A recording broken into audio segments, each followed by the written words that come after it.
ਇੱਕ ਓੰਕਾਰ ਸਤਿਨਾਮ ਵਾਹਿਗੁਰੂ। ਇੱਕ ਓੰਕਾਰ ਸਤਿਨਾਮ ਵਾਹਿਗੁਰੂ।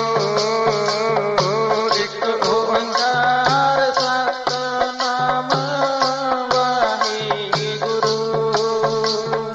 ਇੱਕ ਓੰਕਾਰ ਸਤਿਨਾਮ ਵਾਹਿਗੁਰੂ।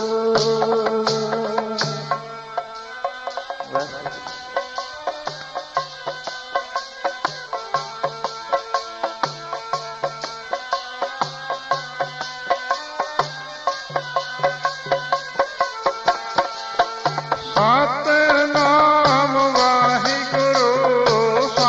ਸਤਿਨਾਮ ਵਾਹਿਗੁਰੂ। ਸਤਿਨਾਮ ਵਾਹਿਗੁਰੂ। ਸਤਿਨਾਮ ਵਾਹਿਗੁਰੂ।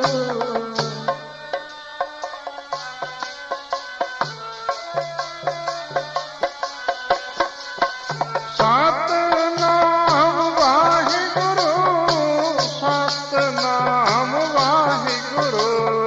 ਸਤਿਨਾਮ ਵਾਹਿਗੁਰੂ।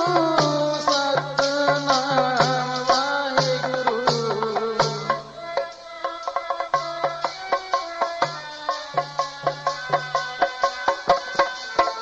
ਇੱਕ ਓੰਕਾਰ ਸਤਿਨਾਮ ਵਾਹਿਗੁਰੂ। ਇੱਕ ਓੰਕਾਰ ਸਤਿਨਾਮ ਵਾਹਿਗੁਰੂ। ਇੱਕ ਓੰਕਾਰ ਸਤਿਨਾਮ ਵਾਹਿਗੁਰੂ। ਇੱਕ ਓੰਕਾਰ ਸਤਿਨਾਮ ਵਾਹਿਗੁਰੂ।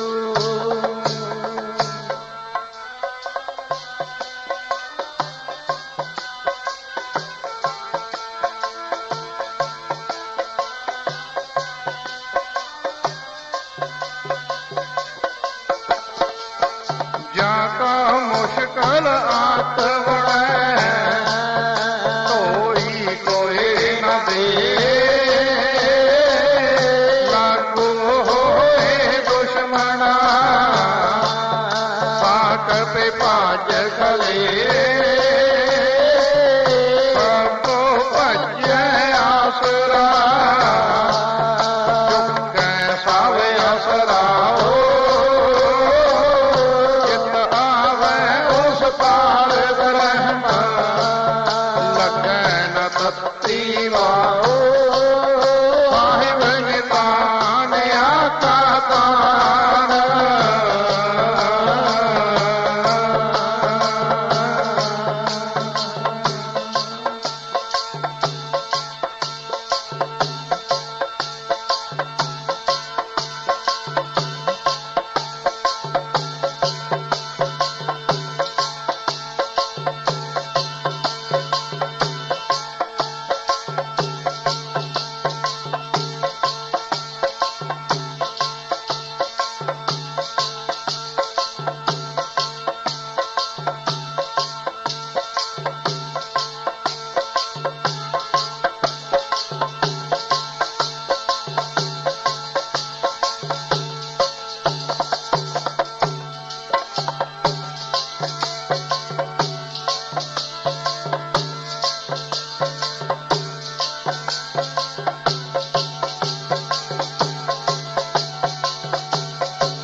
ਆਏ ਨ ਜਾਈ ਫਿਰ ਸਦਾ ਗੁਰ ਸ਼ਬਦੀ ਸੱਚ ਜਾਣ।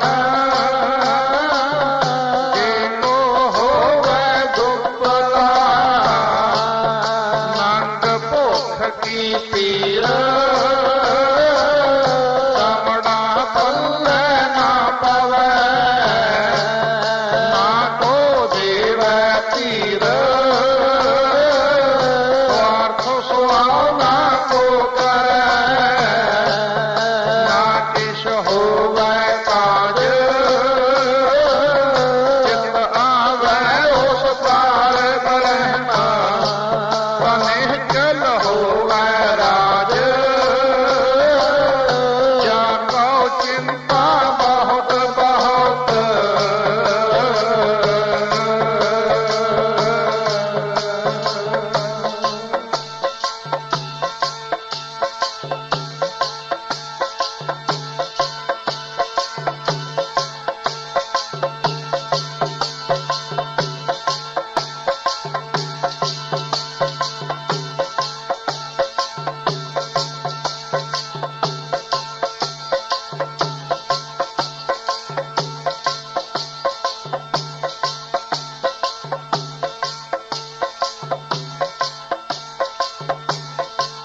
ਸਤ ਸੰਗਤ ਦੀਆਂ ਅਮੋਲਕ ਘੜੀਆਂ ਪ੍ਰਾਪਤ।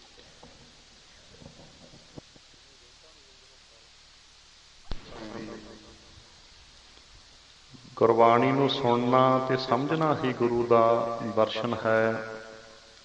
ਅੱਜ ਦੇ ਦੀਵਾਨ ਵਿੱਚ ਆਪਾਂ ਗੁਰ ਇਤਿਹਾਸ ਦੇ ਵਿੱਚੋਂ ਸਾਖੀਆਂ ਦੇ ਰਾਹੀਂ ਵਿਚਾਰ ਕਰਾਂਗੇ। ਇੱਕ ਇੱਕ ਸਾਖੀ ਤੋਂ ਅਸੀਂ ਸਿੱਖਿਆ ਲੈਣੀ ਹੁੰਦੀ ਹੈ। ਜਿਸ ਤਰ੍ਹਾਂ ਗੁਰਬਾਣੀ ਨੂੰ ਅਸੀਂ ਵਿਚਾਰ ਸਹਿਤ ਸਮਝਣਾ ਹੁੰਦਾ ਹੈ, ਇਵੇਂ ਜਿਵੇਂ ਸਾਖੀਆਂ ਦੀ ਵੀ ਵਿਚਾਰ ਹੁੰਦੀ ਹੈ। ਆਓ ਇੱਕ ਇੱਕ ਸਾਖੀ ਜਿਹੜੀ ਤੁਸੀਂ ਤਕਰੀਬਨ ਸਭ ਨੇ ਸੁਣੀ ਹੋਣੀ ਹੈ, ਪਰ ਆਪਾਂ ਕੋਸ਼ਿਸ਼ ਕਰਾਂਗੇ ਸਾਖੀ ਦੀ ਸਿੱਖਿਆ ਨੂੰ ਸਮਝਣ ਦਾ, ਵੀ ਇਹ ਆਪਾਂ ਨੂੰ ਕੀ ਸਿੱਖਿਆ ਮਿਲ ਰਹੀ ਹੈ ਇਸ ਸਾਖੀ ਦੇ ਵਿੱਚੋਂ। ਹਾਂਜੀ, ਆਪ ਜੀ ਨੇ ਸੁਣਿਆ ਹੋਵੇਗਾ ਕਿ ਇੱਕ ਵਾਰ ਗੁਰੂ ਨਾਨਕ ਸਾਹਿਬ ਕਿਸੇ ਥਾਂ ਦੇ ਉੱਤੇ ਲੇਟੇ ਹੋਏ ਹੈ। ਕਹਿੰਦੇ ਮੁਖੜੇ ਤੇ ਧੁੱਪ ਪੈਣ ਲੱਗੀ ਤੇ ਸੱਪ ਨੇ ਛਾਂ ਕੀਤੀ। ਇਹ ਸਾਖੀ ਸਾਰਿਆਂ ਨੇ ਸੁਣੀ ਹੈ। ਭਾਵ ਕੀ ਹੈ? ਸਾਖੀ ਤੋਂ ਸਿੱਖਿਆ ਕੀ ਹੈ? ਸੱਪ ਦਾ ਸੁਭਾਅ ਹੈ ਡੰਗ ਮਾਰਨਾ, ਪਰ ਸੱਪ ਛਾਂ ਕਰ ਰਿਹਾ ਹੈ। ਇਹ ਅਕਾਲ ਪੁਰਖ ਵਾਹਿਗੁਰੂ ਦੇ ਹੁਕਮ ਦੇ ਵਿੱਚ ਇੱਕ ਸੁਨੇਹਾ ਦਿੱਤਾ ਜਾ ਰਿਹਾ ਹੈ ਵੀ ਇਹਨਾਂ ਨੂੰ ਐਸਾ ਮਿਸ਼ਨ ਚਲਾਉਣ ਵਾਸਤੇ ਭੇਜਿਆ। ਇਹ ਵਾਹਿਗੁਰੂ ਜੀ ਵੱਲੋਂ ਸੁਨੇਹਾ ਹੈ ਦੁਨੀਆ ਨੂੰ, ਵੀ ਗੁਰੂ ਨਾਨਕ ਸਾਹਿਬ ਨੂੰ ਐਸਾ ਮਿਸ਼ਨ ਸ਼ੁਰੂ ਕਰਨ ਵਾਸਤੇ ਭੇਜਿਆ ਹੈ ਮਾਤਲੋਕ ਤੇ, ਕਿ ਸੱਪ ਤੋਂ ਵੀ ਛਾਂ ਦਾ ਕੰਮ ਲੈਣਗੇ। ਭਾਵ ਮਾੜੇ ਤੋਂ ਮਾੜੇ ਨੂੰ ਸੁਧਾਰ ਕੇ ਉਹ ਤੋਂ ਚੰਗਾ ਕੰਮ ਲਿਆ ਜਾ ਸਕਦਾ ਹੈ। ਇਹ ਹੈ ਸੱਪ ਦੀ ਛਾਂ। ਮਨੁੱਖ ਨੂੰ ਆਸ਼ਾਵਾਦੀ ਹੋਣਾ ਚਾਹੀਦਾ ਹੈ। ਬੁਰੇ ਤੋਂ ਬੁਰੇ ਨੂੰ ਸੁਧਾਰ ਕੇ ਉਹ ਤੋਂ ਚੰਗਾ ਕੰਮ ਲਿਆ ਜਾ ਸਕਦਾ। ਸੱਪ ਤੋਂ ਛਾਂ ਦਾ ਕੰਮ ਲਿਆ ਜਾ ਸਕਦਾ ਹੈ। ਜੋ ਸੱਪ ਦੀ ਛਾਂ ਹੈ, ਇਹ ਗੁਰੂ ਨਾਨਕ ਸਾਹਿਬ ਦਾ ਮਿਸ਼ਨ ਹੈ।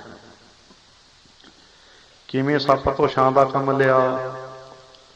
ਗੁੰਝਲੋਂ ਹਟਾ ਲਾ।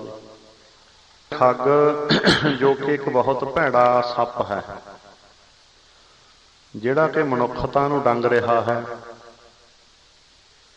ਜਿਹੜਾ ਵੀ ਸੱਜਣ ਠੱਗ ਕੋਲੇ ਫਸ ਗਿਆ ਮੁੜ ਕੇ ਨਹੀਂ ਲੱਭਿਆ, ਕਿਉਂਕਿ ਇਹਨੇ ਨਕਲੀ ਧਰਮ ਸਥਾਨ ਬਣਾਇਆ ਹੋਇਆ ਸੀ। ਕੋਈ ਰਾਹੀ ਪਾਂਧੀ ਧਰਮ ਸਥਾਨ ਸਮਝ ਕੇ ਰਹਿ ਪੈਂਦਾ ਤਾਂ ਫਿਰ ਕੀ ਕਰਦਾ? ਇਹਨੇ ਕੁਝ ਗੁੰਡੇ ਰੱਖੇ ਹੋਏ ਸੀ। ਰਾਤ ਨੂੰ ਰਾਹੀ ਨੂੰ ਮਾਰ ਕੇ ਉਹਦਾ ਸਮਾਨ ਲੁੱਟ ਲਿਆ ਜਾਂਦਾ ਤੇ ਉਹਦੀ ਲਾਸ਼ ਨੂੰ ਵਿੱਚੇ ਬਣੀ ਖੂਹੀ ਦੇ ਵਿੱਚ ਸੁੱਟ ਦਿੱਤਾ ਜਾਂਦਾ। ਜਿਹੜਾ ਵੀ ਸੱਜਣ ਠੱਗ ਕੋਲੇ ਫਸ ਗਿਆ, ਉਹ ਮੁੜ ਕੇ ਆਪਣੇ ਪਰਿਵਾਰ ਨੂੰ ਲੱਭਿਆ ਨਹੀਂ। ਗੁਰੂ ਨਾਨਕ ਸਾਹਿਬ ਜੀ ਭਾਈ ਮਰਦਾਨਾ ਜੀ ਦੇ ਸਮੇਤ ਸੱਜਣ ਠੱਗ ਕੋਲ ਗਏ। ਜਿਸ ਵੇਲੇ ਉਤਾਰਾ ਕੀਤਾ ਤੇ ਰਾਤ ਨੂੰ ਸੱਜਣ ਠੱਗ ਸੱਪ ਦੀ ਤਰ੍ਹਾਂ ਮਿਲਦਾ ਫਿਰਦਾ ਆਸੇ ਪਾਸੇ, ਵੀ ਕਦੋਂ ਥੋੜਾ ਜਿਹਾ ਇਹਨਾਂ ਦੀ ਅੱਖ ਲੱਗੇ, ਮਾੜਾ ਜਿਹਾ ਘਰਾੜਾ ਸੁਣੇ ਤੇ ਨਾਲ ਦੀ ਨਾਲ ਆਪਦੇ ਵਾਲਾ ਕੰਮ ਕਰ ਦੇਵਾਂ। ਹੁਣ ਗੁਰੂ ਨਾਨਕ ਸਾਹਿਬ ਨੇ ਭਾਈ ਮਰਦਾਨਾ ਜੀ ਨੂੰ ਇਸ਼ਾਰਾ ਕੀਤਾ, ਕਿਉਂ ਪਤਾ ਸੀ ਵੀ ਸੱਪ ਬਾਹਰ ਮਿਲਦਾ ਫਿਰਦਾ ਹੈ ਡੰਗ ਚਲਾਉਣ ਨੂੰ, ਪਰ ਆਪਾਂ ਇਸ ਸੱਪ ਤੋਂ ਲੈਣਾ ਛਾਂ ਦਾ ਕੰਮ।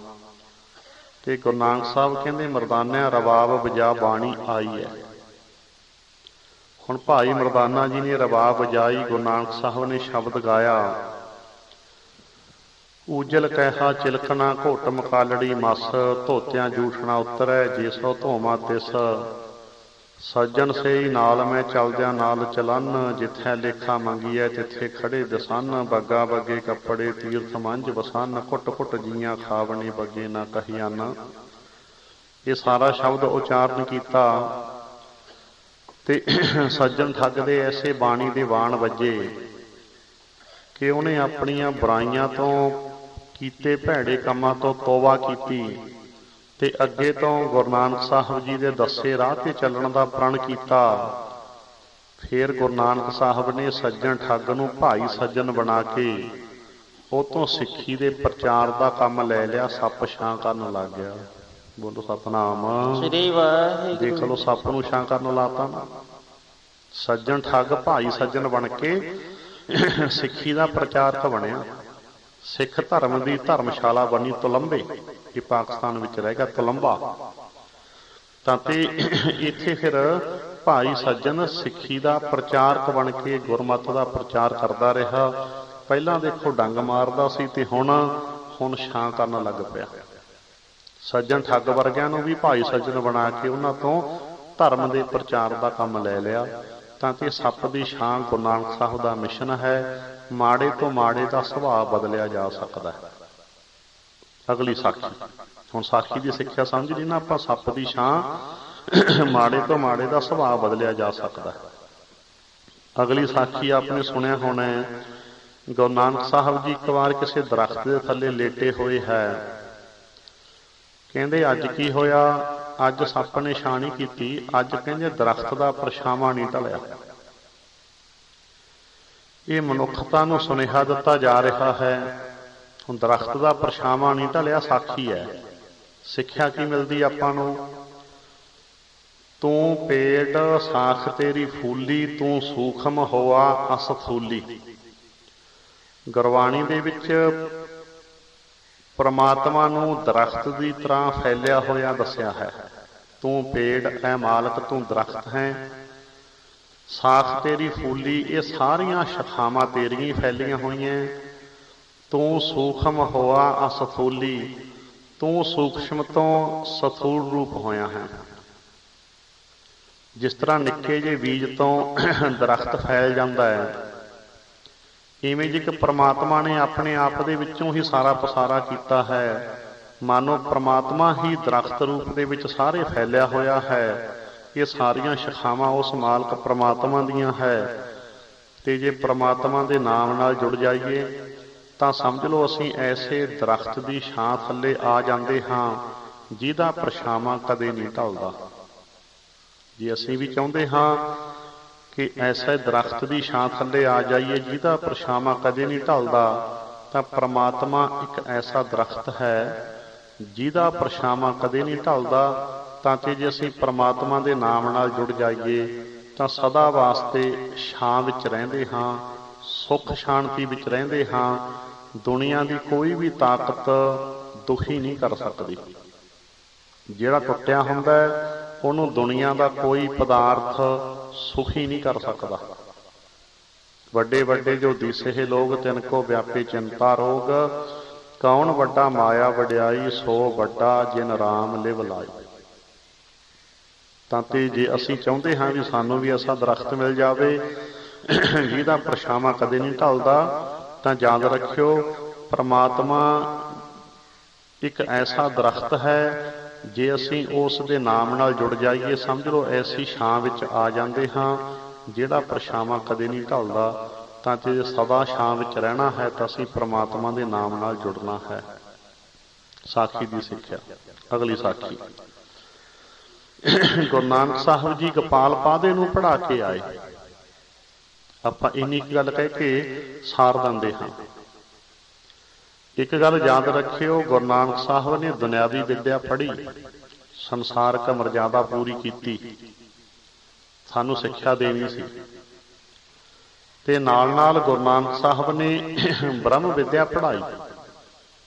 ਦੁਨਿਆਵੀ ਵਿੱਦਿਆ ਪੜ੍ਹੀ। ਜੋ ਗੋਪਾਲ ਪਾਦੇ ਨੂੰ ਗੁਰੂ ਨਾਨਕ ਸਾਹਿਬ ਨੇ ਬ੍ਰਹਮ ਵਿੱਦਿਆ ਬਾਰੇ ਦੱਸਿਆ, ਉਹ ਸਾਰੀ ਦੁਨੀਆ ਨੂੰ ਦੱਸਿਆ ਸੀ। ਭਾਵ ਕਿ ਦੁਨਿਆਵੀ ਵਿੱਦਿਆ ਦੇ ਨਾਲ ਨਾਲ ਅਸੀਂ ਧਰਮ ਦੀ ਵਿੱਦਿਆ ਵੀ ਪੜ੍ਹਨੀ ਹੈ। ਇਹ ਸੁਮੇਲ ਹੁੰਦਾ ਹੈ, ਏਕੇ ਦੇ ਨਾਲ ਜ਼ੀਰੋ ਲੱਗ ਜਾਂਦੀ ਹੈ। ਤੁਸੀਂ ਦੁਨਿਆਵੀ ਵਿੱਦਿਆ ਪੜ੍ਹੋ ਪਰ ਨਾਲ ਨਾਲ ਗੁਰਮੁਖ ਵੀ ਬਣੋ। ਜਿਵੇਂ ਗੁਰਮੁਖ ਪ੍ਰਿੰਸੀਪਲ ਹੋਵੇ, ਗੁਰਮੁਖ ਇੰਜੀਨੀਅਰ ਹੋਵੇ, ਗੁਰਮੁਖ ਡਾਕਟਰ ਹੋਵੇ, ਗੁਰਮੁਖ ਵਕੀਲ ਹੋਵੇ, ਗੁਰਮੁਖ ਜੱਜ ਹੋਵੇ। ਵੀ ਗੁਰਮੁਖ ਹੋਵੇ ਤਾਂ ਏਕੇ ਦੇ ਪਿੱਛੇ ਜ਼ੀਰੋ ਹੈ। ਏਕੇ ਦੇ ਪਿੱਛੇ ਜ਼ੀਰੋ ਦੀ ਬੜੀ ਕੀਮਤ ਹੈ, ਮੇਲ ਹੈ। ਤੇ ਜੇ ਤੁਹਾਡੇ ਜੀਵਨ ਵਿੱਚ ਇੱਕ ਪ੍ਰਮਾਤਮਾ ਦੀ ਯਾਦ ਨਹੀਂ ਆਈ, ਤੁਸੀਂ ਜ਼ਿੰਦਗੀ ਵਿੱਚ ਜੋ ਵੀ ਮਰਜ਼ੀ ਬਣ ਜਾਓ, ਪ੍ਰਧਾਨ ਮੰਤਰੀ ਬਣ ਗਿਆ, ਮੁੱਖ ਮੰਤਰੀ ਬਣ ਗਿਆ, ਕਰੋੜਪਤੀ ਬਣ ਗਿਆ, ਅਰਬਪਤੀ ਬਣ ਗਿਆ, ਕਿੱਡਾ ਵੱਡਾ ਵੀ ਅਫਸਰ ਬਣ ਗਿਆ, ਜੇ ਪ੍ਰਮਾਤਮਾ ਦੀ ਯਾਦ ਤੁਹਾਡੇ ਜੀਵਨ 'ਚ ਨਹੀਂ ਆਈ, ਏਕਾ ਨਹੀਂ ਲੱਗਿਆ, ਇੱਕ ਨਹੀਂ ਤੁਹਾਡੇ ਜੀਵਨ 'ਚ ਆਇਆ, ਤਾਂ ਅਸੀਂ ਜ਼ੀਰੋ ਰਹਿ ਜਾਂਦੇ ਹਾਂ। ਵੱਡੇ ਵੱਡੇ ਆਗੂ ਲੋਕ ਵੀ ਜ਼ੀਰੋ ਰਹਿ ਜਾਂਦੇ ਹੈ। ਕਰੋੜਪਤੀ ਅਰਬਪਤੀ ਵੀ ਜ਼ੀਰੋ ਰਹਿ ਜਾਂਦੇ ਹੈ, ਬੜੇ ਬੜੇ ਪੜ੍ਹੇ ਲਿਖੇ ਵੀ ਜ਼ੀਰੋ ਰਹਿ ਜਾਂਦੇ ਹੈ।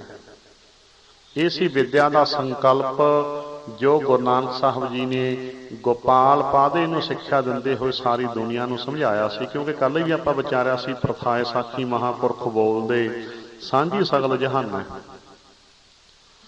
ਜਿਸ ਵੇਲੇ ਵੀ ਗੁਰੂ ਜੀ ਕੋਈ ਸਿੱਖਿਆ ਦਿੰਦੇ ਆ, ਭਾਵੇਂ ਕਿਸੇ ਨੂੰ ਸੰਬੋਧਨ ਕਰਕੇ ਹੀ ਸਿੱਖਿਆ ਦੇਣ, ਪਰ ਉਹ ਸਿੱਖਿਆ ਜਿਹੜੀ ਸਾਰੀ ਦੁਨੀਆ ਵਾਸਤੇ ਹੁੰਦੀ ਹੈ। ਕਿ ਸਾਰੀ ਦੁਨੀਆ ਨੂੰ ਸਿੱਖਿਆ ਦਿੱਤੀ ਸੀ ਗੁਰੂ ਨਾਨਕ ਸਾਹਿਬ ਨੇ ਵੀ ਦੁਨਿਆਵੀ ਵਿੱਦਿਆ ਦੇ ਨਾਲ ਨਾਲ ਧਰਮ ਦੀ ਵਿੱਦਿਆ ਵੀ ਪੜ੍ਹਨੀ ਹੈ, ਬ੍ਰਹਮ ਵਿੱਦਿਆ ਵੀ ਪੜ੍ਹਨੀ ਹੈ, ਆਪਣੀ ਸੁਰਤ ਨੂੰ ਵੀ ਸਾਧਨਾ ਹੈ, ਗੁਰਮੁਖ ਹੋਣਾ ਹੈ। ਜੇ ਧਰਮ ਦੀ ਵਿੱਦਿਆ ਪੱਲੇ ਨਾ ਹੋਵੇ ਤਾਂ ਮਨੁੱਖ ਪੜ੍ਹ ਕੇ ਵੀ ਹੈਵਾਨ ਤੇ ਸ਼ੈਤਾਨ ਬਣ ਜਾਂਦਾ ਹੈ। ਪੜ੍ਹ ਕੇ ਵੀ ਹੈਵਾਨ ਸ਼ੈਤਾਨ ਬਣ ਜਾਂਦਾ ਹੈ। ਤਾਂ ਤੇ ਅਸੀਂ ਪੜ੍ਹ ਕੇ ਹੈਵਾਨ ਤੇ ਸ਼ੈਤਾਨ ਨਹੀਂ ਬਣਨਾ, ਅਸੀਂ ਗੁਰਮੁਖ ਬਣਨਾ ਹੈ ਤੇ ਦੁਨਿਆਵੀ ਵਿੱਦਿਆ ਤੋਂ ਭਲੇ ਦਾ ਕੰਮ ਲੈਣਾ ਹੈ। ਉਹ ਤਾਂ ਲਵਾਂਗੇ ਜੀ ਗੁਰਮੁਖ ਬਿਰਤੀ ਹੋਵੇਗੀ, ਫਿਰ ਤਾਂ ਵਿੱਦਿਆ ਵਿਚਾਰੀ ਤਾਂ ਪਰਉਪਕਾਰੀ, ਤੇ ਨਹੀਂ ਤਾਂ ਪੜ੍ਹਿਆ ਮੂਰਖ ਆਖੀ ਹੈ ਜਿਸ ਲੱਭ ਲੋਭ ਅਹੰਕਾਰਾ। ਨਹੀਂ ਤਾਂ ਫਿਰ ਗੁਰੂ ਜੀ ਨੇ ਬਾਣੀ ਵਿੱਚ ਪੜ੍ਹੇ ਨੂੰ ਵੀ ਮੂਰਖ ਆਖ ਦਿੱਤਾ, ਜਿਹਨੇ ਦੁਨਿਆਵੀ ਵਿੱਦਿਆ ਤੋਂ ਕੇਵਲ ਪਦਾਰਥ ਇਕੱਠੇ ਕਰਨ ਦਾ ਕੰਮ ਲਿਆ, ਸ਼ੈਤਾਨ ਹੋ ਕੇ ਕੇਵਲ ਦੁਨੀਆ ਨੂੰ ਲੁੱਟਣ ਦਾ ਕੰਮ ਲਿਆ, ਚਤੁਰਾਈਆਂ ਚਲਾਕੀਆਂ। ਕਹਿੰਦੇ ਉਹ ਪੜ੍ਹਿਆ ਲਿਖਿਆ ਵੀ ਮੂਰਖ ਹੈ, ਜਿਹੜਾ ਪੜ੍ਹ ਕੇ ਲੱਭ ਲੋਭ ਤੇ ਹੰਕਾਰ ਵਿੱਚ ਪੈ ਗਿਆ, ਆਪਣੀ ਵਿੱਦਿਆ ਆਪਣੀ ਡਿਗਰੀਆਂ ਦੀ ਆਕੜ ਵਿੱਚ ਰਹਿੰਦਾ ਹੈ। ਕਹਿੰਦੇ ਭਾਈ ਉਹ ਪੜ੍ਹਿਆ ਵੀ ਮੂਰਖ ਹੁੰਦਾ ਹੈ। ਤਾਂ ਤੇ ਉਹ ਬ੍ਰਹਮ ਵਿੱਦਿਆ ਫਿਰ ਕਿਵੇਂ ਪੜ੍ਹੀ ਜਾਂਦੀ ਹੈ, ਉਹ ਗੁਰੂ ਨਾਨਕ ਸਾਹਿਬ ਜੀ ਨੇ ਗੋਪਾਲ ਪਾਦੇ ਨੂੰ ਦੱਸਿਆ ਸੀ। ਉਹ ਆਪਾਂ ਸੰਖੇਪ 'ਚ ਵਿਚਾਰ ਕਰ ਲਈਏ, ਬਾਣੀ ਵਿੱਚ ਦਰਜ ਹੈ। ਗੁਰੂ ਜੀ ਕਹਿੰਦੇ, ਜਾਲ ਮੋਹ ਘਸ ਮਸ ਕਰ, ਮਤ ਕਾਗਦ ਕਰ ਸਾਰ, ਭਾਉ ਕਲਮ ਕਰ ਚਿਤ ਲਿਖਾਰੀ, ਗੁਰ ਪੁੱਛ ਲਿਖ ਵਿਚਾਰ, ਲਿਖ ਨਾਮ ਸਾਲਾ ਲਿਖ, ਲਿਖ ਅੰਤ ਨਾ ਪਾਰਾਵਾਰ, ਬਾਬਾ ਇਹ ਲੇਖਾ ਲਿਖ ਜਾਣ, ਜਿੱਥੈ ਲੇਖਾ ਮੰਗੀਐ ਤਿੱਥੈ ਹੋਏ ਸੱਚਾ ਨੀਸਾਨ। ਹੁਣ ਉਹ ਬ੍ਰਹਮ ਵਿੱਦਿਆ ਪੜ੍ਹਨ ਵਾਸਤੇ ਗੁਰੂ ਸਾਹਿਬ ਜੀ ਨੇ ਨੁਕਤੇ ਸਮਝਾਏ ਹੈ ਕਿ ਇਹ ਵਿੱਦਿਆ ਇਉਂ ਪੜ੍ਹੀ ਜਾਂਦੀ ਹੈ ਜਿਵੇਂ ਦੁਨਿਆਵੀ ਵਿੱਦਿਆ ਪੜ੍ਹਦੇ ਹਾਂ ਆਪਾਂ।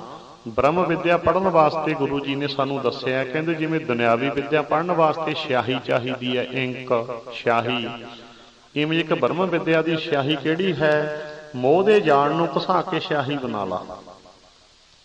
ਬ੍ਰਹਮ ਵਿੱਦਿਆ ਦੀ ਸਿਆਹੀ ਕਿਹੜੀ ਹੈ, ਮੋਹ ਜਾਲ ਨੂੰ ਘਸਾ ਕੇ ਸਿਆਹੀ ਬਣਾ ਲਾ, ਮੋਹ ਜਾਲ ਛੱਡ ਦੇ। ਜੇ ਮੋਹ ਜਾਲ ਨੂੰ ਘਸਾ ਦਿੱਤਾ, ਸਮਝ ਲਓ ਬ੍ਰਹਮ ਵਿੱਦਿਆ ਦੀ ਸਿਆਹੀ ਤਿਆਰ ਹੋ ਗਈ। ਕਿਉਂਕਿ ਜਿਵੇਂ ਦੁਨਿਆਵੀ ਵਿੱਦਿਆ ਵਾਸਤੇ ਸਿਆਹੀ ਦੀ ਲੋੜ ਹੈ, ਤੇ ਬ੍ਰਹਮ ਵਿੱਦਿਆ ਦੀ ਸਿਆਹੀ ਕਿਹੜੀ ਹੈ, ਮੋਹ ਜਾਲ ਨੂੰ ਘਸਾ ਕੇ ਸਿਆਹੀ ਬਣਾ ਲੈਣਾ। ਮੋਹ ਜਾਲ ਕੀ ਹੁੰਦਾ ਹੈ? ਮੋਹ ਜਾਲ ਦੀ ਵਿਆਖਿਆ ਵੀ ਕਈ ਵਾਰ ਪ੍ਰਚਾਰਕ ਗਲਤ ਕਰ ਜਾਂਦੇ ਆ। ਇਹਨੂੰ ਵੀ ਥੋੜਾ ਸਮਝ ਲਓ ਵੀ ਮੋਹ ਜਾਲ ਕਾਸ ਨੂੰ ਕਹਿੰਦੇ ਆ। ਇਹ ਮੋਹ ਜਾਲ ਨਹੀਂ ਵੀ ਘਰੇ ਰਹਿਣਾ ਕੰਮਕਾਰ ਕਰਨਾ, ਨਾ, ਇਹ ਤਾਂ ਫਰਜ਼ ਹੈ। ਮਾਤਾ ਪਿਤਾ ਦੀ ਸੇਵਾ, ਬੱਚਿਆਂ ਨਾਲ ਪਿਆਰ ਕਰਨਾ, ਆਪਣੇ ਫਰਜ਼ ਪੂਰੇ ਕਰਨੇ, ਇਹ ਮੋਹ ਜਾਲ ਨਹੀਂ। ਫਿਰ ਤੁਸੀਂ ਪੁੱਛੋਗੇ ਮੋਹ ਜਾਲ ਹੋਰ ਕੀ ਹੋਇਆ? ਇਹ ਤਾਂ ਫਰਜ਼ ਹੈ। ਇਹ ਪਹਿਲਾਂ ਇਹ ਪਾਸਾ ਬਾਣੀ ਦੇ ਵਿੱਚੋਂ ਆਪਾਂ ਵਿਚਾਰ ਲਈਏ, ਕਿਉਂਕਿ ਹਰ ਗੱਲ ਦੇ ਦੋ ਪਹਿਲੂ ਹੁੰਦੇ ਆ, ਦੋ ਪਹਿਲੂ ਹੁੰਦੇ ਆ ਹਰ ਗੱਲ ਦੇ। ਹੁਣ ਪਹਿਲਾ ਪਹਿਲੂ ਇਹ ਸਮਝੋ ਵੀ ਰਿਸ਼ਤੇ ਬੜੇ ਪਵਿੱਤਰ ਆ। ਬਾਣੀ ਵਿੱਚ ਲਿਖਿਆ ਹੈ, ਮਾਏ ਬਾਪ ਪੁੱਤਰ ਸਭ ਹਰ ਕੇ ਕੀਏ, ਸਭਨਾ ਕੋ ਸੰਬੰਧ ਹਰ ਕਰ ਦਈਏ। ਕਹਿੰਦੇ ਮਾਤਾ ਪਿਤਾ ਪੁੱਤ ਧੀ ਇਹ ਸਾਰੇ ਸੰਬੰਧ ਕਹਿੰਦੇ ਵਾਹਿਗੁਰੂ ਪ੍ਰਮਾਤਮਾ ਨੇ ਆਪ ਪਾਏ ਹੈ। ਦੁਬਾਰੇ ਫਿਰ ਪੰਕਤੀ ਬੋਲ ਦੇਵਾਂ, ਮਾਏ ਬਾਪ ਪੁੱਤਰ ਸਭ ਹਰ ਕੇ ਕੀਏ, ਸਭਨਾ ਕੋ ਸੰਬੰਧ ਹਰ ਕਰ ਦਈਏ। ਇਹਨਾਂ ਸਾਰਿਆਂ ਨਾਲ ਜਿਹੜਾ ਸੰਬੰਧ ਹੈ ਇਹ ਵਾਹਿਗੁਰੂ ਨੇ ਆਪ ਪਾਇਆ।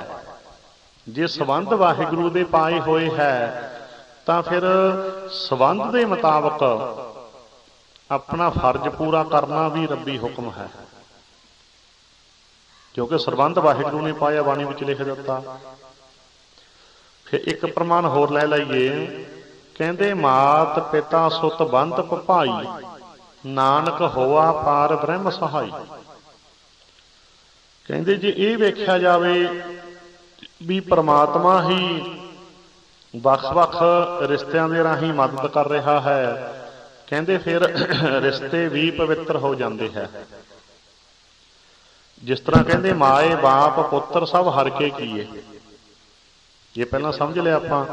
ਹੁਣ ਕਹਿੰਦੇ ਮਾਤ ਪਿਤਾ ਸੁਤ ਬੰਧ ਭਾਈ ਨਾਨਕ ਹੋਆ ਪਾਰ ਬ੍ਰਹਮ ਸਹਾਈ। ਕਹਿੰਦੇ ਇਹ ਤੂੰ ਖਿਆਲ ਕਰ ਵੀ ਮਾਤਾ ਪਿਤਾ ਦੇ ਰੂਪ ਵਿੱਚ ਪਰਮਾਤਮਾ ਹੀ ਤੇਰਾ ਬਚਪਨ ਦੇ ਵਿੱਚ ਸਹਾਈ ਬਣਿਆ। ਵੀ ਹੇ ਅਕਾਲ ਪੁਰਖ ਵਾਹਿਗੁਰੂ, ਤੂੰ ਮਾਤਾ ਪਿਤਾ ਦੇ ਰੂਪ ਦੇ ਵਿੱਚ ਬਚਪਨ 'ਚ ਮੈਨੂੰ ਤੈਂ ਪਾਲਿਆ, ਕਿਤੇ ਭਾਈ ਬਣ ਕੇ ਮੇਰਾ ਸਹਾਇਕ ਬਣਿਆ, ਮਦਦਗਾਰ ਬਣਿਆ, ਕਿਤੇ ਭੈਣ ਦੇ ਰੂਪ 'ਚ ਲਾਡ ਲੜਾਏ, ਕਿਤੇ ਬੱਚਿਆਂ ਦੇ ਰੂਪ 'ਚ ਮੇਰੇ ਮੁੱਖ ਦੇ ਵਿੱਚ ਪਾਇਆ, ਬੁਢਾਪੇ ਦੇ ਵਿੱਚ। ਪਤੀ ਪਤਨੀ ਦਾ ਰਿਸ਼ਤਾ ਵੀ ਬਾਣੀ ਵਿੱਚ ਬੜਾ ਪਵਿੱਤਰ ਦੱਸਿਆ। ਕਹਿੰਦੇ ਧਨ ਫਿਰ ਇਹ ਨਾ ਆਖੀਐ ਬਹਿਨ ਇਕੱਠੇ ਹੋਏ, ਏਕ ਜੋਤ ਦੋਏ ਮੂਰਤੀ ਧਨ ਫਿਰ ਕਹੀਆ ਸੋਏ। ਕਹਿੰਦੇ ਪਤੀ ਪਤਨੀ ਦਾ ਰਿਸ਼ਤਾ ਆਤਮਿਕ ਰਿਸ਼ਤਾ ਹੈ, ਆਤਮਿਕ ਤਲ ਤੱਕ ਇੱਕ ਹੋ ਜਾਣਾ। ਕਹਿੰਦੇ ਵੇਖਣ ਨੂੰ ਤਾਂ ਦੋ ਮੂਰਤਾਂ ਲੱਗਣ, ਪਰ ਜੋਤ ਇੱਕ ਹੋ ਜਾਵੇ। ਏਕ ਜੋਤ ਦੋਏ ਮੂਰਤੀ ਧਨ ਫਿਰ ਕਹੀਆ ਸੋਏ। ਕਹਿੰਦੇ ਅਸਲੀ ਰੂਪ 'ਚ ਪਤੀ ਪਤਨੀ ਉਹਨਾਂ ਨੂੰ ਕਿਹਾ ਜਾ ਸਕਦਾ ਹੈ ਜਿਨ੍ਹਾਂ ਦੀ ਅੰਦਰ ਜੋਤ ਇੱਕ ਹੋ ਗਈ, ਦੇਖਣ ਨੂੰ ਮੂਰਤਾਂ ਦੋ ਲੱਗਦੀਆਂ। ਆਤਮਿਕ ਤਲ ਤੱਕ ਇੱਕ ਹੋ ਜਾਣਾ। ਸੋ ਆਤਮਿਕ ਰਿਸ਼ਤਾ ਗੁਰੂ ਜੀ ਨੇ ਬਾਣੀ ਵਿੱਚ ਦੱਸਿਆ ਹੈ। ਬਾਕੀ ਸਾਰੇ ਰਿਸ਼ਤੇ ਕਹਿੰਦੇ ਇਉਂ ਸਮਝ ਲਓ ਵੀ ਪਰਮਾਤਮਾ ਹੀ ਵੱਖ-ਵੱਖ ਰੂਪਾਂ 'ਚ ਸਹਾਈ ਹੋ ਰਿਹਾ ਹੈ। ਕਿਤੇ ਮਾਤਾ ਪਿਤਾ ਦੇ ਰੂਪ 'ਚ ਪਾਲ ਰਿਹਾ ਹੈ, ਕਿਤੇ ਭਾਈ ਦੇ ਰੂਪ 'ਚ ਮਦਦਗਾਰ ਹੋ ਰਿਹਾ ਹੈ, ਕਿਤੇ ਬੱਚਿਆਂ ਦੇ ਰੂਪ ਦੇ ਵਿੱਚ ਬੁਢਾਪੇ ਦੇ ਵਿੱਚ ਸਹਾਇਕ ਹੋ ਰਿਹਾ ਹੈ। ਇੱਦਾਂ ਜੇ ਸਾਰੇ ਰਿਸ਼ਤਿਆਂ ਦੇ ਵਿੱਚੋਂ ਪਰਮਾਤਮਾ ਵੇਖਿਆ ਜਾਵੇ ਵੀ ਪਰਮਾਤਮਾ ਹੀ ਸਹਾਈ ਹੋ ਰਿਹਾ ਹੈ, ਤਾਂ ਇਹ ਪਰਿਵਾਰਕ ਰਿਸ਼ਤੇ ਵੀ ਬੜੇ ਪਵਿੱਤਰ ਹੋ ਜਾਂਦੇ ਹੈ। ਇਹ ਹੈ ਰਿਸ਼ਤਿਆਂ ਦੀ ਪਵਿੱਤਰਤਾ ਦੀ ਗੱਲ ਬਾਣੀ ਦੇ ਵਿੱਚ। ਕਿਉਂਕਿ ਇਸ ਪੱਖ ਤੇ ਗੱਲ ਘੱਟ ਹੋਈ ਹੈ, ਮੈਂ ਤਾਂ ਇਹ ਪਹਿਲਾਂ ਇਹ ਪੱਖ ਲਿਆ ਵੀ ਰਿਸ਼ਤੇ ਬੜੇ ਪਵਿੱਤਰ ਨੇ। ਪਤੀ ਪਤਨੀ ਦਾ ਰਿਸ਼ਤਾ ਬੜਾ ਪਵਿੱਤਰ ਹੈ। ਮਾਤਾ ਪਿਤਾ ਬੱਚੇ ਸਾਰੇ ਰਿਸ਼ਤੇ ਨੇ, ਵਾਹਿਗੁਰੂ ਨੇ ਸੰਬੰਧ ਪਾਏ ਹੈ। ਫਿਰ ਤੁਸੀਂ ਪੁੱਛੋਗੇ ਹੁਣ ਮੋਹ ਜਾਲ ਕੀ ਹੁੰਦਾ ਹੈ? ਇਹ ਮੋਹ ਜਾਲ ਨਹੀਂ, ਯਾਦ ਰੱਖਿਓ ਆਪਣੀਆਂ ਡਿਊਟੀਆਂ ਫਰਜ਼ ਪੂਰੇ, ਬੀਬੀ ਦੀਆਂ ਆਪਣੀਆਂ ਡਿਊਟੀਆਂ, ਭਾਈ ਦੀਆਂ ਆਪਣੀਆਂ ਡਿਊਟੀਆਂ, ਮਾਤਾ ਪਿਤਾ ਪ੍ਰਤੀ ਫਰਜ਼ ਹੈ, ਬੱਚਿਆਂ ਪ੍ਰਤੀ ਫਰਜ਼ ਹੈ, ਭੈਣ ਭਾਈਆਂ ਪ੍ਰਤੀ ਫਰਜ਼ ਹੈ। ਤੇ ਮੋਹ ਜਾਲ ਕੀ ਹੁੰਦਾ ਉਹਨੂੰ ਸਮਝ ਲਓ। ਇਹ ਤਾਂ ਫਰਜ਼ ਹੋ ਗਿਆ, ਇਹ ਮੋਹ ਜਾਲ ਨਹੀਂ।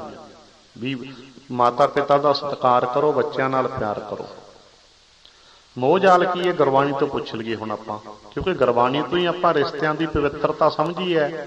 ਗੁਰਬਾਣੀ ਤੋਂ ਹੀ ਹੁਣ ਪੁੱਛ ਲਈਏ ਫਿਰ ਮਹਾਰਾਜ ਮੋਹ ਜਾਲ ਕੀ ਹੁੰਦਾ ਹੈ? ਪੁੱਛੋ ਕੀ ਲਿਖਿਆ ਬਾਣੀ 'ਚ। ਬਹੁ ਪਰ ਪੰਚ ਕਾਰ ਪਰ ਧਨ ਲਿਆਵੈ, ਸੁਤ ਦਾਰਾ ਪਹਿ ਆਨ ਲੁਟਾਵੈ। ਜਿਸ ਵੇਲੇ ਪਰਿਵਾਰਕ ਮੈਂਬਰਾਂ ਵਾਸਤੇ ਛਲ ਕਪਟ ਕਰਕੇ ਕਿਸੇ ਦਾ ਹੱਕ ਮਾਰ ਕੇ ਘਰੇ ਲਿਆ ਕੇ ਘਰ ਵਾਲੀ ਤੇ ਬੱਚਿਆਂ ਨੂੰ ਫੜਾਉਣ ਲੱਗ ਗਿਆ, ਤਾਂ ਸਮਝ ਲਓ ਮੋਹ ਜਾਲ ਵਿੱਚ ਪੈ ਗਿਆ। ਬੋਲੋ ਸਤਨਾਮ ਸ੍ਰੀ ਵਾਹਿਗੁਰੂ। ਬਸ ਜਿਸ ਵੇਲੇ ਪਰਿਵਾਰਕ ਮੈਂਬਰਾਂ ਵਾਸਤੇ ਠੱਗੀ ਚੋਰੀ ਕਰਨੀ ਸ਼ੁਰੂ ਕਰ ਦਿੱਤੀ, ਲੁੱਟ ਦਾ ਮਾਲ ਲਿਆ ਕੇ ਘੜੇ ਫੜਾਉਣਾ ਸ਼ੁਰੂ ਕਰ ਦਿੱਤਾ, ਤਾਂ ਸਮਝ ਲਓ ਮੋਹ ਦੇ ਚੱਕਰ 'ਚ ਫਸ ਗਿਆ। ਕਿਉਂਕਿ ਦੁਨੀਆ ਬਗਾਨੀ ਸਮਝ ਲਈ, 5-7 ਮੈਂਬਰ ਹੀ ਆਪਦੇ ਲੱਗਦੇ ਆ, ਬਾਕੀ ਦੁਨੀਆ ਤੈਨੂੰ ਬਗਾਨੀ ਲੱਗਣ ਲੱਗ ਗਈ। ਵੀ ਕਿਸੇ ਦਾ ਹੱਕ ਮਾਰ ਕੇ ਤੇ ਘਰੇ ਲਿਆ ਕੇ ਫੜਾ ਦਿਓ, ਤਾਂ ਇਹ ਮੋਹ ਜਾਲ ਹੈ। ਬਸ ਜਿਹੜਾ ਆਪਣੇ ਪਰਿਵਾਰ ਵਾਸਤੇ ਛਲ ਕਪਟ ਠੱਗੀ ਚੋਰੀ ਨਹੀਂ ਕਰਦਾ, ਸਮਝ ਲਓ ਉਹ ਮੋਹ ਜਾਲ ਤੋਂ ਬਚ ਗਿਆ। ਬੋਲੋ ਸਤਨਾਮ ਸ੍ਰੀ ਵਾਹਿਗੁਰੂ। ਉਹ ਬਚ ਗਿਆ ਵੀ ਛਲ ਕਪਟ ਕਰਕੇ ਕਿਸੇ ਦਾ ਹੱਕ ਮਾਰ ਕੇ ਘਰੇ ਨਹੀਂ ਲੈ ਕੇ ਆਉਣਾ।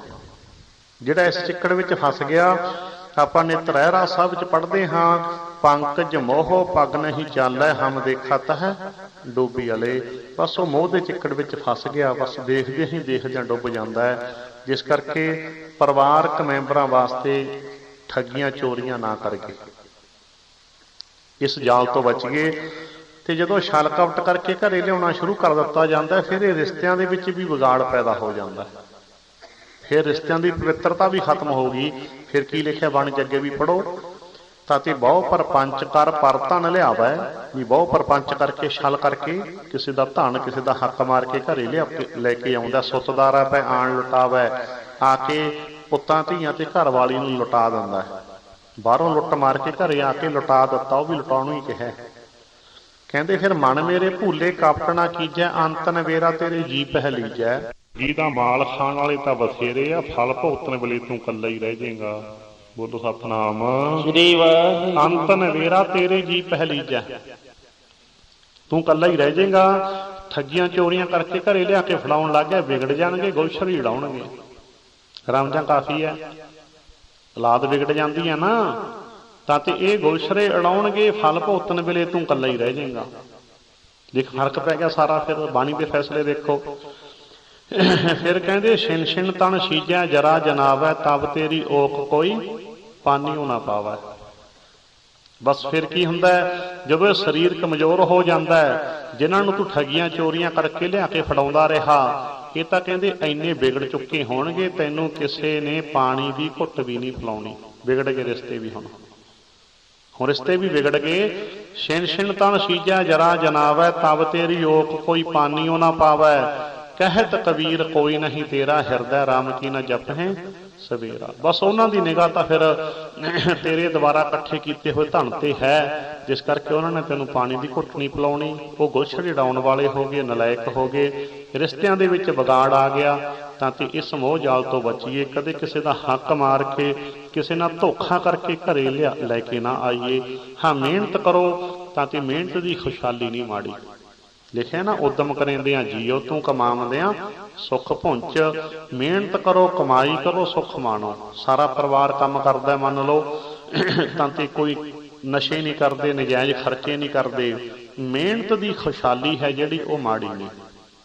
ਵੀ ਪਰਿਵਾਰ ਮਿਹਨਤ ਕਰੋ, ਆਪਣੀ ਆਮਦਨ ਮੁਤਾਬਕ ਖਰਚ ਕਰੋ, ਤਾਂ ਤੇ ਛਲ ਕਪਟ ਠੱਗੀ ਚੋਰੀ ਛੱਡ ਦੇਣੀ ਹੈ। ਇਹਨੂੰ ਕਹਿੰਦੇ ਨੇ ਮੋਹ ਦਾ ਜਾਲ ਹੈ ਜਿਹੜਾ, ਇਹ ਤੋਂ ਅਸੀਂ ਬਚਣਾ ਹੈ। ਰਹੋ ਵਿਚਾਰ। ਜਿਹਨੇ ਇਹ ਗੱਲ ਪਹਿਲੀ ਪੜ੍ਹ ਲਈ ਵੀ ਆਪਾਂ ਪਰਿਵਾਰਕ ਮੈਂਬਰਾਂ ਵਾਸਤੇ ਠੱਗੀ ਨਹੀਂ ਮਾਰਨੀ, ਕਿਸੇ ਦਾ ਹੱਕ ਨਹੀਂ ਮਾਰ ਕੇ ਘਰੇ ਲਿਆਉਣਾ, ਉਹਨੇ ਸਮਝ ਲਓ ਬ੍ਰਹਮ ਵਿਦਿਆ ਦੀ ਸਿਆਹੀ ਤਿਆਰ ਕਰ ਲਈ। ਨਾਲ ਨਾਲ ਉਹ ਵੀ ਵਿਚਾਰ ਕਰਨੀ ਹੈ ਨਾ ਆਪਾਂ। ਜਾਲ ਮੋਹ ਘਸ ਮਸ ਕਰ, ਘਸਾ ਕੇ ਇਹਨੂੰ ਮਸ ਮਸ ਸਿਆਹੀ ਨੂੰ ਕਹਿੰਦੇ ਆ। ਤੇ ਮੋਹ ਜਾਲ ਇਹ ਨਹੀਂ ਵੀ ਘਰੋਂ ਜਾਨੀ ਕਿ ਘਰ ਛੱਡ ਦਿਓ, ਨਾ ਨਾ ਨਾ ਨਾ, ਇਹ ਭਗੌੜੇ ਹੋਣਾ ਹੈ। ਕਈ ਆ ਨਾ ਘਰ-ਬਾਰ ਛੱਡ ਦਿੰਦੇ ਆ, ਕਹਿੰਦੇ ਬਾਬਾ ਜੀ ਤਾਂ ਤਿਆਗੀ ਹੋ ਗਏ, ਘਰੇ ਹੀ ਨਹੀਂ ਜਾਂਦੇ। ਮੇਰਾ ਸੁਭਾਅ ਸਿੱਧਾ ਜਾਈਏ, ਮੈਂ ਪੁੱਛਦਾ ਹੁੰਦਾ ਮਾੜਾ ਜਿਹਾ ਪਤਾ ਤਾਂ ਕਰ ਲਓ ਵੀ ਬਾਬਾ ਘਰੇ ਜਾਂਦਾ ਨਹੀਂ ਕਿ ਬਣਨ ਨਹੀਂ ਦਿੰਦੇ। ਬੋਲੋ ਸਤਨਾਮ। ਕਿਤੇ ਗੜਬੜ ਕਰਕੇ ਨਾ ਨਿਕਲਿਆ ਹੋਵੇ, ਕਿਤੇ ਰਮਜ ਕਾਫੀ ਹੁੰਦੀ ਆ ਨਾ, ਦੋਨਾਂ ਗੱਲਾਂ 'ਚ ਫਰਕ ਹੁੰਦਾ ਮਾੜਾ ਜਿਹਾ। ਸੋਚੋ ਜਰਾ। ਤਾਂ ਤੇ ਇੱਥੇ ਘਰ ਛੱਡਣ ਨੂੰ ਤਿਆਗ ਕਰਕੇ ਕਿਹਾ ਗਿਆ, ਤੇ ਤਿਆਗ ਵੀ ਕਾਹਦਾ ਹੁੰਦਾ, ਉਹ ਵੀ ਗੱਲਾਂ ਕਹਿਣੀਆਂ ਪੈਂਦੀਆਂ ਜੀ। ਪਰਿਵਾਰ ਦੇ 5 ਕਮਰੇ ਛੱਡ ਦਿੱਤੇ, ਘਰ ਦੇ 5 ਕਮਰੇ ਛੱਡ ਦਿੱਤੇ, ਡੇਰੇ 'ਚ 50 ਕਮਰੇ ਬਣਾ ਲਏ। ਪਰਿਵਾਰ ਦੇ 5 ਮੈਂਬਰ ਛੱਡ ਦਿੱਤੇ, ਡੇਰੇ ਵਿੱਚ 50 ਚੇਲਿਆਂ 'ਚ ਜਾਨ ਫਸਾਲੀ। ਤਿਆਗੀ ਕਾਹਦਾ ਹੋ ਗਿਆ? ਬੋਲੋ ਸਤਨਾਮ। ਤਿਆਗੀ ਕਾਹਦਾ ਹੋ ਗਿਆ? ਘਰ ਦੇ 5 ਕਮਰੇ, ਡੇਰੇ ਦੇ 50, ਘਰੇ 5 ਮੈਂਬਰ, ਡੇਰੇ 'ਚ 50 ਚੇਲੇ ਰੱਖ ਲਏ। ਤਿਆਗੀ ਕਾਹਦਾ ਹੋ ਗਿਆ? ਕਿੱਥੇ ਹੋ ਗਿਆ ਤਿਆਗੀ? ਇਹ ਨਹੀਂ ਜਾਨ ਛੁੱਟਦੀ। ਬਾਣੀ ਨੂੰ ਸਮਝਣਾ ਤਾਂ ਫਿਰ ਗੱਲ ਬਣਦੀ ਹੈ। ਹੋ ਗਿਆ ਤਿਆਗੀ, ਘਰੋਂ ਭਗੌੜਾ ਹੋ ਕੇ ਤਿਆਗੀ ਹੋ ਗਿਆ। ਤਾਂ ਤੇ ਆਪਣੇ ਫਰਜ਼ਾਂ ਤੋਂ ਭੱਜ ਜਾਣ ਵਾਲਾ ਭਗੌੜਾ ਹੈ, ਯਾਦ ਰੱਖਿਓ। ਤਿਆਗੀ ਨਹੀਂ, ਤਿਆਗੀ ਨਹੀਂ, ਭਗੌੜਾ ਹੈ। ਤਾਂ ਤੇ ਅਸੀਂ ਭਗੌੜੇ ਨਹੀਂ ਹੋਣਾ ਸਮਾਜ ਤੋਂ, ਪਰਿਵਾਰ ਤੋਂ, ਆਪਣੇ ਫਰਜ਼ਾਂ ਤੋਂ। ਤਾਂ ਤੇ ਰਹੋ ਵਿਚਾਰ। ਗੱਲ ਚੱਲ ਰਹੀ ਸੀ ਕਿੱਥੇ? ਬ੍ਰਹਮ ਵਿਦਿਆ ਦੀ ਸਿਆਹੀ ਬਣ ਗਈ ਨਾ। ਜਾਲ ਮੋਹ ਘਸ ਮਸ ਕਰ, ਮਤ ਕਾਗਦ ਕਰ ਸਾਰ। ਫਿਰ ਜਿਵੇਂ ਦੁਨਿਆਵੀ ਵਿਦਿਆ ਪੜ੍ਹਨ ਵਾਸਤੇ ਕਾਗਜ਼ ਚਾਹੀਦਾ, ਕਾਪੀ ਕਹਿ ਲਓ, ਰਜਿਸਟਰ ਕਹਿ ਲਓ, ਕਾਗਜ਼ ਚਾਹੀਦਾ। ਤੇ ਕਾਗਜ਼ ਵੀ ਆਪਾਂ ਕਹਿ ਦਿੰਦੇ ਹਾਂ ਵੀ ਵਧੀਆ ਹੋਵੇ, ਸਿਆਹੀ ਨਾ ਖਿੰਡੇ। ਵੀ ਜੇ ਸਿਆਹੀ ਖਿੰਡਦੀ ਹੋਵੇ, ਕਾਗਜ਼ ਹੀ ਨਕਲੀ ਜਾ ਹੋਵੇ, ਤੇ ਫੇਰ ਵੀ ਕੀ ਪਤਾ ਲੱਗਣਾ? ਪਤਾ ਹੀ ਨਹੀਂ ਲੱਗਣਾ ਫਿਰ ਤਾਂ। ਜਿਸ ਕਰਕੇ ਕਾਗਜ਼ ਆ ਜਿਹੜਾ ਸ੍ਰੇਸ਼ਟ ਹੋਣਾ ਚਾਹੀਦਾ। ਸਾਰ ਦਾ ਭਾਵ ਇੱਥੇ ਸ੍ਰੇਸ਼ਟ, ਵਧੀਆ, ਚੰਗੀ ਕੁਆਲਿਟੀ ਦਾ। ਜਿਵੇਂ ਕਿ ਦੁਨਿਆਵੀ ਵਿਦਿਆ ਪੜ੍ਹਨ ਵਾਸਤੇ ਕਾਗਜ਼ ਵਧੀਆ ਹੋਣਾ ਚਾਹੀਦਾ ਜੀ, ਤੇ ਸਿਆਹੀ ਖਿੰਡੇ ਨਾ, ਤਾਂ ਕਿ ਪਤਾ ਲੱਗੇ ਵੀ ਕੀ ਲਿਖਿਆ ਹੈ। ਇਵੇਂ ਜਿਹਾ ਕਹਿੰਦੇ ਬ੍ਰਹਮ ਵਿਦਿਆ ਵਾਸਤੇ ਵੀ ਸ੍ਰੇਸ਼ਟ ਕਾਗਜ਼ ਕਿਹੜਾ ਹੈ? ਆਪਣੀ ਮੱਤ ਨੂੰ ਸ੍ਰੇਸ਼ਟ ਕਰ ਲਾ। ਮੱਤ ਕਾਗਜ਼ ਕਰ ਸਾਰ, ਇਹ ਤੇਰੀ ਮੱਤ ਹੈ। ਇਹ ਬ੍ਰਹਮ ਵਿਦਿਆ ਵਾਸਤੇ ਇਹਨੇ ਕਾਗਜ਼ ਦਾ ਕੰਮ ਦੇਣਾ ਹੈ। ਤੇ ਇਹਨੂੰ ਸ੍ਰੇਸ਼ਟ ਕਰ ਲਾ, ਆਪਣੀ ਮਨਮੱਤ ਨੂੰ ਛੱਡ ਦੇ, ਗੁਰੂ ਤੋਂ ਮੱਤ ਲੈ ਲਾ। ਆਪਣੀ ਮੱਤ ਨੂੰ ਗੁਰਮੱਤ ਦੁਆਰਾ ਸ੍ਰੇਸ਼ਟ ਬਣਾ ਲਾ, ਤਾਂ ਇਹ ਬ੍ਰਹਮ ਵਿਦਿਆ ਦਾ ਕਾਗਜ਼ ਤਿਆਰ ਹੋ ਗਿਆ ਵੀ ਆਪਣੀ ਮਨਮੱਤ ਛੱਡ ਦੇ, ਗੁਰੂ ਤੋਂ ਮੱਤ ਲੈ ਕੇ ਚੱਲ। ਦੂਜਾ ਪੁਆਇੰਟ ਹੋ ਗਿਆ, ਧਰਮ ਦੀ ਵਿਦਿਆ ਪੜ੍ਹਨ ਦੇ ਪੁਆਇੰਟ ਨੇ ਇਹ। ਫਿਰ ਤੀਸਰਾ ਪੁਆਇੰਟ ਹੈ ਭਾਉ ਕਲਮ ਕਰ। ਫਿਰ ਕਲਮ ਵੀ ਚਾਹੀਦੀ ਹੈ। ਕਲਮ ਜਿਵੇਂ ਅੱਜ ਕੱਲ੍ਹ ਆਪਾਂ ਕਹਿੰਦੇ ਪੈਨ ਹੁੰਦਾ, ਉਹਨਾਂ ਸਮੇਂ 'ਚ ਕਲਮ ਹੁੰਦੀ ਸੀ ਲਿਖਣ ਵਾਸਤੇ। ਕਲਮ ਕਹਿੰਦੇ ਪ੍ਰੇਮ ਨੂੰ ਕਲਮ ਬਣਾ ਲਾ, ਭਾਉ ਕਲਮ ਕਰ। ਚਿੱਤ ਲਿਖਾਰੀ, ਤੇ ਲਿਖੂ ਕੌਣ? ਕਹਿੰਦੇ ਆਪਣੇ ਚਿੱਤ ਨੂੰ ਹੀ ਲਿਖਾਰੀ ਬਣਾ ਲਾ, ਵੀ ਪਿਆਰ ਨਾਲ ਪ੍ਰਮਾਤਮਾ ਦੇ ਨਾਮ ਦਾ ਚਿੰਤਨ ਕਰਨਾ। ਆਪਣੇ ਚਿੱਤ ਨੂੰ ਲਿਖਾਰੀ ਬਣਾ ਲਾ, ਪ੍ਰੇਮ ਨੂੰ ਕਲਮ ਬਣਾ ਲਾ, ਮੱਤ ਨੂੰ ਵਧੀਆ ਕਾਗਜ਼ ਬਣਾ ਲਾ, ਤੇ ਮੋਹ ਦੇ ਜਾਲ ਨੂੰ ਘਸਾ ਕੇ ਸਿਆਹੀ ਬਣਾ ਲਾ। ਇੰਨੀ ਗੱਲ ਹੋ ਗਈ ਤੋਂ ਪਹਿਲਾਂ। ਕਹਿੰਦੇ ਭਾਉ ਕਲਮ ਕਰ ਚਿੱਤ ਲਿਖਾਰੀ, ਗੁਰ ਪੁੱਛ ਲਿਖ ਵਿਚਾਰ। ਤਾਂ ਤੇ ਗੁਰੂ ਨੂੰ ਪੁੱਛ ਕੇ, ਭਾਵ ਆਪਣੀਆਂ ਮਨ ਮਰਜ਼ੀਆਂ ਛੱਡ ਦੇ, ਗੁਰੂ ਨੂੰ ਪੁੱਛ ਕੇ, ਗੁਰਦੀਕਸ਼ਿਤ ਹੋ ਕੇ, ਗੁਰੂ ਨਾਲ ਜੁੜ ਕੇ, ਕੀ ਲਿਖ ਲਿਖ ਨਾਮ ਸਾਲਾ, ਲਿਖ ਲਿਖ ਅੰਤ ਨ ਪਾਰਾਵਾਰ। ਉਸ ਪਰਮਾਤਮਾ ਦੇ ਨਾਮ ਨੂੰ ਜਿਹਦਾ ਅੰਤ ਪਾਰਾਵਾਰ ਕੋਈ ਨਹੀਂ, ਹੱਦਵੰਨਾ ਕੋਈ ਨਹੀਂ, ਜੋ ਬੇਅੰਤ ਹੈ, ਉਹਦੀ ਸਿਫਤ ਸਲਾਹ ਨੂੰ, ਤਾਂ ਤੇ ਉਹਦੇ ਨਾਮ ਨੂੰ, ਉਹਦੀ ਯਾਦ ਨੂੰ ਆਪਣੇ ਅੰਦਰ ਲਿਖ।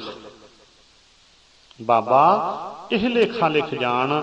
ਗੁਰੂ ਜੀ ਕਹਿੰਦੇ ਆਹ ਲੇਖਾ ਲਿਖ ਲਾ, ਆਹ ਪੜ੍ਹਾਈ ਕਰਨੀ ਸਿੱਖ ਲਾ। ਦੁਨਿਆਵੀ ਵਿਦਿਆ ਤਾਂ ਸਿੱਖ ਗਿਆ ਨਾ, ਊੜਾ ਆੜਾ ਤੇ ਹੋਰ ਸਾਰਾ ਅੱਗੇ ਦੀ ਅੱਗੇ ਲਗਾ ਮਾਤਰਾ ਸਾਰਾ ਠੀਕ ਹੈ, ਪੜ੍ਹਨਾ ਹੈ, ਪਰ ਨਾਲ ਨਾਲ ਕਹਿੰਦੇ ਆਹ ਲੇਖਾ ਲਿਖਣਾ ਵੀ ਸਿੱਖ ਲਾ। ਬਾਬਾ ਇਹ ਲੇਖਾ ਲਿਖ ਜਾਣ, ਜਿੱਥੇ ਲੇਖਾ ਮੰਗੀਐ ਤਿੱਥੇ ਹੋਏ ਸੱਚਾ ਨਿਸ਼ਾਨ। ਜਿੱਥੋਂ ਲੇਖਾ ਤੇਰਾ, ਤਿੱਥੋਂ ਤੇਰਾ ਲੇਖਾ ਮੰਗਿਆ ਜਾਣਾ ਹੈ, ਉੱਥੇ ਇਸ ਬ੍ਰਹਮ ਵਿਦਿਆ ਨੇ ਹੀ ਤੇਰਾ ਪਰਵਾਨਾ ਬਣਨਾ। ਸੱਚਾ ਨਿਸ਼ਾਨ ਕਹਿ ਲਓ, ਆਇਡੈਂਟੀਟੀ ਕਾਰਡ ਕਹਿ ਲਓ, ਪਛਾਣ ਪੱਤਰ ਕਹਿ ਲਓ, ਦਰਗਾਹ ਦਾ ਪਰਵਾਨਾ, ਇਹਨੇ ਉੱਥੇ ਤੇਰੇ ਕੰਮ ਆਉਣਾ। ਜਿਹੜੇ ਦੁਨਿਆਵੀ ਡਿਗਰੀਆਂ ਇਹ ਤਾਂ ਇੱਥੇ ਤੱਕ ਸੀਮਤ ਹੈ ਨਾ। ਠੀਕ ਹੈ, ਬੰਦਾ ਦੁਨਿਆਵੀ ਕੰਮ ਕੀਤਾ ਸਿੱਖ ਜਾਂਦਾ, ਕਲਾਕ੍ਰਿਤ ਸਿੱਖ ਜਾਂਦਾ, ਸੋਹਣੀ ਗੱਲ ਹੈ, ਸਮਾਜ ਵਿੱਚ ਸੋਹਣੇ ਢੰਗ ਨਾਲ ਵਿਚਰਨਾ ਸਿੱਖ ਜਾਂਦਾ ਦੁਨੀਆ ਵਿੱਚ। ਪਰ ਜਿਹੜੀ ਇਹ ਬ੍ਰਹਮ ਵਿਦਿਆ ਹੈ, ਇਹ ਬ੍ਰਹਮ ਵਿਦਿਆ ਦਾ ਆਇਡੈਂਟੀਟੀ ਕਾਰਡ ਹੀ, ਬ੍ਰਹਮ ਵਿਦਿਆ ਦਾ ਪਛਾਣ ਪੱਤਰ ਹੀ ਤੇਰੇ ਨਾਲ ਜਾਣਾ ਹੈ। ਜੇ ਤੂੰ ਇਹ ਅਸਲੀ ਵਿਦਿਆ ਨਾ ਪੜ੍ਹੀ, ਗਾਹਾਂ ਕਿਸੇ ਨੇ ਨਹੀਂ ਪੁੱਛਣਾ ਵੀ ਇਹ ਜਾਨੀ ਕਿ PhD ਕੀਤੀ ਸੀ, ਜਾਂ ਇਹ ਇੰਜੀਨੀਅਰ ਸੀ, ਜਾਂ ਇਹ ਡਾਕਟਰ ਸੀ, ਜਾਂ ਇਹ ਸੀ ਉਹ ਸੀ। ਨਾ ਨਾ, ਫਿਰ ਕਿਸੇ ਨੇ ਨਹੀਂ ਪੁੱਛਣਾ। ਜੇ ਬ੍ਰਹਮ ਵਿਦਿਆ ਨਾ ਪੜ੍ਹੀ ਤਾਂ ਜ਼ੀਰੋ ਰਹਿ ਜਾਵੇਂਗਾ। ਇਹ ਬ੍ਰਹਮ ਵਿਦਿਆ ਨੇ ਹੀ ਤੇਰਾ ਸੱਚਾ ਨਿਸ਼ਾਨ ਬਣਨਾ ਹੈ, ਤੇਰੀ ਨੇਮ ਪਲੇਟ ਬਣਨਾ ਹੈ। ਕਹਿ ਲਓ ਜਿਵੇਂ ਇੱਥੋਂ ਦੀਆਂ ਨੇਮ ਪਲੇਟਾਂ ਹੁੰਦੀਆਂ ਨਾ, ਇਹ ਸੱਚੀ ਦਰਗਾਹ ਦੀ ਨੇਮ ਪਲੇਟ ਹੈ, ਸੱਚਾ ਨਿਸ਼ਾਨ। ਤਾਂ ਤੇ ਇਹ ਲੇਖਾ ਲਿਖ ਲਾ, ਇਹ ਸੱਚਾ ਨਿਸ਼ਾਨ ਬਣਾ ਲਾ, ਜਿਸ ਸੱਚੇ ਨਿਸ਼ਾਨ ਨੇ ਤੇਰੇ ਨਾਲ ਦਰਗਾਹ ਪ੍ਰਮਾਤਮਾ ਦੀ ਹਜ਼ੂਰੀ ਤੱਕ ਜਾਣਾ ਹੈ। ਤਾਂ ਤੇ ਬਾਬਾ ਇਹ ਲੇਖਾ ਲਿਖ ਜਾਣ, ਜਿੱਥੇ ਲੇਖਾ ਮੰਗੀਐ ਤਿੱਥੇ ਹੋਏ ਸੱਚਾ ਨਿਸ਼ਾਨ। ਉੱਥੇ ਨੇ ਤੇਰਾ ਪਛਾਣ ਪੱਤਰ ਬਣਨਾ ਵੀ ਬ੍ਰਹਮ ਵਿਦਿਆ ਪੜ੍ਹਦਾ ਰਿਹਾ, ਬ੍ਰਹਮ ਵਿਦਿਆ ਪੜ੍ਹਿਆ। ਤਾਂ ਤੇ ਇੱਦਾਂ ਇਹ ਰਿਹਾ ਜੀ, ਜਾਨੀ ਕਿ ਅਸਲੀ ਵਿਦਿਆ ਦਾ ਸਰੂਪ। ਦੁਨਿਆਵੀ ਵਿਦਿਆ ਦੇ ਨਾਲ ਨਾਲ ਅਸੀਂ ਆਪਣੀ ਸੁਰਤ ਨੂੰ ਵੀ ਸਾਧੀਏ, ਤਾਂ ਤੇ ਮੋਹ ਜਾਲ ਨੂੰ ਘਸਾ ਕੇ ਸਿਆਹੀ ਬਣਾਉਣੀ। ਆਪਾਂ ਸਮਝ ਲਿਆ ਸਾਰਾ ਕੁਛ ਪਹਿਲਾਂ। ਮੱਤ ਨੂੰ ਕਾਗਜ਼ ਬਣਾਈਏ, ਚਿੰਤਨ ਨੂੰ ਲਿਖਾਰੀ ਬਣਾਈਏ, ਪ੍ਰੇਮ ਨੂੰ ਕਲਮ ਬਣਾ ਕੇ, ਭਾਵ ਕਿ ਗੁਰੂ ਦੀ ਮੱਤ ਲੈ ਕੇ ਪ੍ਰੇਮ ਦੇ ਨਾਲ ਪਰਮਾਤਮਾ ਦੇ ਨਾਮ ਦਾ ਚਿੰਤਨ ਕਰਨਾ ਹੀ ਬ੍ਰਹਮ ਵਿਦਿਆ ਹੈ। ਜਿਹੜੇ ਵਿਦਿਆ ਨਾਲ ਨਾਲ ਪੜ੍ਹਦੇ ਰਹਿੰਦੇ ਹੈ, ਉਹ ਮਹਾਨ ਸ਼ਖਸੀਅਤਾਂ ਬਣ ਜਾਂਦੇ ਹੈ। ਜਿਹੜੇ ਜਿਨ੍ਹਾਂ ਕੋਲੇ ਸੱਚ ਧਰਮ ਨਹੀਂ ਪੱਲੇ ਹੁੰਦਾ, ਉਹ ਪੜ੍ਹ ਲਿਖ ਕੇ ਹੈਵਾਨ ਤੇ ਸ਼ੈਤਾਨ ਬਣ ਜਾਂਦੇ ਹੈ। ਤਾਂ ਤੇ ਅਸੀਂ ਹੈਵਾਨ ਸ਼ੈਤਾਨ ਨਹੀਂ ਬਣਨਾ, ਅਸੀਂ ਪੜ੍ਹ ਕੇ ਯਾਨੀ ਕਿ ਗੁਰਮੁਖ ਬਣਨਾ ਹੈ, ਗੁਰਮੁਖ ਇੰਜੀਨੀਅਰ ਬਣਨਾ ਹੈ, ਗੁਰਮੁਖ ਡਾਕਟਰ ਬਣਨਾ ਹੈ, ਗੁਰਮੁਖ ਵਕੀਲ ਬਣਨਾ ਹੈ, ਗੁਰਮੁਖ ਜੱਜ ਜੋ ਵੀ ਬਣਨਾ ਬਣੋ, ਗੁਰਮੁਖ ਜ਼ਰੂਰ ਬਣੋ। ਜੇ ਗੁਰਮੁਖ ਨਹੀਂ ਬਣੇ ਫਿਰ ਕੁਛ ਨਹੀਂ ਬਣੇ। ਇਹ ਸੀ ਜੀ ਗੋਪਾਲ ਪਾਧੇ ਨੂੰ ਗੁਰੂ ਜੀ ਨੇ ਕੀ ਪੜ੍ਹਾਇਆ। ਤਾਂ ਤੇ ਇਸ ਸਾਖੀ ਦੀ ਸਾਰੀ ਦੁਨੀਆ ਨੂੰ ਸਿੱਖਿਆ ਕਿ ਅਸੀਂ ਧਰਮ ਦੀ ਵਿਦਿਆ ਵੀ ਨਾਲ ਨਾਲ ਪੜ੍ਹਨੀ ਹੈ। ਅਗਲੀ ਸਾਖੀ, ਗੁਰੂ ਨਾਨਕ ਸਾਹਿਬ ਆਪਣੇ ਘਰ ਦੇ ਵਿਹੜੇ ਦੇ ਵਿੱਚ ਚੁੱਪ ਕਰਕੇ ਲੰਬੇ ਪਏ ਰਹਿੰਦੇ ਹੈ, ਕਿਉਂਕਿ ਕੌਤਕ ਰਚਿਆ ਸੀ ਨਾ, ਕੌਤਕ ਸੀ, ਸਾਨੂੰ ਸਮਝਾਉਣੀਆਂ ਸੀ ਕੀ ਗੱਲਾਂ।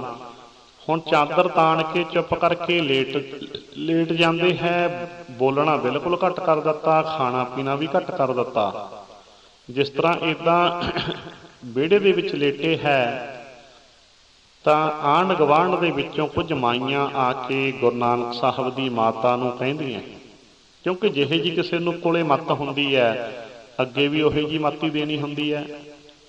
ਤੇ ਆਂਢ ਗੁਆਂਢ ਚੋਂ ਆ ਕੇ ਮਾਈਆਂ ਕੀ ਕਹਿੰਦੀਆਂ, ਕੁੜੇ ਭੈਣੇ ਤੇਰੇ ਨਾਨਕ ਨੂੰ ਕੋਈ ਬਾਹਰਲੀ ਝਾਕਣਾ ਹੋਈ ਲੱਗਦੀ ਹੈ, ਇਹਨੂੰ ਕੋਈ ਭੂਤ ਚੰੜੇਲ ਚੁੰਬੜਿਆ ਲੱਗਦਾ, ਕੋਈ ਝਾੜਾ ਕਰਾ ਲਓ, ਹਾਂ ਕੋਈ ਤਵੀਤ ਧਾਗਾ ਕਰਾ ਦਿਓ, ਚੁੱਪ ਜੇ ਕਰਕੇ ਪਿਆ ਰਹਿੰਦਾ ਹੈ, ਤੁਸੀਂ ਇਹਨੂੰ ਕੋਈ ਤਵੀਤ ਧਾਗਾ ਕਰਾ ਲਓ, ਝਾੜਾ ਕਰਾ ਲਓ, ਕਿਉਂਕਿ ਜਿਹੇ ਜੀ ਮੱਤ। ਕਿਤੇ ਕੁਝ ਸਿਆਣੇ ਬੰਦਿਆਂ ਨੇ ਰਾਏ ਦਿੱਤੀ ਗੁਰੂ ਨਾਨਕ ਸਾਹਿਬ ਦੇ ਪਿਤਾ ਜੀ ਨੂੰ ਵੀ ਆਪਣਾ ਵੈਦ ਹਰਦਾਸ ਬਹੁਤ ਸਿਆਣਾ ਹੈ, ਇਹਨੂੰ ਬੁਲਾ ਕੇ ਤੇ ਤੂੰ ਨਾਨਕ ਦੀ ਨਬਜ ਵਿਖਾ, ਇਹਨੂੰ ਕੋਈ ਸਰੀਰਕ ਤਕਲੀਫ ਲੱਗਦੀ ਹੈ ਜੇ ਕੋਈ ਏਦਾਂ ਚੁੱਪ ਜੀ ਵੱਟ ਕੇ ਪਿਆ ਰਹਿੰਦਾ। ਖੈਰ ਗੁਰੂ ਨਾਨਕ ਸਾਹਿਬ ਦੇ ਪਿਤਾ ਜੀ ਨੇ ਸਿਆਣੇ ਬੰਦਿਆਂ ਦੀ ਰਾਏ ਨੂੰ ਮੰਨਿਆ ਤੇ ਵੈਦ ਹਰਦਾਸ ਨੂੰ ਬੁਲਾਇਆ। ਜਦੋਂ ਵੈਦ ਹਰਦਾਸ ਆਇਆ ਤੇ ਆ ਕੇ ਉਹਨੇ ਗੁਰੂ ਨਾਨਕ ਸਾਹਿਬ ਦੀ ਬਾਂਹ ਫੜੀ, ਕੱਪੜਾ ਪਾਸੇ ਕਰਕੇ ਨਬਜ ਦੇਖਣ ਵਾਸਤੇ। ਨਾਲ ਦੀ ਨਾਲ ਗੁਰੂ ਨਾਨਕ ਸਾਹਿਬ ਵੈਦ ਨੂੰ ਕਹਿੰਦੇ ਕਿ ਬੈਤਾ ਮੇਰੀ ਓ ਬਾਂਹ ਛੱਡ ਦੇ, ਬੈਤਾ ਮੇਰੀ ਓ ਬਾਂਹ ਛੱਡ ਦੇ, ਬੈਤਾ ਮੇਰੀ ਓ ਬਾਂਹ ਛੱਡ ਦੇ, ਬੈਤਾ ਮੇਰੀ ਓ ਬਾਂਹ ਛੱਡ ਦੇ।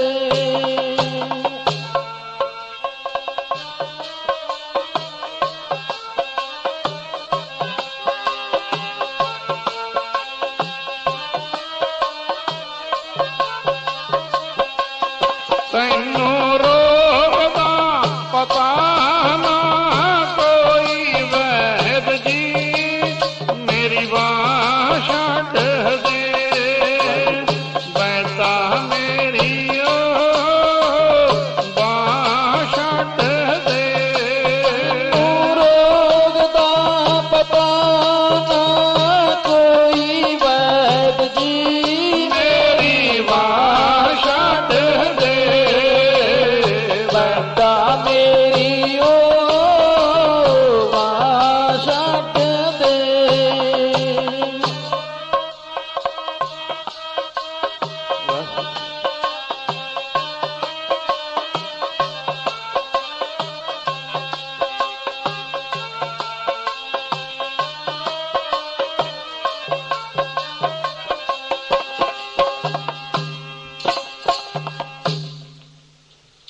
ਗੁਰੂ ਨਾਨਕ ਸਾਹਿਬ ਕਹਿੰਦੇ ਵੈਦਾ ਬਾਂਹ ਛੱਡ ਦੇ, ਤੈਨੂੰ ਇਸ ਰੋਗ ਦਾ ਨਬਜ ਦੇਖ ਕੇ ਨਹੀਂ ਪਤਾ ਲੱਗਣਾ।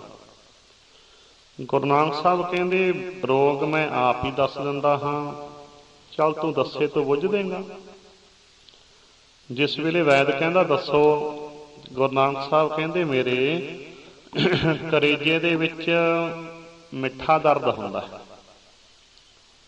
ਬੜੀ ਮਿੱਠੀ ਮਿੱਠੀ ਪੀੜ ਮੇਰੇ ਕਲੇਜੇ ਦੇ ਵਿੱਚ ਹੁੰਦੀ ਹੈ, ਮਿੱਠਾ ਦਰਦ। ਜਦੋਂ ਇੰਨਾ ਵਚਨ ਕਿਹਾ ਤੇ ਵੈਦ ਗੁਰੂ ਨਾਨਕ ਸਾਹਿਬ ਦੇ ਵੱਲ ਬਿਟਰ ਬਿਟਰ ਵੇਖੇ, ਆਸੇ ਪਾਸੇ ਦੇ ਲੋਕ ਵੀ ਦੇਖਣ ਵੀ ਹੈ ਮਿੱਠਾ ਦਰਦ ਕਦੇ ਸੁਣਿਆ ਤਾਂ ਹੈ ਨਹੀਂ, ਕਿਉਂਕਿ ਗੱਲ ਰਮਜਦੀ ਸੀ ਨਾ। ਸਾਰੇ ਜਾਣੇ ਹੈਰਾਨ ਹੋਏ ਵੀ ਇਹ ਤਾਂ ਪਹਿਲੀ ਵਾਰੀ ਸੁਣਿਆ ਮਿੱਠਾ ਦਰਦ, ਕਿਉਂਕਿ ਦਰਦ ਦੀ ਤਾਂ ਤਕਲੀਫ ਹੁੰਦੀ ਹੈ, ਪੀੜ ਤਾਂ ਤਕਲੀਫ ਦਿੰਦੀ ਹੈ, ਪਰ ਇਹ ਕਹਿੰਦੇ ਨੇ ਮੇਰੇ ਦਰਦ ਹੀ ਬੜਾ ਮਿੱਠਾ ਹੁੰਦਾ, ਬੜੀ ਮਿੱਠੀ ਪੀੜ ਹੁੰਦੀ ਹੈ। ਤੇ ਨਾਲ ਨਾਲ ਗੁਰੂ ਨਾਨਕ ਸਾਹਿਬ ਕਹਿੰਦੇ ਵੈਦਾ ਆਪਣੀਆਂ ਦਵਾਈਆਂ ਵਾਲਾ ਬੁਕਚਾ ਜਾਂ ਪਾਸੇ ਕਰ ਲਾ, ਤੇ ਮੈਂ ਇਹ ਪੀੜ ਹਟਾਉਣੀ ਨਹੀਂ ਚਾਹੁੰਦਾ, ਮੈਂ ਤਾਂ ਇਹ ਚਾਹੁੰਦਾ ਹਾਂ ਵੀ ਇਹ ਪੀੜ ਮੇਰੇ ਹੋਈ ਜਾਵੇ, ਕਿਉਂਕਿ ਦਰਦ ਮਿੱਠਾ ਹੀ ਬੜਾ, ਇਹ ਪੀੜ ਬੜੀ ਮਿੱਠੀ ਹੈ, ਜਿਸ ਕਰਕੇ ਮੈਂ ਇਹ ਪੀੜ ਹਟਾਉਣੀ ਨਹੀਂ, ਮੈਂ ਤਾਂ ਕਹਿੰਦਾ ਪੀੜ ਹੁੰਦੀ ਰਹੇ, ਇਹ ਪੀੜ ਹੁੰਦੀ ਰਹੇ। ਜਿਸ ਵੇਲੇ ਇਦਾਂ ਦੇ ਵਚਨ ਕਹੇ ਤੇ ਵੈਦ ਨੇ ਹੱਥ ਜੋੜੇ, ਕਹਿਣ ਲੱਗਿਆ ਜੀ ਸਾਨੂੰ ਤੁਹਾਡੀ ਰਮਜ ਦੀ ਸਮਝ ਨਹੀਂ ਆਈ, ਕਿਰਪਾ ਕਰਕੇ ਆਪਣੀ ਰਮਜ ਦੀ ਵਿਆਖਿਆ ਕਰੋ, ਕਿਉਂਕਿ ਸਾਨੂੰ ਨਹੀਂ ਪਤਾ ਇਹ ਕੋਈ ਰਮਜ ਦੀ ਗੱਲ ਹੈ, ਆਪਣੀ ਰਮਜ ਨੂੰ ਖੋਲ ਕੇ ਸਮਝਾਓ। ਜਦੋਂ ਇੰਨਾ ਵਚਨ ਕੀਤਾ, ਹੁਣ ਗੁਰੂ ਨਾਨਕ ਸਾਹਿਬ ਨੇ ਸਾਰੀ ਦੁਨੀਆ ਨੂੰ ਸਿੱਖੀ ਦੇਣੀ ਸੀ, ਬਸ ਇਹ ਕੌਤਕ ਹੀ ਰਚਿਆ ਸੀ। ਗੁਰੂ ਨਾਨਕ ਸਾਹਿਬ ਕਹਿੰਦੇ ਵੈਦਾ ਮੇਰੇ ਕਲੇਜੇ ਦੇ ਵਿੱਚ ਪੀੜ ਹੁੰਦੀ ਹੈ ਕਿ ਮੈਂ ਪ੍ਰਮਾਤਮਾ ਨਾਲੋਂ ਵਿਛੜਿਆ ਹੋਇਆ ਹਾਂ। ਉਹ ਤਾਂ ਜੁੜੇ ਹੀ ਹੈ, ਯਾਦ ਰੱਖਿਓ। ਇਹ ਤਾਂ ਆਪਾਂ ਨੂੰ ਸਮਝਾਉਣਾ ਸੀ ਵੀ ਸਾਡੇ ਅੰਦਰ ਇਹ ਅਹਿਸਾਸ ਹੋਣਾ ਚਾਹੀਦਾ ਹੈ ਕਿ ਅਸੀਂ ਪ੍ਰਮਾਤਮਾ ਨਾਲੋਂ ਵਿਛੜੇ ਹੋਏ ਹਾਂ। ਮਿਲਾਪ ਦਾ ਸਮਾਂ ਕੇਵਲ ਮਨੁੱਖਾ ਜਨਮ ਹੈ, ਤੇ ਜੇ ਤੈਨੂੰ ਮਨੁੱਖਾ ਜਨਮ ਦੇ ਵਿੱਚ ਵੀ ਇਹ ਅਹਿਸਾਸ ਨਾ ਹੋਇਆ ਵੀ ਪ੍ਰਮਾਤਮਾ ਤੋਂ ਵਿਛੜੇ ਹੋਏ ਹਾਂ, ਤਾਂ ਕਹਿੰਦੇ ਫਿਰ ਇਹ ਮਨੁੱਖਾ ਸਰੀਰ ਕਾਹਦਾ ਹੈ? ਇਹ ਤਾਂ ਸ਼ਮਸ਼ਾਨ ਭੂਮੀ ਦੀ ਮੱਚੀ ਧਰਤੀ ਹੈ। ਭਗਤੀ ਨੇ ਬਾਣੀ ਦੇ ਵਿੱਚ ਕਹਿ ਦਿੱਤਾ ਨਾ, ਕਹਿੰਦੇ ਬਿਰਹਾ ਬਿਰਹਾ ਆਖੀਐ ਬਿਰਹਾ ਤੂੰ ਸੁਲਤਾਨ, ਫਰੀਦਾ ਜਿਤ ਤਨ ਬਿਰਹੋ ਨਾ ਉਪਜੈ ਸੋ ਤਨ ਜਾਣ ਮਸਾਨ। ਜਿਹਦੇ ਅੰਦਰ ਪ੍ਰਮਾਤਮਾ ਨਾਲੋਂ ਵਿਛੋੜੇ ਦੀ ਪੀੜ ਨਹੀਂ ਪੈਦਾ ਹੋਈ ਕਦੇ, ਬਿਰਹਾ ਕਹਿੰਦੇ ਨੇ ਵਿਛੋੜੇ ਦਾ ਦਰਦ, ਜਿਹੜਾ ਇਹ ਵਿਛੋੜੇ ਦੀ ਪੀੜ ਹੈ ਮਿੱਠੀ ਬੜੀ ਹੈ। ਤਾਂ ਤੇ ਪ੍ਰਮਾਤਮਾ ਨਾਲੋਂ ਵਿਛੋੜੇ ਦੀ ਪੀੜ ਮਿੱਠੀ ਕਾਹਤੇ ਹੈ ਕਿ ਜਦੋਂ ਇਹ ਅਹਿਸਾਸ ਉੱਠਦਾ ਅੰਦਰ ਤਾਂ ਫਿਰ ਪ੍ਰਮਾਤਮਾ ਦੀ ਯਾਦ ਆਉਂਦੀ ਹੈ। ਤੇ ਭਗਤ ਜੀ ਕਹਿੰਦੇ ਫਰੀਦਾ ਜਿਤ ਤਨ ਬਿਰਹੋ ਨਾ ਉਪਜੈ ਸੋ ਤਨ ਜਾਣ ਮਸਾਨ। ਜਿਹਦੇ ਅੰਦਰ ਇਹ ਬਿਰਹਾ ਦਾ ਦਰਦ, ਬਿਰਹਾ ਦੀ ਪੀੜ ਕਦੇ ਉੱਠੀ ਨਹੀਂ, ਕਹਿੰਦੇ ਉਸ ਤਨ ਨੂੰ ਤੁਸੀਂ ਮਸਾਨ ਜਾਣ ਲਓ। ਸੋ ਤਨ ਜਾਣ ਮਸਾਨ। ਮਸਾਨ ਕੀ ਹੁੰਦਾ ਹੈ? ਜਿੱਥੇ ਕਿ ਮੁਰਦੇ ਜਲਾਏ ਜਾਂਦੇ ਆ ਨਾ, ਉਹ ਜਿਹੜੇ ਧਰਤੀ ਦੇ ਮਿੱਟੀ ਦੇ ਕਣ ਹੁੰਦੇ ਨੇ, ਤੱਤ ਹੁੰਦੇ ਨੇ, ਉਹ ਮੱਚ ਜਾਂਦੇ ਹੈ, ਉੱਥੇ ਕੁਝ ਹਰਾ ਨਹੀਂ ਹੁੰਦਾ। ਕਹਿੰਦੇ ਉਸ ਨੂੰ ਸ਼ਮਸ਼ਾਨ ਭੂਮੀ ਦੀ ਮੱਚੀ ਹੋਈ ਧਰਤੀ ਸਮਝ ਲਓ, ਜਿੱਥੇ ਕੁਝ ਹਰਾ ਨਹੀਂ ਹੁੰਦਾ, ਜਿਸ ਦੇ ਅੰਦਰ ਕਦੇ ਇਹ ਅਹਿਸਾਸ ਨਹੀਂ ਉੱਠਿਆ ਵੀ ਅਸੀਂ ਪ੍ਰਮਾਤਮਾ ਤੋਂ ਵਿਛੜੇ ਹੋਏ ਹਾਂ। ਉਹ ਮਾਨੋ ਮੁਰਦਿਆਂ ਦੇ ਸਮਾਨ ਹੈ, ਸ਼ਮਸ਼ਾਨ ਭੂਮੀ ਦੀ ਮੱਚੀ ਧਰਤੀ ਦੇ ਸਮਾਨ ਹੈ ਉਹਦਾ ਹਿਰਦਾ, ਜਿੱਥੋਂ ਕਿ ਵਿਛੋੜੇ ਦੀ ਪੀੜ ਪੈਦਾ ਨਹੀਂ ਹੁੰਦੀ, ਕਿਉਂਕਿ ਮੱਚੀ ਧਰਤੀ ਦੇ ਵਿੱਚੋਂ ਕੁਝ ਪੈਦਾ ਨਹੀਂ ਹੁੰਦਾ। ਇੱਦਾਂ ਗੁਰੂ ਨਾਨਕ ਸਾਹਿਬ ਜੀ ਨੇ ਕੌਤਕ ਰਚ ਕੇ ਸਾਨੂੰ ਇਹ ਅਹਿਸਾਸ ਕਰਵਾਇਆ ਸੀ ਕਿ ਅਸੀਂ ਪ੍ਰਮਾਤਮਾ ਨਾਲ ਜੁੜਨਾ ਹੈ, ਤੇ ਵਿਛੋੜੇ ਦਾ ਅਹਿਸਾਸ ਹੈ ਜਿਹੜਾ, ਜੋ ਮਿੱਠਾ ਦਰਦ ਹੈ, ਇਹ ਸਾਡੇ ਅੰਦਰ ਹੁੰਦਾ ਰਹੇ, ਫਿਰ ਹੀ ਅਸੀਂ ਉਸ ਮਾਲਕ ਪ੍ਰਮਾਤਮਾ ਨਾਲ ਜੁੜ ਸਕਦੇ ਹਾਂ। ਇਹ ਰਿਹਾ ਇਸ ਸਾਖੀ ਦੀ ਸਿੱਖਿਆ। ਅਗਲੀ ਸਾਖੀ। ਗੁਰੂ ਨਾਨਕ ਸਾਹਿਬ ਨੂੰ ਇੱਕ ਵਾਰ ਗੁਰੂ ਨਾਨਕ ਸਾਹਿਬ ਦੇ ਪਿਤਾ ਜੀ ਨੇ ਸੋਚਿਆ ਵੀ ਇਹਨੂੰ ਕੋਈ ਵਪਾਰੀ ਬਣਾ ਕੇ ਦੇਖ ਲਈਏ, ਕੀ ਆ ਕੋਈ ਚੰਗੀ ਕਮਾਈ ਲੱਗ ਪਵੇ ਕਰਨਾ। ਕਹਿੰਦੇ ਕੁਝ ਮਾਇਆ ਦਿੱਤੀ, ਕੁਝ ਮਾਇਆ ਕਹਿ ਲਓ 20 ਰੁਪਈਏ ਦਿੱਤੇ। ਕਹਿੰਦੇ ਉਹ ਸਮਿਆਂ ਦੇ ਦੀ ਯੂਨਿਟ ਦਾ ਭਾਵ ਹੈ, ਇੱਕ ਯੂਨਿਟ। ਤਾਂ ਤੇ ਇੱਦਾਂ 20 ਇਕਾਈਆਂ, ਜਿਹਨੂੰ ਲਿਖਣ ਵਿੱਚ 20 ਰੁਪਈਏ ਹੀ ਆਉਂਦਾ ਹੈ, ਤਾਂ ਤੇ ਇੱਦਾਂ 20 ਰੁਪਏ ਦਿੱਤੇ। ਤਾਂ ਤੇ ਵੀ ਕੋਈ ਨਫੇ ਵਾਲਾ ਕੋਈ ਚੰਗਾ ਵਪਾਰ ਕਰ ਆਓ। ਤੇ ਨਾਲ ਇੱਕ ਸਾਥੀ ਨੂੰ ਕਹਿੰਦੇ ਭੇਜ ਦਿੱਤਾ। ਇੱਥੇ ਮੈਂ ਦੱਸ ਦੇਵਾਂ, ਕਿਉਂਕਿ ਆਪਾਂ ਸਾਖੀ ਦੀ ਸਿੱਖਿਆ ਨੂੰ ਹੀ ਸਮਝਣਾ ਹੈ। ਇੱਥੇ ਇਤਿਹਾਸਕਾਰਾਂ ਦਾ ਫਰਕ ਹੈ। ਕੋਈ ਇਤਿਹਾਸਕਾਰ ਕਹਿੰਦਾ ਭਾਈ ਮਰਦਾਨਾ ਜੀ ਨਾਲ ਸੀ, ਤੇ ਕੁਝ ਕਹਿੰਦੇ ਨੇ ਭਾਈ ਬਾਲਾ ਜੀ ਨਾਲ ਸੀ। ਚਲੋ ਆਪਾਂ ਤਾਂ ਤੱਤ ਨੂੰ ਸਮਝਣਾ ਹੈ, ਇੱਦਾਂ ਬਾਲ ਦੀ ਖੱਲ ਲਾਉਣ ਵਾਲੀ ਗੱਲ ਨਹੀਂ ਕਰਨੀ। ਚਲੋ ਇੱਕ ਨੂੰ ਚੁਣ ਲਓ। ਚਲੋ ਮੰਨ ਲਓ ਭਾਈ ਬਾਲਾ ਜੀ ਨਾਲ ਸੀ। ਕਾਹਤੇ ਭੇਜਿਆ? ਵੀ ਤੂੰ ਨਿਗਾਹ ਰੱਖੀ ਕਿਤੇ ਇਹ ਪੈਸੇ ਖਰਾਬ ਨਾ ਕਰਦੇ। ਨਿਗਰਾਨੀ ਵਾਸਤੇ ਇੱਕ ਸਾਥੀ ਨੂੰ ਗੁਰੂ ਨਾਨਕ ਸਾਹਿਬ ਦੇ ਪਿਤਾ ਜੀ ਨੇ ਨਾਲ ਭੇਜ ਦਿੱਤਾ ਵੀ ਕਈ ਵਾਰੀ ਨਾ ਪੈਸੇ ਖਰਾਬ ਕਰ ਦਿੰਦਾ, ਤੂੰ ਨਿਗਾਹ ਰੱਖੀ। ਏਦਾਂ ਗੁਰੂ ਨਾਨਕ ਸਾਹਿਬ ਆਪਣੇ ਪਿਤਾ ਜੀ ਤੋਂ ਕੁਝ ਮਾਇਆ ਲੈ ਕੇ ਤੇ ਸਾਥੀ ਦੇ ਸਮੇਤ ਤਾਂ ਤੇ ਆਈ ਘਰੋਂ। ਚੂੜਕਾਣੇ ਪਿੰਡ ਦੇ ਕੋਲ ਦੀ ਲੰਘ ਰਹੇ ਹੈ, ਤੇ ਬਾਹਰ ਇੱਕ ਦਰਖਤਾਂ ਦਾ ਝੁੰਡ ਜਿਹਾ ਹੈ, ਜਿਹਨੂੰ ਆਪਾਂ ਝਿੜੀ ਵੀ ਕਹਿ ਦਿੰਦੇ ਹਾਂ। ਇੱਕ ਦਰਖਤਾਂ ਸੰਘਣੇ ਦਰਖਤ ਨੇ ਕੁਝ ਜੰਗਲ। ਏਦਾਂ ਇਸ ਦਰਖਤਾਂ ਦੀ ਝਿੜੀ ਦੇ ਵਿੱਚੋਂ ਦੀ ਗੁਰੂ ਨਾਨਕ ਸਾਹਿਬ ਜੀ ਲੰਘ ਰਹੇ ਹੈ। ਕਹਿੰਦੇ ਇੱਕ ਸਾਧੂਆਂ ਦੀ ਟੋਲੀ ਨਜ਼ਰ ਆਈ। ਜਿਸ ਵੇਲੇ ਨਜ਼ਰ ਆਈ, ਕਹਿੰਦੇ ਕੋਈ ਦੋਨੇ ਬਾਹਾਂ ਤਾਹਾਂ ਕਰੀਆਂ ਖੜਾ ਹੈ, ਕੋਈ ਕਲੱਤ ਦੇ ਭਾਰ ਖੜਾ ਹੈ, ਕੋਈ ਪੁੱਠਾ ਲਮਕਦਾ ਹੈ, ਕੋਈ ਧੁੱਪੇ ਖੜਾ ਹੈ, ਕੋਈ ਧੂਣਾ ਜਲਾਈ ਬੈਠਾ ਹੈ, ਕੋਈ ਕੁਛ ਕਰਦਾ, ਕੋਈ ਕੁਝ ਕਰਦਾ। ਕਹਿੰਦੇ ਗੁਰੂ ਨਾਨਕ ਸਾਹਿਬ ਨੇ ਉਹਨਾਂ ਦੇ ਚਿਹਰਿਆਂ ਵੱਲ ਵੇਖਿਆ ਤੇ ਨਾਲ ਮਹਿਸੂਸ ਕੀਤਾ ਵੀ ਇਹ ਕਈ ਦਿਨਾਂ ਦੇ ਭੁੱਖੇ ਲੱਗਦੇ ਆ। ਉਹਨਾਂ ਦੀ ਭੁੱਖ ਨੂੰ ਉਹਨਾਂ ਦੇ ਚਿਹਰਿਆਂ ਤੋਂ ਮਹਿਸੂਸ ਕੀਤਾ, ਤੇ ਆਪਣੇ ਸਾਥੀ ਭਾਈ ਵਾਲਾ ਜੀ ਨੂੰ ਕਹਿਣ ਲੱਗੇ ਕਿ ਆਹ ਲੈ ਵਾਲਿਆ ਕੁਝ ਮਾਇਆ, ਤੇ ਆਪਾਂ ਇਹਨਾਂ ਨੂੰ ਭੋਜਨ ਛਕਾਉਣਾ, ਆਹ ਲੈ ਕੁਝ ਇਹਨਾਂ ਦੇ ਛਕਣ ਵਾਸਤੇ ਲੈ ਆ। ਹੁਣ ਸਿੱਖਿਆ ਕੀ ਮਿਲ ਗਈ? ਕਿਉਂਕਿ ਇੱਕ ਪੁਆਇੰਟ ਤੋਂ ਆਪਾਂ ਸਿੱਖਿਆ ਲੈਣੀ ਹੁੰਦੀ ਹੈ। ਪਹਿਲੀ ਸਿੱਖਿਆ ਕੀ ਮਿਲ ਗਈ ਵੀ ਜੇ ਸਾਡੀ ਜੇਬ ਦੇ ਵਿੱਚ ਮਾਇਆ ਹੈ ਤੇ ਸਾਨੂੰ ਕਿਸੇ ਭੁੱਖੇ ਦਾ ਮੇਲ ਹੋ ਗਿਆ, ਸਾਡੇ ਅੱਖਾਂ ਦੇ ਸਾਹਮਣੇ ਕੋਈ ਭੁੱਖਾ ਹੈ ਤੇ ਅਸੀਂ ਜੇਬ ਦੇ ਵਿੱਚ ਮਾਇਆ ਪਾਈ ਫਿਰਦੇ ਹਾਂ, ਤਾਂ ਉਹਨੂੰ ਕੁਝ ਛਕਾਉਣ ਵਾਸਤੇ ਜੇਬ ਦੇ ਵਿੱਚੋਂ ਮਾਇਆ ਨਿਕਲ ਆਉਣੀ ਚਾਹੀਦੀ ਹੈ।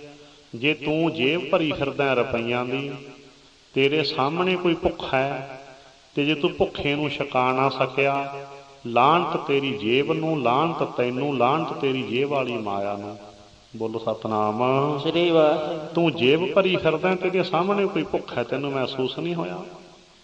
ਸਾਖੀ ਦੀ ਪਹਿਲੀ ਸਿੱਖਿਆ, ਤੂੰ ਤਾਂ ਜੇਬ ਭਰੀ ਫਿਰਦਾ ਹੈ ਤੇ ਇਹਦੇ ਸਾਹਮਣੇ ਕੋਈ ਭੁੱਖਾ ਹੈ ਤੇ ਉਹਨੂੰ ਛਕਾਉਣ ਵਾਸਤੇ ਕੁਝ ਮਾਇਆ ਜੇਬ ਦੇ ਵਿੱਚੋਂ ਨਿਕਲ ਆਉਣੀ ਚਾਹੀਦੀ ਹੈ। ਤੈਨੂੰ ਮਹਿਸੂਸ ਹੋਣਾ ਚਾਹੀਦਾ ਸੀ ਭੁੱਖਾ ਹੈ, ਮੇਰੇ ਕੋਲ ਪੈਸੇ ਹੈਗੇ ਆ, ਮੈਂ ਛਕਾ ਦੇਵਾਂ। ਜੇ ਨਹੀਂ ਨਿਕਲੀ ਜੇਬ ਚੋਂ ਮਾਇਆ ਤਾਂ ਲਾਹਨਤ ਤੈਨੂੰ, ਲਾਹਨਤ ਤੇਰੀ ਜੇਬ ਵਾਲੀ ਮਾਇਆ ਨੂੰ। ਸਾਖੀ ਦੀ ਪਹਿਲੀ ਸਿੱਖਿਆ, ਪਹਿਲੀ ਸਿੱਖਿਆ ਆਪਾਂ ਨੂੰ ਪ੍ਰਾਪਤ ਹੋ ਗਈ। ਫਿਰ ਦੁਬਾਰਾ ਦੁਹਰਾ ਦੇਵਾਂ ਵੀ ਜੇਬ ਵਿੱਚ ਮਾਇਆ, ਕਿਸੇ ਭੁੱਖੇ ਦਾ ਮੇਲ ਹੋ ਜਾਵੇ ਤਾਂ ਉਹਨੂੰ ਕੁਝ ਛਕਾਉਣ ਵਾਸਤੇ ਜੇਬ ਚੋਂ ਕੁਝ ਮਾਇਆ ਨਿਕਲ ਆਉਣੀ ਚਾਹੀਦੀ ਹੈ। ਅਗਲੀ ਸਿੱਖਿਆ ਕੀ ਹੈ? ਗੁਰੂ ਨਾਨਕ ਸਾਹਿਬ ਨੇ ਮਾਇਆ ਆਪਣੇ ਸਾਥੀ ਭਾਈ ਬਾਲਾ ਜੀ ਨੂੰ ਦਿੱਤੀ, ਕਿਉਂਕਿ ਗੁਰੂ ਜੀ ਜਦੋਂ ਵੀ ਕੋਈ ਕੌਤਕ ਰਚਦੇ ਹੈ ਤਾਂ ਉਦੋਂ ਗੁਰੂ ਨਾਨਕ ਸਾਹਿਬ ਦੀ ਦ੍ਰਿਸ਼ਟੀ ਦੇ ਵਿੱਚ ਪੂਰੀ ਦੁਨੀਆ ਹੁੰਦੀ ਹੈ। ਉਸ ਵੇਲੇ ਸਿੱਖਿਆ ਸਾਰੀ ਦੁਨੀਆ ਨੂੰ ਦੇ ਰਹੇ ਹੁੰਦੇ ਹੈ। ਉੱਥੇ ਫਿਰ ਮਾਇਆ ਭਾਈ ਬਾਲਾ ਜੀ ਨੂੰ ਦਿੱਤੀ ਵੀ ਕੁਝ ਲੈ ਆ, ਇਹਨਾਂ ਨੂੰ ਆਪਾਂ ਛਕਾ ਦਈਏ। ਦੂਜੀ ਸਿੱਖਿਆ ਕੀ ਮਿਲ ਗਈ? ਵੀ ਭੁੱਖੇ ਨੂੰ ਕੁਝ ਛਕਾ ਤਾਂ ਦੇਣਾ ਚਾਹੀਦਾ, ਪਰ ਮਾਇਆ ਨਹੀਂ ਦੇਣੀ ਚਾਹੀਦੀ। ਬੋਲੋ ਸਤਨਾਮ ਸ੍ਰੀ ਵਾਹਿਗੁਰੂ। ਮਾਇਆ ਨਹੀਂ ਦੇਣੀ ਚਾਹੀਦੀ, ਕਿਉਂਕਿ ਬੜੇ ਨੇ ਜਿਹੜੇ ਭੁੱਖ ਦਾ ਬਹਾਨਾ ਲਾ ਕੇ ਮੰਗਦੇ ਰਹਿੰਦੇ ਆ, ਫਿਰ ਉਸ ਤੋਂ ਬਾਅਦ ਮਾਇਆ ਦੀ ਗਲਤ ਵਰਤੋਂ ਕਰਦੇ ਆ।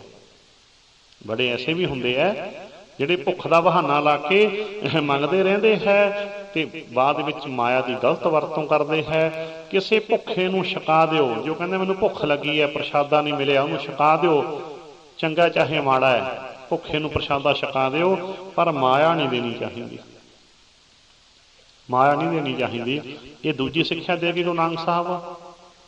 ਦੂਜੀ ਸਿੱਖਿਆ ਦੇ ਦਿੱਤੀ, ਕਹਿੰਦੇ ਵਾਲਿਆ ਕੁਝ ਲੈ ਆ, ਪੈਸੇ ਆਪਣੇ ਸਾਥੀ ਨੂੰ ਦਿੱਤੇ ਆ, ਇਹਨਾਂ ਨੂੰ ਕੁਝ ਛਕਾ ਦੇਈਏ।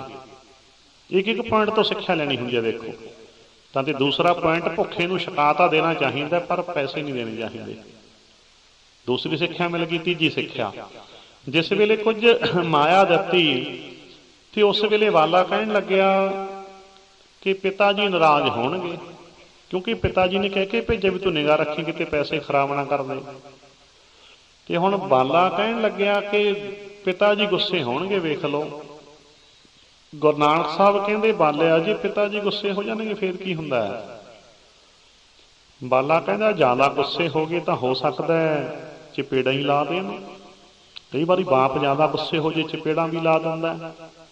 ਗੁਰੂ ਨਾਨਕ ਸਾਹਿਬ ਕਹਿੰਦੇ ਚੱਲ ਕੋਈ ਨਹੀਂ ਬਾਲਿਆ, ਬਾਪ ਦੀਆਂ ਚਪੇੜਾਂ ਤਾਂ ਮੈਂ ਝੱਲ ਲਵਾਂਗਾ, ਪਰ ਮੈਥੋਂ ਭੁੱਖਿਆਂ ਦਾ ਦੁੱਖ ਨਹੀਂ ਝੱਲਿਆ ਜਾਂਦਾ। ਬੋਲੋ ਸਤਨਾਮ ਸ੍ਰੀ ਵਾਹਿਗੁਰੂ। ਬਾਪ ਦੀਆਂ ਚਪੇੜਾਂ ਤਾਂ ਝੱਲ ਲਵਾਂਗਾ, ਪਰ ਮੈਥੋਂ ਭੁੱਖਿਆਂ ਦਾ ਦੁੱਖ ਨਹੀਂ ਝੱਲਿਆ ਜਾਂਦਾ। ਗੁਰੂ ਨਾਨਕ ਸਾਹਿਬ ਕਹਿੰਦੇ ਦੁੱਖ ਭੁੱਖਿਆਂ ਦਾ ਝੱਲਿਆ ਨਾ ਜਾਵੇ ਬਾਲਿਆ, ਮੈਥੋਂ ਭੁੱਖਿਆਂ ਦਾ ਦੁੱਖ ਭੁੱਖਿਆਂ ਦਾ ਝੱਲਿਆ ਨਾ ਜਾਵੇ ਬਾਲਿਆ, ਦੁੱਖ ਭੁੱਖਿਆਂ ਦਾ ਭੁੱਖਿਆਂ ਦਾ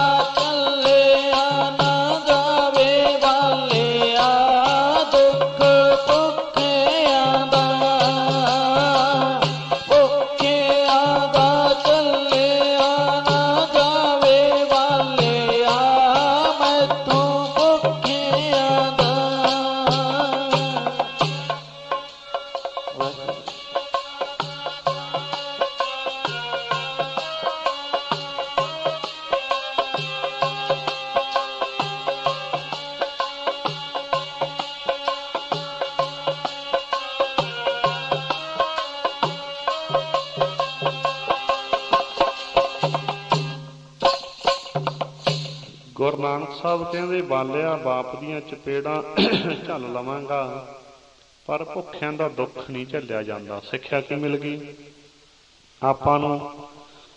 ਵੀ ਮਾੜਾ ਕੰਮ ਕਰਕੇ ਮਾਂ ਪਿਓ ਨੂੰ ਲਾਂਭਾ ਨਾ ਦਵਾਓ, ਪਰ ਜੇ ਚੰਗਾ ਕੰਮ ਕਰਨ ਬਦਲੇ ਘਰੋਂ ਝਿੜਕਾਂ ਖਾਣੀਆਂ ਪੈਣ ਤਾਂ ਚੰਗਾ ਕੰਮ ਤਾਂ ਪਰਿਵਾਰ ਦੀ ਨਾਰਾਜ਼ਗੀ ਝੱਲ ਕੇ ਵੀ ਕਰ ਦੇਣਾ ਚਾਹੀਦਾ ਹੈ।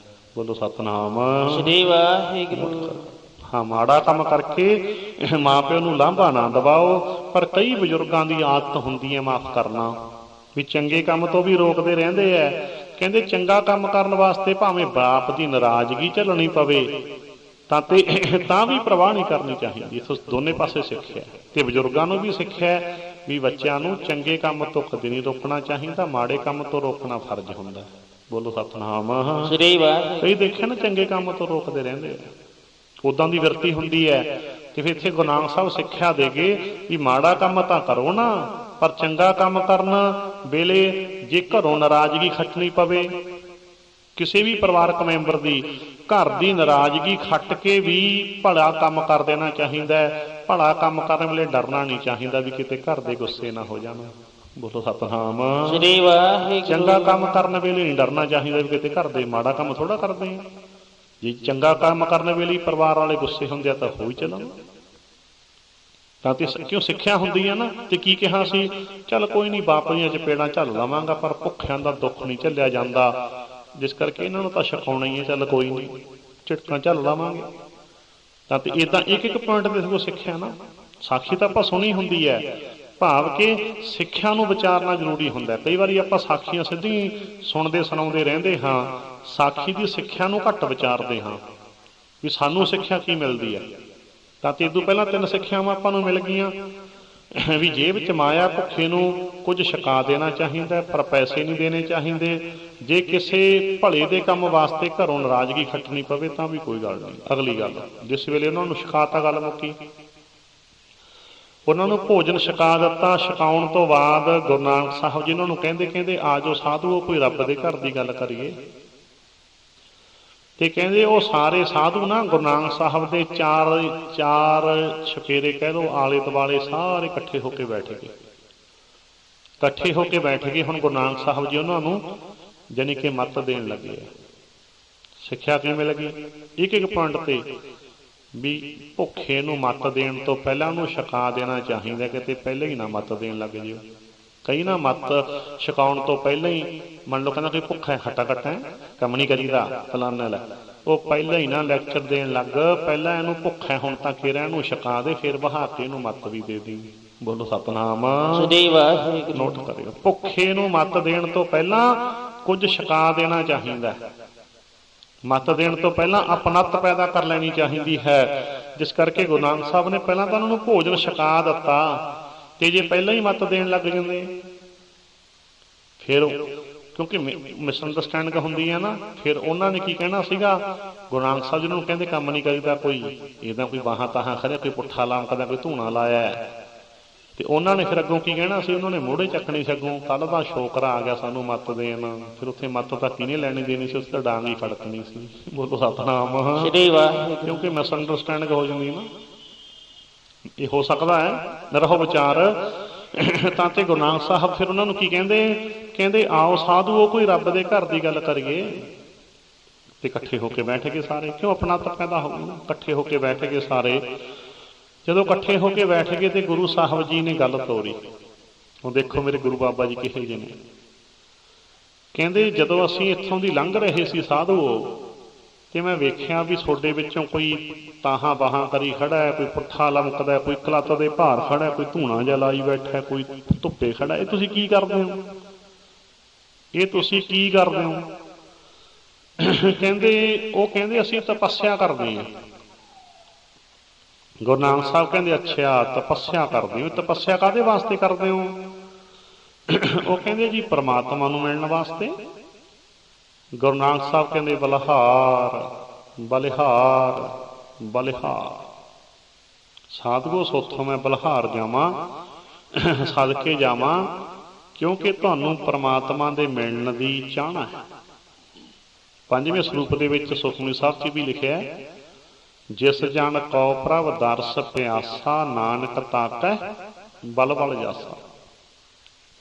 ਗੁਰੂ ਨਾਨਕ ਸਾਹਿਬ ਕਹਿੰਦੇ, ਸਾਧੂਓ ਮੈਂ ਤੁਹਾਡੀ ਤੜਪ ਤੋਂ, ਤੁਹਾਡੀ ਚਾਹਨਾ ਤੋਂ ਬਲਹਾਰ ਜਾਂਦਾ ਹਾਂ ਕਿ ਤੁਹਾਨੂੰ ਪ੍ਰਮਾਤਮਾ ਦੇ ਮਿਲਣ ਦੀ ਤੜਪ ਹੈ, ਪਰ ਨਾਲ ਹੀ ਇੱਕ ਵਚਨ ਦਾ ਬਾਣ ਮਾਰ ਦਿੱਤਾ। ਕਹਿੰਦੇ ਮੈਂ ਤੁਹਾਡੀ ਸ਼ੁਭ ਇੱਛਾ ਤੋਂ ਤਾਂ ਬਲਹਾਰ ਜਾਂਦਾ, ਪਰ ਸਾਧੂਓ ਰਾਹ ਗਲਤ ਫੜ ਛੱਡਿਆ।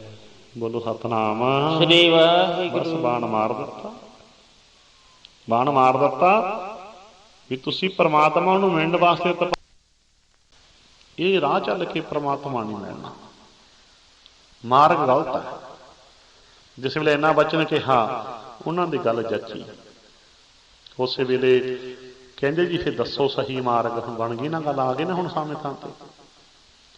ਕਹਿੰਦੇ ਸਹੀ ਮਾਰਗ ਦੱਸੋ। ਗੁਰੂ ਨਾਨਕ ਸਾਹਿਬ ਕਹਿੰਦੇ ਪਹਿਲੀ ਗੱਲ ਤਾਂ ਸਾਧੂ ਇਹ ਹੈ ਵੀ ਕਿਰਤ ਕਰੋ। ਦੇਖੋ ਜੇ ਤੁਸੀਂ ਕੰਮਕਾਰ ਕਰਦੇ ਹੋ ਤੇ ਤੁਹਾਨੂੰ ਭੁੱਖੇ ਨਾ ਰਹਿਣਾ ਪਵੇ। ਦੇਖੋ ਅਸੀਂ ਤੁਹਾਨੂੰ ਪ੍ਰਸ਼ਾਦਾ ਹੁਣ ਕਿਹਨਾਂ ਛਕਾਤਾ, 8 ਘੰਟਿਆਂ ਮਗਰੋਂ ਭੁੱਖ ਫੇਰ ਲੱਗਣੀ ਹੈ ਕਿ ਸਰੀਰ ਦੀਆਂ ਲੋੜਾਂ ਹੈ। ਜੇ ਤੁਸੀਂ ਕੋਈ ਕੰਮਕਾਰ ਕਰਦੇ ਹੋ ਨਾ, ਤੁਹਾਡੀਆਂ ਲੋੜਾਂ ਸੌਖੇ ਤਰੀਕੇ ਨਾਲ ਪੂਰੀਆਂ ਹੁੰਦੀਆਂ ਰਹਿਣ।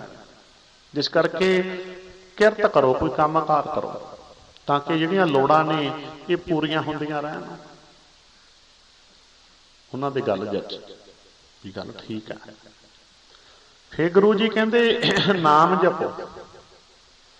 ਕਹਿੰਦੇ ਆ ਤਪੱਸਿਆ ਨਾਲ ਗੱਲ ਨਹੀਂ ਬਣਨੀ, ਇਹ ਤਾਂ ਉਹ ਗੱਲ ਹੈ ਬਰਮੀ ਮਾਰੀ ਸਾਪਣਾ ਮੂਆ। ਗੁਰੂ ਨਾਨਕ ਸਾਹਿਬ ਕਹਿੰਦੇ ਖੱਡ ਕੁੱਟ ਕੇ ਸੱਪ ਨਹੀਂ ਮਰਦਾ ਹੁੰਦਾ। ਜੇ ਖੱਡ ਤੇ ਡਾਂਗਾ ਮਾਰੀ ਜਾਵੇ ਕੋਈ, ਖੱਡ ਤੇ ਡਾਂਗਾ ਮਾਰ ਕੇ ਸੱਪ ਨਹੀਂ ਮਰਦਾ। ਸਰੀਰ ਨੂੰ ਕਸ਼ਟ ਦੇ ਕੇ ਮਨ ਨਹੀਂ ਕਾਬੂ ਆਉਂਦਾ। ਭਾਵ ਸਾਧੂਓ ਸਰੀਰ ਨੂੰ ਕਸ਼ਟ ਨਾ ਦਿਓ, ਇਹਨੂੰ ਬਰਬਾਦ ਨਾ ਕਰੋ ਪੁੱਠੇ ਲਮਕ ਕੇ, ਧੂਣੇ ਲਾ ਕੇ। ਇਦਾਂ ਇਹ ਸਰੀਰ ਤਾਂ ਪ੍ਰਮਾਤਮਾ ਦਾ ਮੰਦਰ ਹੈ, ਪ੍ਰਮਾਤਮਾ ਦਾ ਮੰਦਰ ਹੈ। ਪ੍ਰਮਾਤਮਾ ਸਰੀਰ ਰੂਪੀ ਮੰਦਰ ਦੇ ਵਿੱਚੋਂ ਹੀ ਮਿਲਦਾ ਹੈ। ਇਹ ਸਰੀਰ ਹੀ ਪ੍ਰਮਾਤਮਾ ਦਾ ਘਰ ਹੈ। ਜਿਸ ਕਰਕੇ ਤੁਸੀਂ ਪ੍ਰਮਾਤਮਾ ਦਾ ਨਾਮ ਜਪੋ, ਉਹਨੂੰ ਯਾਦ ਕਰੋ, ਫਿਰ ਧਿਆਨ ਇਕਾਗਰ ਹੁੰਦਾ, ਫਿਰ ਆਪਣੇ ਅੰਦਰ ਜਾਂਦਾ, ਫਿਰ ਅੰਦਰੋਂ ਹੀ ਪ੍ਰਮਾਤਮਾ ਦਾ ਅਨੁਭਵ ਹੁੰਦਾ, ਮੇਲ ਹੁੰਦਾ। ਜਿਸ ਕਰਕੇ ਤੁਸੀਂ ਇਹ ਤਪੱਸਿਆ ਕਰਕੇ ਇਹ ਸਰੀਰ ਨੂੰ ਕਸ਼ਟ ਨਾ ਦਿਓ, ਤਾਂ ਤੇ ਖੱਡ ਕੁੱਟ ਕੇ ਸੱਪ ਨਹੀਂ ਮਰਦਾ। ਕਸ਼ਟ ਦੇ ਕੇ ਮਨ ਕਾਬੂ ਨਹੀਂ ਆਉਂਦਾ। ਮਨ ਕਾਬੂ ਆਉਂਦਾ ਜੇ ਪ੍ਰਮਾਤਮਾ ਦੇ ਨਿਰਮਲ ਭਾਵ ਵਿੱਚ ਆ ਜਾਈਏ ਵੀ ਪ੍ਰਮਾਤਮਾ ਹਰ ਵੇਲੇ ਹਰ ਥਾਂ ਹਾਜ਼ਰ ਨਾਜ਼ਰ ਹੈ, ਉਹ ਵੇਖ ਰਿਹਾ, ਮੈਂ ਕੋਈ ਮਾੜਾ ਕੰਮ ਨਾ ਕਰਾਂ। ਇਹ ਮਨ ਪ੍ਰਮਾਤਮਾ ਦੇ ਨਿਰਮਲ ਭਾਵ ਵਿੱਚ ਆ ਕੇ ਨਿਰਮਲ ਹੁੰਦਾ ਹੈ। ਇਹ ਸਰੀਰ ਨੂੰ ਕਸ਼ਟ ਦੇ ਕੇ ਕਾਬੂ ਨਹੀਂ ਆਉਂਦਾ। ਬੋਲੋ ਸਤਨਾਮ। ਇਹ ਸਰੀਰ ਨੂੰ ਕਸ਼ਟ ਦੇ ਕੇ ਕਾਬੂ ਨਹੀਂ ਆਉਂਦਾ। ਏਦਾਂ ਗੁਰੂ ਨਾਨਕ ਸਾਹਿਬ ਨੇ ਉਹਨਾਂ ਨੂੰ ਨਿਰਮਲ ਭਾਵ ਬਾਰੇ ਦੱਸਿਆ ਵੀ ਪ੍ਰਮਾਤਮਾ ਦੀ ਹੋਂਦ ਦਾ ਭੈ ਮੰਨ ਲੈਣਾ, ਇਹ ਨਿਰਮਲ ਭਾਵ ਹੈ। ਫਿਰ ਬੁਰਾ ਕੰਮ ਨਹੀਂ, ਪ੍ਰਮਾਤਮਾ ਦੀ ਹਜ਼ੂਰੀ ਵਿੱਚ ਕੋਈ ਮਾੜਾ ਕੰਮ ਨਹੀਂ ਹੋ ਸਕਦਾ। ਨਿਕਟ ਬੁੱਝਿਆ ਸੋ ਬੁਰਾ ਕਿਉਂ ਕਰੇ। ਤੇ ਉਹਨੂੰ ਹਾਜ਼ਰ ਜਾਣ ਕੇ ਉਹਨੂੰ ਯਾਦ ਕਰੋ, ਉਹਨੂੰ ਹਾਜ਼ਰ ਨਾਜ਼ਰ ਜਾਣ ਕੇ ਉਹਨੂੰ ਯਾਦ ਕਰੋ, ਉਹਦੀ ਹੋਂਦ ਨੂੰ ਮਹਿਸੂਸ ਕਰੋ, ਨਾਮ ਜਪੋ, ਉਹਦੀ ਹੋਂਦ ਨੂੰ ਮਹਿਸੂਸ ਕਰੋ ਤੇ ਆ ਸਰੀਰ ਨੂੰ ਕਸ਼ਟ ਦੇ ਨਾਲ ਰਾਹ ਛੱਡ ਦਿਓ। ਕਿਰਤ ਕਰੋ, ਨਾਮ ਜਪੋ। ਫਿਰ ਗੁਰੂ ਜੀ ਕਹਿੰਦੇ ਵੰਡ ਛਕੋ। ਕਹਿੰਦੇ ਜਦੋਂ ਤੁਸੀਂ ਕਿਰਤ ਕਰਦੇ ਹੋ, ਜੋ ਤੁਹਾਨੂੰ ਪ੍ਰਾਪਤ ਹੋਇਆ ਮਿਹਨਤ ਦੇ ਨਾਲ, ਕਹਿੰਦੇ ਮੈਂ ਮੇਰੀ ਤੋਂ ਬਚਣ ਵਾਸਤੇ ਪਰਮਾਤਮਾ ਦੀ ਪੂੰਜੀ ਜਾਣੋ ਵੀ ਸਰੀਰ ਕਰਕੇ ਜੋ ਕਮਾਇਆ ਹੈ ਇਹ ਵੀ ਪਰਮਾਤਮਾ ਦਾ ਹੀ ਹੈ, ਕਿਉਂਕਿ ਸਰੀਰ ਵਿੱਚ ਪਰਮਾਤਮਾ ਦੀ ਜੋਤ ਕੰਮ ਕਰਦੀ ਹੈ। ਬਸ ਇਹਨੂੰ ਪਰਮਾਤਮਾ ਦੀ ਪੂੰਜੀ ਜਾਣ ਕੇ ਲੋੜਵੰਦ ਨਾ ਵੰਡ ਛਕੋ। ਇਹ ਭਾਵ ਨਹੀਂ ਰੱਖਣਾ ਵੀ ਕਿਸੇ ਨੂੰ ਕੁਝ ਦੇ ਦਿੱਤਾ, ਆਪ ਨਹੀਂ ਦਾਤੇ ਬਣਨਾ। ਇਹ ਭਾਵ ਰੱਖਣਾ ਵੀ ਪਰਮਾਤਮਾ ਦੇ ਦਿੱਤੇ ਨੂੰ ਮੈਂ ਕਿਸੇ ਲੋੜਵੰਦ ਨਾਲ ਵੰਡ ਕੇ ਛਕ ਰਿਹਾ। ਬੋਲੋ ਸਤਨਾਮ। ਵੰਡ ਛਕੋ ਵੀ ਜੋ ਕੁਝ ਹੈ ਪ੍ਰਮਾਤਮਾ ਦਾ ਹੈ, ਤਾਂ ਤੇ ਉਹਦੇ ਦਿੱਤੇ ਨੂੰ ਵੰਡ ਰਿਹਾ, ਦਾਨ ਨਹੀਂ ਕਰ ਰਿਹਾ, ਉਹਦੇ ਦਿੱਤੇ ਨੂੰ ਵੰਡ ਰਹੇ। ਹੱਥੋਂ ਕਿਸੇ ਨੂੰ ਕੁਝ ਦੇ ਕੇ ਵੀ ਦਾਨੀ ਹੋਣ ਦਾ ਹੰਕਾਰ ਨਹੀਂ ਕਰਨਾ ਵੀ ਮੈਂ ਕਿਸੇ ਨੂੰ ਕੁਝ ਦੇਤਾ ਵੀ ਮੇਰਾ ਕੁਝ ਹੈ ਨਹੀਂ, ਮੇਰਾ ਤਾਂ ਕੁਝ ਹੈ ਹੀ ਨਹੀਂ। ਨਾ ਨਾ ਨਾ, ਇਹ ਤਨ ਵੀ ਉਸੇ ਦਾ ਹੈ, ਇਸ ਸਰੀਰ 'ਚ ਜੋਤ ਵੀ ਉਸੇ ਦੀ ਕੰਮ ਕਰਦੀ ਹੈ। ਤੇ ਫਿਰ ਜੋ ਸਰੀਰ ਕਰਕੇ ਯਾਨੀ ਕਿ ਪੂੰਜੀ ਹੈ, ਇਹ ਵੀ ਉਸੇ ਦੀ ਹੈ, ਕਮਾਇਆ ਜੋ ਉਸੇ ਦੀ ਜੋਤ ਨੇ ਕੰਮ ਕੀਤਾ। ਕਿਉਂਕਿ ਇਸ ਕਾ ਬਲ ਨਾਹੀ ਇਸ ਹਾਥ ਕਰਨ ਕਰਾਵਣ, ਸਰਬ ਕੋ ਨਾਥ ਆਗਿਆਕਾਰੀ ਵਪਰਾ ਜੀਓ, ਜੋ ਤਿਸ ਭਾਵੈ ਸੋਈ ਫੁਣ ਥੀਓ। ਤਾਂ ਤੇ ਇਹ ਗੁਰੂ ਜੀ ਨੇ ਫਾਰਮੂਲਾ ਦਿੱਤਾ। ਤੇ ਉਹਨਾਂ ਨੇ ਸੋਚਿਆ ਵੀ ਇਹ ਤਾਂ ਮਾਰਗ ਹੀ ਬੜਾ ਸਿੱਧਾ ਹੈ, ਪਰਮਾਤਮਾ ਨੂੰ ਮਿਲਣ ਦਾ ਵੀ ਆਪਦਾ ਕੰਮਕਾਰ ਕਰੋ, ਪਰਮਾਤਮਾ ਨੂੰ ਯਾਦ ਕਰਦੇ ਰਹੋ ਤੇ ਲੋੜਵੰਦ ਦੀ ਸਹਾਇਤਾ ਇਸ ਭਾਵ ਚ ਕਰੋ ਵੀ ਪਰਮਾਤਮਾ ਦੇ ਦਿੱਤੇ ਨੂੰ ਵੰਡ ਰਹੇ ਹੈ ਤਾਂ ਨੁਸਖਾ ਹੀ ਬੜਾ ਵਧੀਆ ਹੈ। ਫਿਰ ਉਹਨਾਂ ਸਾਧੂਆਂ ਨੇ ਗੁਰੂ ਨਾਨਕ ਸਾਹਿਬ ਦੇ ਇਸ ਫਾਰਮੂਲੇ ਨੂੰ ਲੈ ਲਿਆ, ਮੰਨ ਲਿਆ। ਇਹ ਸੱਚਾ ਸੌਦਾ ਹੋਇਆ ਚੂੜਕਾਣੇ ਦੇ ਜੰਗਲ ਵਿੱਚ, ਸੱਚ ਦਾ ਲੈਣ ਦੇਣ ਹੋਇਆ। ਗੁਰੂ ਨਾਨਕ ਸਾਹਿਬ ਨੇ ਕਿਰਤ ਕਰੋ, ਨਾਮ ਜਪੋ, ਵੰਡ ਛਕੋ ਦਾ ਸਿਧਾਂਤ ਚੂੜਕਾਣੇ ਦੇ ਜੰਗਲ ਵਿੱਚ ਉਹਨਾਂ ਸਾਧੂਆਂ ਨੂੰ ਦਿੱਤਾ ਸੀ, ਯਾਦ ਰੱਖਿਓ, ਜਿਨ੍ਹਾਂ ਨੂੰ ਪ੍ਰਸ਼ਾਦਾ ਛਕਾਇਆ ਸੀ ਪਹਿਲਾਂ। ਤਾਂ ਤੇ ਉਹਨਾਂ ਸਾਧੂਆਂ ਨੇ ਗੁਰੂ ਨਾਨਕ ਸਾਹਿਬ ਦੇ ਇਸ ਸੱਚ ਨੂੰ ਗ੍ਰਹਿਣ ਕਰ ਲਿਆ, ਸੱਚਾ ਸੌਦਾ ਹੋਇਆ। ਸੌਦਾ ਉਦੋਂ ਹੀ ਹੁੰਦਾ ਨਾ ਜਦੋਂ ਕੋਈ ਚੀਜ਼ ਲੈਂਦਾ ਤੇ ਕੋਈ ਦਿੰਦਾ। ਗੁਰੂ ਨਾਨਕ ਸਾਹਿਬ ਨੇ ਸੱਚ ਦਿੱਤਾ, ਉਹਨਾਂ ਨੇ ਗੁਰੂ ਨਾਨਕ ਸਾਹਿਬ ਦੇ ਸੱਚ ਨੂੰ ਲੈ ਲਿਆ। ਕੀ ਹੋ ਗਿਆ? ਸੱਚ ਦਾ ਸੌਦਾ ਹੋ ਗਿਆ ਨਾ। ਤੇ ਨਾਲ ਦੀ ਨਾਲ ਫਿਰ ਉਹਨਾਂ ਸਾਧੂਆਂ ਨੇ ਚੱਕੀਆਂ ਆਪਣੀਆਂ ਯਾਨੀ ਕਿ ਚਿੱਪੀਆਂ ਤੇ ਉਸੇ ਵੇਲੇ ਘਰਾਂ ਨੂੰ ਤੁਰ ਪਏ। ਕਹਿੰਦੇ ਘਰੇ ਜਾ ਕੇ ਕੰਮਕਾਰ ਕਰਾਂਗੇ, ਪ੍ਰਮਾਤਮਾ ਨੂੰ ਯਾਦ ਕਰਾਂਗੇ, ਲੋੜਵੰਦ ਦੀ ਸਹਾਇਤਾ ਕਰਿਆ ਕਰਾਂਗੇ। ਕਿਰਤ ਕਰੋ, ਨਾਮ ਜਪੋ, ਵੰਡ ਛਕੋ ਦੇ ਸਿਧਾਂਤ ਨੂੰ ਮੰਨਦੇ ਹੋਏ ਸਾਰੇ ਸਾਧੂ ਘਰਾਂ ਨੂੰ ਮੁੜ ਗਏ। ਬੋਲੋ ਸਤਨਾਮ ਸ੍ਰੀ ਵਾਹਿਗੁਰੂ। ਯਾਦ ਰੱਖਿਓ, ਕੇਵਲ ਪ੍ਰਸ਼ਾਦਾ ਨਹੀਂ ਛਕਾਇਆ ਸੀ, ਉਹਨਾਂ ਨੂੰ ਘਰਾਂ ਨੂੰ ਮੋੜ ਕੇ ਵੀ ਆਏ ਸੀ ਗੁਰੂ ਨਾਨਕ ਸਾਹਿਬ। ਉਹਨਾਂ ਸਾਰਿਆਂ ਨੂੰ ਘਰੋਂ ਘਰੀ ਮੋੜ ਕੇ ਆਏ ਸੀ, ਸਾਰਿਆਂ ਨੂੰ ਘਰੋਂ ਘਰੀ ਮੋੜ ਕੇ ਆਏ ਸੀ। ਇਹ ਸੱਚਾ ਸੌਦਾ ਚੂੜਕਾਣੇ ਦੇ ਜੰਗਲ ਵਿੱਚ ਗੁਰੂ ਨਾਨਕ ਸਾਹਿਬ ਜੀ ਨੇ ਕੀਤਾ। ਤਾਂ ਤੇ ਏਦਾਂ ਅਸੀਂ ਇਸ ਸਾਖੀ ਦੀ ਸਿੱਖਿਆ ਨੂੰ ਜਾਣੀ ਕਿ ਸਮਝਿਆ ਹੈ, ਸਿੱਖਿਆ ਨੂੰ ਸਮਝਿਆ ਸੀ। ਤੇ ਨਹੀਂ ਤਾਂ ਇੱਥੋਂ ਤੱਕ ਹੀ ਗੱਲ ਖੜ ਜਾਂਦੀ ਹੈ ਜੀ ਗੁਰੂ ਨਾਨਕ ਸਾਹਿਬ ਨੇ ਭੁੱਖੇ ਸਾਧੂਆਂ ਨੂੰ ਪ੍ਰਸ਼ਾਦਾ ਛਕਾਇਆ। ਉੱਥੋਂ ਫਿਰ ਕਈਆਂ ਨੂੰ ਆਈ ਲੱਗਦਾ ਰਹਿੰਦਾ ਵੀ ਤੁਸੀਂ ਵੀ ਛਕਾਈ ਚੱਲਿਆ ਕਰੋ। ਬੋਲੋ ਸਤਨਾਮ। ਵੀ ਹੋਰ ਭਾਵ ਚ ਸਾਖੀ ਸੁਣਾਉਂਦੇ ਆ ਨਾ, ਕਈ ਹੋਰ ਭਾਵ ਚ ਸਾਖੀ ਸੁਣਾਉਂਦੇ ਆ ਤੇ ਨਾਲ ਵਾਲੀ ਗੱਲ ਨਹੀਂ ਦੱਸਦੇ ਵੀ ਪ੍ਰਸ਼ਾਦਾ ਛਕਾਇਆ, ਕੋਈ ਸ਼ੱਕ ਨਹੀਂ। ਤੇ ਛਕਾ ਕੇ ਵੀ ਮੱਤ ਦਿੱਤੀ ਸੀ, ਉਹ ਕੌਣ ਲੋਕ? ਉਹਨਾਂ ਨੂੰ ਛਕਾ ਕੇ ਮੱਤ ਦੇ ਕੇ ਘਰਾਂ ਨੂੰ ਮੋੜਿਆ ਸੀ ਵੀ ਘਰਾਂ ਨੂੰ ਮੁੜ ਜਾਓ। ਰੱਬ ਜੰਗਲਾਂ ਚੋਂ ਨਹੀਂ ਮਿਲਦਾ ਹੁੰਦਾ, ਰੱਬ ਆਪਣੇ ਪਰਮਾਤਮਾ ਆਪਣੇ ਅੰਦਰੋਂ ਮਿਲਦਾ ਹੈ। ਤੇ ਸਰੀਰ ਨੂੰ ਕਸ਼ਟ ਨਹੀਂ ਦੇਣੇ, ਕਸ਼ਟ ਨਹੀਂ ਸਾਰੀ ਆਪਾਂ ਸਮਝ ਲਈ ਪਹਿਲਾਂ। ਤਾਂ ਤੇ ਯਾਦ ਰੱਖਿਓ, ਉਹਨਾਂ ਨੂੰ ਮੱਤ ਦੇ ਕੇ ਘਰਾਂ ਨੂੰ ਵੀ ਮੋੜਿਆ ਸੀ, ਘਰਾਂ ਨੂੰ ਮੋੜ ਕੇ ਵੀ ਆਏ ਸੀ।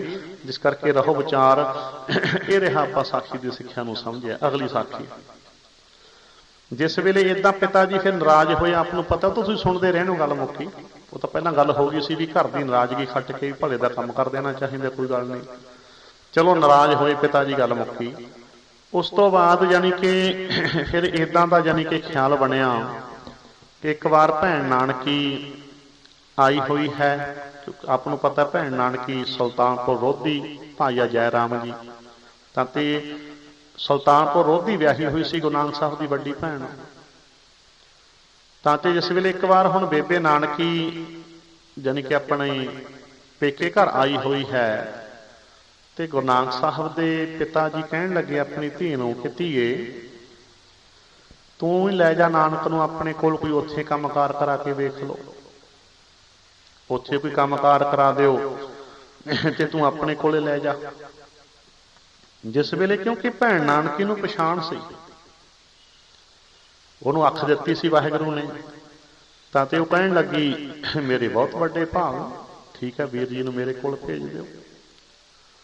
ਉਸ ਤੋਂ ਬਾਅਦ ਕਹਿੰਦੇ ਗੁਰੂ ਨਾਨਕ ਸਾਹਿਬ ਆਪਣੀ ਭੈਣ ਨਾਨਕੀ ਕੋਲ ਸੁਲਤਾਨਪੁਰ ਲੋਧੀ ਆ ਗਏ। ਤੇ ਇੱਥੇ ਫਿਰ ਨਵਾਬ ਦੇ ਮੋਦੀ ਖਾਨੇ ਦੇ ਵਿੱਚ ਮੋਦੀ ਦੀ ਡਿਊਟੀ ਕੀਤੀ। ਮੋਦੀ ਕਹਿੰਦੇ ਨੇ ਸਟੋਰ ਕੀਪਰ ਨੂੰ। ਕਈ ਵਿਦਵਾਨਾਂ ਦਾ ਇਸ ਦੇ ਵਿੱਚ ਫਰਕ ਵੀ ਹੈ, ਵੱਖ-ਵੱਖ ਅਰਥ ਵੀ ਕੀਤੇ ਆ। ਚਲੋ ਰਹੋ ਵਿਚਾਰ। ਤਾਂ ਤੇ ਹੁਣ ਇਹ ਇੱਕ ਜ਼ਿੰਮੇਵਾਰੀ ਵਾਲਾ ਅਹੁਦਾ ਹੁੰਦਾ ਹੈ। ਉਹਨਾਂ ਸਮਿਆਂ ਦੇ ਵਿੱਚ ਜੋ ਯਾਨੀ ਕਿ ਟੈਕਸ ਵਗੈਰਾ ਸੀ ਉਹ ਵੀ ਰਸਦ ਰੂਪ ਦੇ ਵਿੱਚ ਜਮ੍ਹਾਂ ਹੁੰਦਾ ਸੀਗਾ ਤੇ ਤਨਖਾਹਾਂ ਸੀ ਜਿਹੜੀਆਂ ਉਹ ਵੀ ਰਸਦ ਰੂਪ ਦੇ ਵਿੱਚ ਤੋਲ ਕੇ ਦਿੱਤੀਆਂ ਜਾਂਦੀਆਂ। ਤਾਂ ਕਿ ਉੱਥੇ ਏਦਾਂ ਸਟੋਰ ਕੀਪਰ ਇੱਕ ਜ਼ਿੰਮੇਵਾਰੀ ਦੇ ਅਹੁਦੇ ਉੱਤੇ ਗੁਰੂ ਨਾਨਕ ਸਾਹਿਬ ਜੀ ਨੇ ਨੌਕਰੀ ਕੀਤੀ। ਫਿਰ ਇਸ ਦੇ ਦੌਰਾਨ ਕੀ ਹੋਇਆ? ਇਸ ਦੇ ਦੌਰਾਨ ਵੀ ਬੜੀਆਂ ਗੱਲਾਂ ਫੈਲੀਆਂ। ਅਸਲ 'ਚ ਗੁਰੂ ਨਾਨਕ ਸਾਹਿਬ ਜੀ ਕੀ ਕਰਦੇ ਸੀ? ਜੋ ਗੁਰੂ ਨਾਨਕ ਸਾਹਿਬ ਜੀ ਨੂੰ ਤਨਖਾਹ ਮਿਲਦੀ ਉਹਦੇ ਵਿੱਚੋਂ ਜਿਹੜਾ ਦਸਵੰਧ ਸੀ ਉਹ ਆਪਣਾ ਹਰ ਮਹੀਨੇ ਦਾ ਦਸਵੰਧ ਉੱਥੇ ਰੱਖ ਲੈਂਦੇ ਲਾਗੇ। ਉਹ ਹੁੰਦੀ ਸੀ ਰਸਦ ਅੰਨ ਦੇ ਰੂਪ ਦੇ ਵਿੱਚ। ਜਦੋਂ ਕੋਈ ਲੋੜਵੰਦ ਹਿੱਸਾ ਆਉਂਦਾ ਵੀ ਲੋੜਵੰਦ ਹੈ, ਗਰੀਬ ਹੈ, ਪੈਸਾ ਨਹੀਂ, ਕਿਸੇ ਕਾਰਨ ਪਛੜ ਗਿਆ, ਕਿਸੇ ਕਾਰਨ ਪਛੜ ਗਿਆ, ਤਾਂ ਉਹ ਆਪਣੇ ਦਸਵੰਧ ਵਾਲਾ ਜਿਹੜਾ ਅੰਨ ਸੀ ਉਹਦੀ ਝੋਲੀ ਵਿੱਚ ਪਾ ਦਿੰਦੇ, ਝੋਲੀ ਭਰ ਦਿੰਦੇ। ਤੇ ਦੁਖੀਆਂ ਨੇ ਗੱਲ ਕੀ ਫਲਾ ਦਿੱਤੀ ਹੁੰਦੇ ਨੇ, ਕਹਿੰਦੇ ਝੋਲੀਆਂ ਭਰੀ ਜਾਂਦਾ, ਦਾਤਾ ਬਣਿਆ ਰਹਿੰਦਾ। ਨਵਾਬ ਦੌਲਤ ਖਾਨ ਦੇ ਕੰਨ ਭਰਨੇ ਸ਼ੁਰੂ ਕੀਤੇ ਵੀ ਇਹ ਤਾਂ ਲੁਟਾ ਦੂ ਮੋਦੀ ਖਾਨੇ ਨੂੰ। ਫਿਰ ਕਹਿੰਦੇ ਹਿਸਾਬ ਹੋਇਆ, ਜਦੋਂ ਹਿਸਾਬ ਹੋਇਆ ਤੇ ਹਿਸਾਬ ਪੂਰਾ ਨਿਕਲਿਆ, ਨਿਕਲਣੀ ਸੀ। ਕਿਉਂ? ਕਿਉਂਕਿ ਗੁਰੂ ਨਾਨਕ ਸਾਹਿਬ ਲੋੜਵੰਦ ਦੀ ਸਹਾਇਤਾ ਆਪਣੇ ਦਸਵੰਧ ਵਿੱਚੋਂ ਕਰਦੇ ਸੀ। ਬੋਲੋ ਸਤਿਨਾਮ ਸ੍ਰੀ ਵਾਹਿਗੁਰੂ। ਲੋੜਵੰਦ ਦੀ ਸਹਾਇਤਾ ਆਪਣੇ ਦਸਵੰਧ ਵਿੱਚੋਂ ਕਰਦੇ ਸੀ, ਦਸਵੰਧ ਵਿੱਚੋਂ। ਤਾਂ ਤੇ ਤੇਰਾ ਤੇਰਾ ਵੀ, ਆ ਸਰੀਰ ਵੀ ਤੇਰਾ, ਇਹਦੇ ਕਰਕੇ ਜੋ ਮਿਲਿਆ ਇਹ ਵੀ ਤੇਰਾ, ਬਸ ਤੇਰਾ। ਤਾਂ ਤੇਰਾ ਉਹ ਵਿਚਾਰ। ਤਾਂ ਤੇ ਏਦਾਂ ਗੱਲ ਚੱਲੀ ਸੀ ਕਿੱਥੇ, ਯਾਦ ਰੱਖਿਓ, ਲੋੜਵੰਦ ਦੀ ਸਹਾਇਤਾ ਆਪਣੇ ਦਸਵੰਧ ਦੀ ਕਮਾਈ ਦੇ ਵਿੱਚੋਂ ਕਰਦੇ ਸੀ। ਮੋਦੀ ਖਾਨੇ ਦੀ ਨੌਕਰੀ ਦੇ ਦੌਰਾਨ ਇਹ ਪੁਆਇੰਟ ਫੜਨ ਵਾਲਾ ਹੈ। ਇਹ ਨਹੀਂ ਵੀ ਜਾਨੀ ਕਿ ਨਵਾਬ ਦੇ ਮੋਦੀ ਖਾਨੇ ਵਿੱਚੋਂ ਉਹਦਾ ਮਾਲ ਜਾਨੀ ਕਿ ਦੇ ਦਿੱਤਾ ਕਿਸੇ ਨੂੰ, ਨਹੀਂ, ਉਹ ਆਪਣੇ ਦਸਵੰਧ ਵਿੱਚੋਂ ਲੋੜਵੰਦ ਦੀ ਸਹਾਇਤਾ ਕਰਦੇ ਸੀ। ਆਪਣੀ ਡਿਊਟੀ ਹੈ ਜਿਹੜੀ ਉਹ ਪੂਰੀ ਜ਼ਿੰਮੇਵਾਰੀ ਨਾਲ ਕਰਦੇ ਸੀ। ਬੋਲੋ ਸਤਿਨਾਮ ਸ੍ਰੀ ਵਾਹਿਗੁਰੂ। ਨੋਟ ਕਰਿਓ, ਜ਼ਿੰਮੇਵਾਰੀ ਨਾਲ ਡਿਊਟੀ ਕਰਦੇ ਸੀ, ਲੋੜਵੰਦ ਦੀ ਸਹਾਇਤਾ ਆਪਣੀ ਕਮਾਈ ਦੇ ਦਸਵੰਧ ਚੋਂ ਕਰਦੇ ਸੀ। ਰਹੋ ਵਿਚਾਰ। ਤਾਂ ਤੇ ਏਦਾਂ ਸਮਾਂ ਸੀ ਜੋ ਬੀਤਦਾ ਗਿਆ। ਅੱਗੇ ਅੱਗੇ ਮੈਂ ਸਾਖੀਆਂ ਸੀਆਂ ਵਿੱਚ ਪੂਰੀਆਂ ਕਰਾਂ। ਜਿਸ ਵੇਲੇ ਹੁਣ ਗੁਰੂ ਨਾਨਕ ਸਾਹਿਬ ਨਿੱਤ ਬੇਈ ਨਦੀ ਦੇ ਕੰਢੇ ਤੇ ਜਾ ਕੇ ਵੀ ਪ੍ਰਮਾਤਮਾ ਨਾਲ ਜੁੜਦੇ ਆ। ਇੱਥੇ ਬੇਈ ਨਦੀ ਦੇ ਕੰਢੇ ਤੇ ਸਤਸੰਗ ਹੋਣਾ ਸ਼ੁਰੂ ਹੋ ਗਿਆ, ਸੰਗਤਾਂ ਆਉਣ ਲੱਗ ਗਈਆਂ। ਮੈਲ ਸਿੰਘਾਂ ਦਾ ਰਹਿਣ ਵਾਲਾ ਭਾਈ ਭਗੀਰਥ ਵੀ ਬੇਈ ਨਦੀ ਦੇ ਕੰਢੇ ਤੇ ਹੀ ਗੁਰੂ ਨਾਨਕ ਸਾਹਿਬ ਨੂੰ ਮਿਲਿਆ, ਜੋ ਕਿ ਪਹਿਲਾਂ ਕਾਲੀ ਦੇਵੀ ਦਾ ਭਗਤ ਸੀ। ਤੇ ਗੁਰੂ ਨਾਨਕ ਸਾਹਿਬ ਦਾ ਮਿਲਾਪ ਹੁੰਦਿਆਂ ਹੀ ਕਾਲੀ ਦੇਵੀ ਦੀ ਪੂਜਾ ਛੱਡ ਦਿੱਤੀ ਤੇ ਗੁਰੂ ਨਾਨਕ ਸਾਹਿਬ ਦਾ ਸਿੱਖ ਬਣਿਆ। ਇਹ ਪਹਿਲਾਂ ਕਾਲੀ ਦੇਵੀ ਦਾ ਭਗਤ ਸੀ, ਜਿਹੜਾ ਭਾਈ ਭਗੀਰਥ ਸੀ, ਮੈਲ ਸ਼ੀਹਾਂ ਪਿੰਡ ਦਾ ਰਹਿਣ ਵਾਲਾ। ਜਿਵੇਂ ਕਿ ਭਾਈ ਲਹਿਣਾ ਜੀ ਗੁਰੂ ਨਾਨਕ ਸਾਹਿਬ ਦੇ ਮਿਲਾਪ ਤੋਂ ਪਹਿਲਾਂ ਦੇਵੀ ਦੇ ਭਗਤ ਸੀ, ਤੇ ਗੁਰੂ ਨਾਨਕ ਸਾਹਿਬ ਦਾ ਮਿਲਾਪ ਹੋਣ ਤੋਂ ਬਾਅਦ ਦੇਵੀ ਛੱਡ ਦਿੱਤੀ, ਗੁਰੂ ਨਾਨਕ ਸਾਹਿਬ ਦੇ ਸਿੱਖ ਬਣੇ, ਤੇ ਬਾਅਦ ਵਿੱਚ ਫਿਰ ਗੁਰੂ ਅੰਗਦ ਦੇਵ ਜੀ ਮਹਾਰਾਜ ਬਣੇ। ਰਹੋ ਵਿਚਾਰ। ਤਾਂ ਤੇ ਏਦਾਂ ਬੇਈ ਨਦੀ ਦੇ ਕੰਢੇ ਤੇ ਨਿੱਤ ਸਤਸੰਗ ਹੁੰਦਾ ਹੈ। ਤਾਂ ਤੇ ਏਦਾਂ ਸਮਾਂ ਬੀਤਦਾ ਗਿਆ। ਇੱਧਰੋਂ ਇੱਕ ਵਾਰ ਦੀ ਗੱਲ, ਕਹਿੰਦੇ ਭਾਈ ਮਰਦਾਨਾ ਜੀ ਵੀ ਸੁਲਤਾਨਪੁਰ ਲੋਧੀ ਆਪਣੇ ਬਚਪਨ ਦੇ ਸਾਥੀ ਗੁਰੂ ਨਾਨਕ ਸਾਹਿਬ ਜੀ ਨੂੰ ਮਿਲਣ ਵਾਸਤੇ ਆਏ ਹੈ। ਤੇ ਪਿੰਡ ਇਕੱਠੇ ਮਿਲਦੇ, ਇਕੱਠਾ ਪ੍ਰੇਮ ਸੀ। ਉਧਰ ਇਹਨਾਂ ਦਿਨਾਂ ਦੇ ਵਿੱਚ ਹੀ ਗੁਰੂ ਨਾਨਕ ਸਾਹਿਬ ਨੇ ਇੱਕ ਹੋਰ ਕੌਤਕ ਵਰਤਾ ਦਿੱਤਾ। ਅੱਜ ਕਹਿੰਦੇ ਭਾਈ ਮਰਦਾਨਾ ਜੀ ਨਾਲ ਨੇ ਗੁਰੂ ਨਾਨਕ ਸਾਹਿਬ ਦੇ, ਤੇ ਕਹਿਣ ਲੱਗੇ, ਆਹ ਲੈ ਮਰਦਾਨੇ ਸਾਡੇ ਵਸਤਰ, ਤੇ ਅਸੀਂ ਆਏ ਇਸ਼ਨਾਨ ਕਰਕੇ। ਤਾਂ ਤੇ ਜਿਸ ਵੇਲੇ ਚਲੇ ਗਏ ਗੁਰੂ ਨਾਨਕ ਸਾਹਿਬ ਬੇਈ ਨਦੀ ਦੇ ਵਿੱਚ, ਤੇ ਕਹਿੰਦੇ ਬੇਈ ਨਦੀ ਦੇ ਵਿੱਚ ਜਾਂਦਿਆਂ ਹੀ ਚੂੰਬਾ ਮਾਰਿਆ ਤੇ ਅਲੋਪ ਹੋ ਗਏ।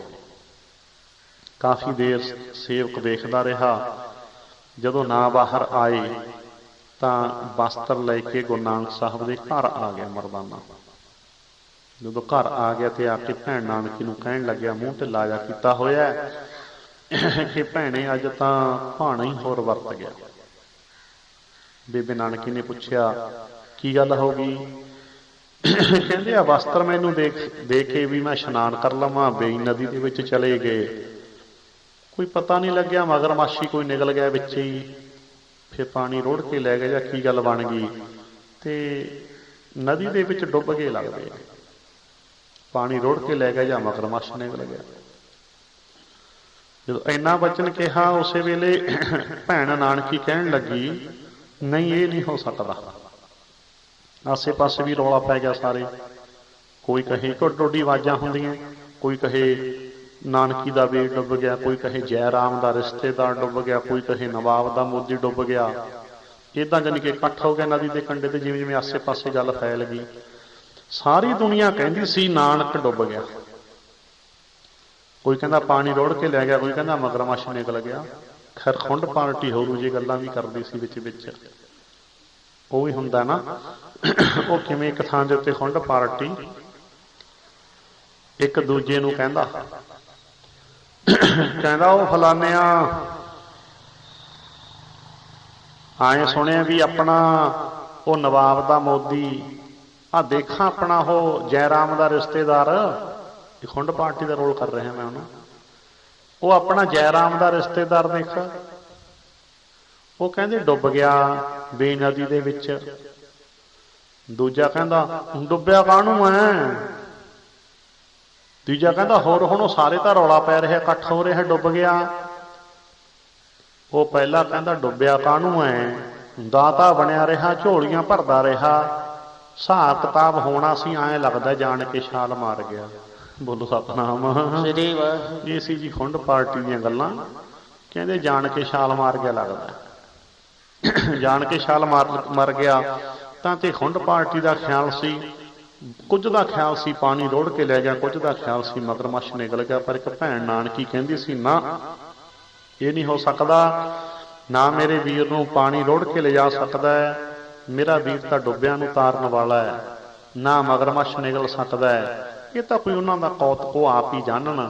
ਮਰਦਾਨੇ ਨੂੰ ਭੇਜਤਾ ਉਸੇ ਵੇਲੇ ਕਿ ਵੀਰ ਤੂੰ ਮੁੜ ਜਾ, ਵਸਤਰ ਲੈ ਕੇ, ਤੇਰਾ ਪ੍ਰਸ਼ਾਦਾ ਮੈਂ ਬੇਈ ਨਦੀ ਦੇ ਕੰਢੇ ਤੇ ਭੇਜ ਦੂੰ, ਪਤਾ ਹੀ ਨਹੀਂ ਕਦੋਂ ਪ੍ਰਗਟ ਹੋ ਜਾਣਾ। ਬੋਲੋ ਸਤਨਾਮ।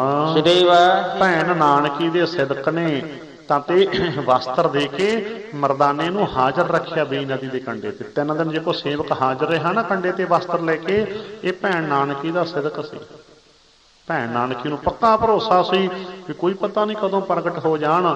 ਤੇ 3 ਦਿਨ ਭੈਣ ਨਾਨਕੀ ਤਾਂ ਤੇ ਜਲ ਪਾਣੀ ਤੇ ਪ੍ਰਸ਼ਾਦਾ, ਚਾਹ ਪਾਣੀ, ਸਾਰਾ ਦੁੱਧ ਵਗੈਰਾ ਸੇਵਕ ਦਾ ਕੰਢੇ ਦੇ ਉੱਤੇ ਭੇਜਦੀ ਰਹੀ, ਨਦੀ ਦੇ ਕੰਢੇ ਦੇ ਉੱਤੇ ਹੀ ਭੇਜਦੀ ਰਹੀ ਕਿ ਤੂੰ ਹਾਜ਼ਰ ਰਹਿ ਇੱਥੇ, ਪਤਾ ਹੀ ਨਹੀਂ ਕਦੋਂ ਪ੍ਰਗਟ ਹੋ ਜਾਣਾ। ਤੇ ਗੱਲ ਉਹੀ ਹੋਈ, ਭੈਣ ਨਾਨਕੀ ਦੇ ਸਿਦਕ ਨੂੰ ਫੜ ਲੱਗਿਆ। ਤੀਸਰੇ ਦਿਨ ਗੁਰੂ ਨਾਨਕ ਸਾਹਿਬ 3 ਦਿਨ ਅਲੋਪ ਰਹਿਣ ਤੋਂ ਬਾਅਦ ਪ੍ਰਗਟ ਹੋਏ। ਸੇਵਕ ਨੇ ਵਸਤਰ ਹਾਜ਼ਰ ਕਰ ਦਿੱਤੇ ਤੇ ਕੱਪੜੇ ਪਹਿਨ ਕੇ ਤੇ ਹੁਣ ਅੱਗੇ ਲੱਗ ਲਏ ਗੁਰੂ ਨਾਨਕ ਸਾਹਿਬ। 4 ਚੁਫੇਰੇ ਗੱਲ ਫੈਲ ਗਈ। ਉਸ ਤੋਂ ਬਾਅਦ ਅੱਗੇ ਲੱਗ ਲਏ ਜਦੋਂ ਗੁਰੂ ਨਾਨਕ ਸਾਹਿਬ ਤੇ ਸੋਚਦੇ ਸੀਗੇ ਸਾਰੇ ਵੀ ਘਰ ਹੀ ਜਾਣਗੇ, ਹੋਰ ਕਿੱਥੇ ਜਾਣਾ ਹੈ। ਪਰ ਪਤਾ ਉਦੋਂ ਲੱਗਿਆ ਜਦੋਂ ਗੁਰੂ ਨਾਨਕ ਸਾਹਿਬ ਨੇ ਸ਼ਮਸ਼ਾਨ ਭੂਮੀ ਵਾਲਾ ਰਾਹ ਪਕੜ ਲਿਆ ਤੇ ਸ਼ਮਸ਼ਾਨ ਭੂਮੀ ਵਿੱਚ ਜਾ ਕੇ ਬੈਠ ਗਏ। ਜਿਸ ਵੇਲੇ ਸ਼ਮਸ਼ਾਨ ਭੂਮੀ ਵਿੱਚ ਜਾ ਕੇ ਬੈਠ ਗਏ, ਇੱਕ ਉੱਚੀ ਦੇ ਨੇ ਆਵਾਜ਼ ਦੇ ਦਿੱਤੀ, ਨਾ ਕੋਈ ਹਿੰਦੂ ਨਾ ਮੁਸਲਮਾਨ। ਪਖੰਡ ਫੈਲ ਗਿਆ, ਭਾਵ ਸੀ ਦਿਖਾਵੇ ਰਹਿ ਗਏ, ਦਿਖਾਵੇ ਦੀਆਂ ਆਵਾਜ਼ਾਂ, ਦਿਖਾਵੇ ਦੇ ਜਨੇਊ, ਦਿਖਾਵੇ ਦਾ ਸਭ ਕੁਝ। ਕੱਲ ਹੋ ਗਈ ਸੀ ਨਾ ਵਿਆਖਿਆ ਉਹ ਤਾਂ, ਕਿਉਂ ਕੱਲ ਆਪਾਂ ਵਣ ਚੋਂ ਦਰਸ਼ਨ ਕੀਤਾ ਸੀ ਗੁਰੂ ਨਾਨਕ ਸਾਹਿਬ ਦਾ, ਕੱਲ ਬਹੁਤ ਵਿਸਥਾਰ ਚ ਹੋਇਆ ਸੀ ਨਾ। ਮਾਨਸ ਖਾਣੇ ਕਰੀ ਨਿਵਾਜ, ਛੁਰੀ ਵਗਾਇਣ 3 ਗਲ ਤਾਗ, 3 ਘਰ ਬ੍ਰਾਹਮਣ ਪੂਰੇ ਨਾਦ, ਉਹਨਾਂ ਪੇ ਆਵੇ ਉਹੀ ਸਾਧ। ਰਹੋ ਵਿਚਾਰੇ, ਵਿਆਖਿਆ ਕੱਲ ਹੋ ਚੁੱਕੀ ਹੈ ਵੀ ਕਿਉਂ ਨਹੀਂ ਰਹੇ, ਕਾਰਨ ਕੀ ਬਣ ਗਿਆ। ਜਿਸ ਵੇਲੇ ਜਾਣ ਕੇ ਇਹ ਸੱਚ ਦਾ ਹੋਕਾ ਮਾਰਿਆ ਤੇ ਸਿੱਖਿਆ ਹੁਣ ਸਾਖੀ ਤੋਂ ਹੁਣ ਇਹ ਤਾਂ ਆਪਾਂ ਸਾਰੇ ਸੁਣਦੇ ਆਂ ਵੀ ਗੁਰੂ ਨਾਨਕ ਸਾਹਿਬ ਜੀ ਸ਼ਮਸ਼ਾਨ ਭੂਮੀ 'ਚ ਜਾ ਕੇ ਬੈਠ ਗਏ ਜੀ। ਗੁਰੂ ਨਾਨਕ ਸਾਹਿਬ ਨੇ ਸ਼ਮਸ਼ਾਨ ਭੂਮੀ 'ਚ ਬੈਠ ਕੇ ਹੋਕਾ ਮਾਰਿਆ, ਨਾ ਕੋਈ ਹਿੰਦੂ ਨਾ ਮੁਸਲਮਾਨ। ਇਹ ਸਾਖੀ ਦੀ ਸਿੱਖਿਆ ਕੀ ਹੈ? ਹੁਣ ਗੁਰੂ ਨਾਨਕ ਸਾਹਿਬ ਨੇ ਨਿਰੰਕਾਰ ਦੇ ਹੁਕਮ ਦੇ ਵਿੱਚ ਪ੍ਰਚਾਰ ਯਾਤਰਾ ਸ਼ੁਰੂ ਕਰਨੀ ਹੈ। ਹੁਕਮ ਹੋ ਚੁੱਕਿਆ ਨਿਰੰਕਾਰੀ ਹੁਕਮ। ਪਹਿਲਾਂ ਹੋਕਾ ਮਾਰ ਰਹੇ ਆ ਸ਼ਮਸ਼ਾਨ ਭੂਮੀ 'ਚ ਬੈਠ ਕੇ। ਇਹ ਤਾਂ ਸਾਨੂੰ ਸਿੱਖਿਆ ਦਿੱਤੀ ਸੀ ਸਾਰਿਆਂ ਨੂੰ ਵੀ ਜੇ ਸੱਚ ਦੀ ਗੱਲ ਕਰਨ ਤੁਰਨਾ ਹੋਵੇ ਤਾਂ ਸ਼ਮਸ਼ਾਨ ਭੂਮੀ ਨਾਲ ਸਮਝੌਤਾ ਕਰਕੇ ਤੁਰੀਦਾ। ਬੋਲੋ ਸਤਨਾਮ। ਸ੍ਰੀ ਵਾਹਿਗੁਰੂ। ਧਰਮ ਦਾ ਪ੍ਰਚਾਰ ਕੋਈ ਸ਼ੁਗਲ ਨਹੀਂ ਹੁੰਦਾ, ਧਰਮ ਦਾ ਪ੍ਰਚਾਰ ਕੋਈ ਸ਼ੁਗਲ ਨਹੀਂ ਹੁੰਦਾ। ਜੇ ਸੱਚ ਦੀ ਗੱਲ ਕਰਨ ਤੁਰਨਾ ਹੋਵੇ ਤਾਂ ਸ਼ਮਸ਼ਾਨ ਭੂਮੀ ਨਾਲ ਸਮਝੌਤਾ ਕਰ ਲਈਦਾ। ਇਹ ਸਿੱਖਿਆ ਦਿੱਤੀ ਸੀ ਵੀ ਜਿਹੜਾ ਸੱਚ ਦਾ ਪ੍ਰਚਾਰ ਹੈ ਇਹ ਸ਼ਮਸ਼ਾਨ ਭੂਮੀ ਤੋਂ ਸ਼ੁਰੂ ਹੁੰਦਾ ਹੈ। ਸੱਚ ਦਾ ਪ੍ਰਚਾਰ ਸ਼ਮਸ਼ਾਨ ਭੂਮੀ ਤੋਂ ਸ਼ੁਰੂ ਹੁੰਦਾ। ਕਿਉਂ? ਕਿਉਂਕਿ ਸੱਚ ਦੀ ਗੱਲ ਕਰਦੇ ਆ, ਕਿਸੇ ਝੂਠੇ ਨੇ ਤੈਨੂੰ ਰੋਹਬ ਮਾਰ ਦੇਣਾ ਵੀ ਤੈਨੂੰ ਮਾਰ ਦਿਆਂਗੇ, ਤੇ ਤੂੰ ਉਹਨੂੰ ਕਹਿ ਦੇਵੀਂ ਕਿ ਮੈਂ ਤਾਂ ਸ਼ਮਸ਼ਾਨ ਭੂਮੀ ਚੋਂ ਹੀ ਬੋਲਦਾ। ਜਿਹੜਾ ਸ਼ਮਸ਼ਾਨ ਭੂਮੀ ਵਿੱਚ ਬੈਠ ਕੇ ਸੱਚ ਬੋਲਦਾ ਉਹਨੂੰ ਸੱਚ ਬੋਲਣ ਤੋਂ ਰੋਕਣ ਵਾਲਾ ਕੋਈ ਜੰਮਾ ਹੀ ਨਹੀਂ। ਬੋਲੋ ਸਤਨਾਮ। ਸੱਚ ਸ਼ਮਸ਼ਾਨ ਭੂਮੀ 'ਚ ਬੈਠ ਕੇ ਬੋਲਣਾ ਪੈਂਦਾ। ਸੱਚ ਦੀ ਸਟੇਜ ਸ਼ਮਸ਼ਾਨ ਭੂਮੀ 'ਚ ਲੱਗਦੀ ਹੈ। ਇਹ ਸਾਨੂੰ ਸਿੱਖਿਆ ਦਿੱਤੀ ਸੀ। ਸੱਚ ਦੀ ਗੱਲ ਕਰਨ ਤੁਰਨਾ ਹੋਵੇ ਤਾਂ ਸ਼ਮਸ਼ਾਨ ਭੂਮੀ ਨਾਲ ਸਮਝੌਤਾ ਕਰਕੇ ਤੁਰੀਦਾ। ਤੇ ਗੁਰੂ ਨਾਨਕ ਸਾਹਿਬ ਨੇ ਸ਼ਮਸ਼ਾਨ ਭੂਮੀ ਨਾਲ ਸਮਝੌਤਾ ਕਰ ਲਿਆ। ਸ਼ਮਸ਼ਾਨ ਭੂਮੀ ਨਾਲ ਸਮਝੌਤਾ ਕਰ ਲਿਆ। ਸਿੱਖਿਆ ਸਾਨੂੰ ਦਿੱਤੀ ਸੀ ਸਾਰੀ ਦੁਨੀਆ ਨੂੰ ਵੀ ਸੱਚ ਦਾ, ਜਿਹੜੀ ਸੱਚ ਦੀ ਯਾਤਰਾ ਇੱਥੋਂ ਸ਼ੁਰੂ ਹੁੰਦੀ ਹੈ। ਰਹੋ ਵਿਚਾਰ। ਜਿਸ ਵੇਲੇ ਹੁਣ ਹੋਕਾ ਮਾਰਿਆ, ਨਾ ਕੋਈ ਹਿੰਦੂ ਨਾ ਮੁਸਲਮਾਨ, ਬਸ ਫਿਰ ਉਹੀ ਗੱਲ ਹੋਈ। ਕਿਹੜੀ ਗੱਲ ਹੋਈ? ਜਦੋਂ ਕੋਈ ਸੱਚ ਬੋਲਦਾ ਹੈ ਨਾ, ਫਿਰ ਪਤਾ ਕੀ ਹੁੰਦਾ ਹੈ? ਧਰਮ ਦੇ ਠੇਕੇਦਾਰ ਰਾਜਨੀਤਿਕ ਲੋਕਾਂ ਕੋਲੇ ਚੁਗਲੀਆਂ ਕਰਦੇ ਆ ਵੀ ਇਹਨੂੰ ਰੋਕੋ। ਬੋਲੋ ਸਤਿਨਾਮ। ਸ੍ਰੀ ਵਾਹਿਗੁਰੂ। ਵੀ ਰੋਕੋ, ਸੱਚ ਜਾਣੋ। ਧਰਮ ਦੇ ਠੇਕੇਦਾਰ ਰਾਜਨੀਤਿਕ ਲੋਕਾਂ ਕੋਲ ਚੁਗਲੀਆਂ ਕਰਦੇ ਆ। ਇਹ ਧਰਮ ਦੇ ਠੇਕੇਦਾਰਾਂ ਤੇ ਰਾਜਨੀਤਿਕ ਲੋਕਾਂ ਦੀ ਮਿਲੀ ਭੁਗਤ ਤੇ ਫਿਰ ਧਰਮ ਦੇ ਨਾਂ ਤੇ ਮਨੁੱਖਤਾ ਦੀ ਲੁੱਟ ਖਸੁੱਟ ਹੁੰਦੀ ਹੈ। ਬੋਲੋ ਸਤਿਨਾਮ। ਸ੍ਰੀ ਵਾਹਿਗੁਰੂ। ਇਹ ਦੁਬਾਰਾ ਵਚਨ ਬੋਲ ਦੇਵਾਂ। ਧਰਮ ਦੇ ਠੇਕੇਦਾਰਾਂ ਤੇ ਰਾਜਨੀਤਿਕ ਲੋਕਾਂ ਦੀ ਮਿਲੀ ਭੁਗਤ ਤੇ ਮਨੁੱਖਤਾ ਦੀ ਲੁੱਟ ਖਸੁੱਟ, ਇਹ ਪਹਿਲਾਂ ਤੋਂ ਚੱਲੀ ਆਈ ਹੈ। ਤੇ ਗੁਰੂ ਨਾਨਕ ਸਾਹਿਬ ਜੀ ਨੇ, ਕਿਉਂਕਿ ਅੱਜ ਆਪਣਾ ਸਬਜੈਕਟ ਨਹੀਂ ਨਾ ਇਹ, ਅੱਜ ਆਪਣਾ ਸਬਜੈਕਟ ਹੈ ਗੁਰੂ ਨਾਨਕ ਸਾਹਿਬ ਦੀਆਂ ਸਾਖੀਆਂ ਚੋਂ ਦਰਸ਼ਨ ਆਪਾਂ ਕਰ ਰਹੇ ਹਾਂ। ਥੋੜੀ ਜਿਹੀ ਰਮਜ ਵਿੱਚ ਦੇ ਜਾਵਾਂ। ਗੁਰੂ ਨਾਨਕ ਸਾਹਿਬ ਜੀ ਨੇ ਇਸ ਗੱਠ ਜੋੜ ਨੂੰ ਜਾਣੀ ਕਿ ਕਿਵੇਂ ਜਾਣੀ ਕਿ ਸਹੀ ਰੂਪ ਦਿੱਤਾ? 6ਵੇਂ ਰੂਪ ਦੇ ਵਿੱਚ ਪੀਰੀ ਮੀਰੀ ਦਾ ਸਿਧਾਂਤ, ਭਾਵ ਜੇ ਰਾਜਨੀਤੀ ਦੇ ਘੋੜੇ ਨੂੰ ਗੁਰੂ ਦੇ ਗਿਆਨ ਦੀ ਲਗਾਮ ਪਾ ਕੇ ਚਲਾਇਆ ਜਾਵੇ ਫਿਰ ਇਹ ਠੀਕ ਕੰਮ ਦੇ ਸਕਦਾ ਹੈ। ਬੋਲੋ ਸਤਿਨਾਮ। ਸ੍ਰੀ ਵਾਹਿਗੁਰੂ। ਨੋਟ ਕਰਿਓ, ਧਰਮੀ ਬੰਦਾ ਅਸਵਾਰ ਹੋਵੇ ਰਾਜਨੀਤੀ ਦੇ ਘੋੜੇ ਤੇ ਗੁਰੂ ਦੇ ਗਿਆਨ ਦੀ ਲਗਾਮ ਪਾ ਕੇ ਚਲਾਵੇ। ਗਿਆਨ ਦੀ ਲਗਾਮ ਪਾ ਕੇ, ਤੇ ਜੇ ਰਾਜਨੀਤੀ ਦੇ ਘੋੜੇ ਨੂੰ ਤਾਂ ਤੇ ਗੁਰੂ ਦੇ ਗਿਆਨ ਦੀ ਲਗਾਮ ਨਾ ਪਾਈ ਜਾਵੇ ਫਿਰ ਇਹ ਬੜਾ ਖਤਰਨਾਕ ਹੁੰਦਾ ਹੈ। ਬੋਲੋ ਸਤਿਨਾਮ। ਸ੍ਰੀ ਵਾਹਿਗੁਰੂ। ਇਹ ਖਤਰਨਾਕ ਹੁੰਦਾ ਹੈ। ਤੇ ਜਾਂ ਫਿਰ ਕਈ ਵਾਰੀ ਉਲਟ ਕੰਮ ਵੀ ਹੋ ਜਾਂਦਾ ਹੈ। ਉਹ ਕੀ ਕਿ ਘੋੜਾ ਜਿਹੜਾ ਨਾ, ਕਹਿੰਦੇ ਉਹ ਅਸਵਾਰ ਦੇ ਉੱਤੇ ਵੀ ਅਸਵਾਰ ਹੋ ਸਕਦਾ, ਨਾ ਲਗਾਮ ਪਾਈ ਜਾਵੇ। ਥੱਲੇ ਲੈ ਸਕਦਾ ਅਸਵਾਰ ਨੂੰ, ਰਮਜ ਅਸਵਾਰ ਨੂੰ ਥੱਲੇ ਲੈ ਸਕਦਾ, ਆਪ ਅਸਵਾਰ ਦੇ ਉੱਤੇ ਚੜ ਸਕਦਾ, ਲਗਾਮ ਨਾ ਪਾਈ ਹੋਵੇ ਗੁਰੂ ਦੇ ਗਿਆਨ ਦੀ। ਰਮਜ ਸਮਝ ਗਏ? ਫਿਰ ਕੀ ਹੁੰਦਾ ਹੈ? ਰਾਜਨੀਤੀ ਧਰਮ ਦੇ ਉੱਤੇ ਅਸਵਾਰ ਹੋ ਜਾਂਦੀ ਹੈ। ਬੋਲੋ ਸਤਿਨਾਮ। ਸ੍ਰੀ ਵਾਹਿਗੁਰੂ। ਜੇ ਰਾਜਨੀਤੀ ਧਰਮ ਤੇ ਅਸਵਾਰ ਹੋ ਜਾਵੇ, ਜੇ ਰਾਜਨੀਤਿਕ ਲੋਕ ਧਰਮ ਨੂੰ ਘੋੜਾ ਬਣਾ ਲੈਣ ਤਾਂ ਇਹ ਗੱਠ ਜੋੜ ਬੜਾ ਹੀ ਖਤਰਨਾਕ ਬਣ ਜਾਂਦਾ ਹੈ। ਬੋਲੋ ਸਤਿਨਾਮ।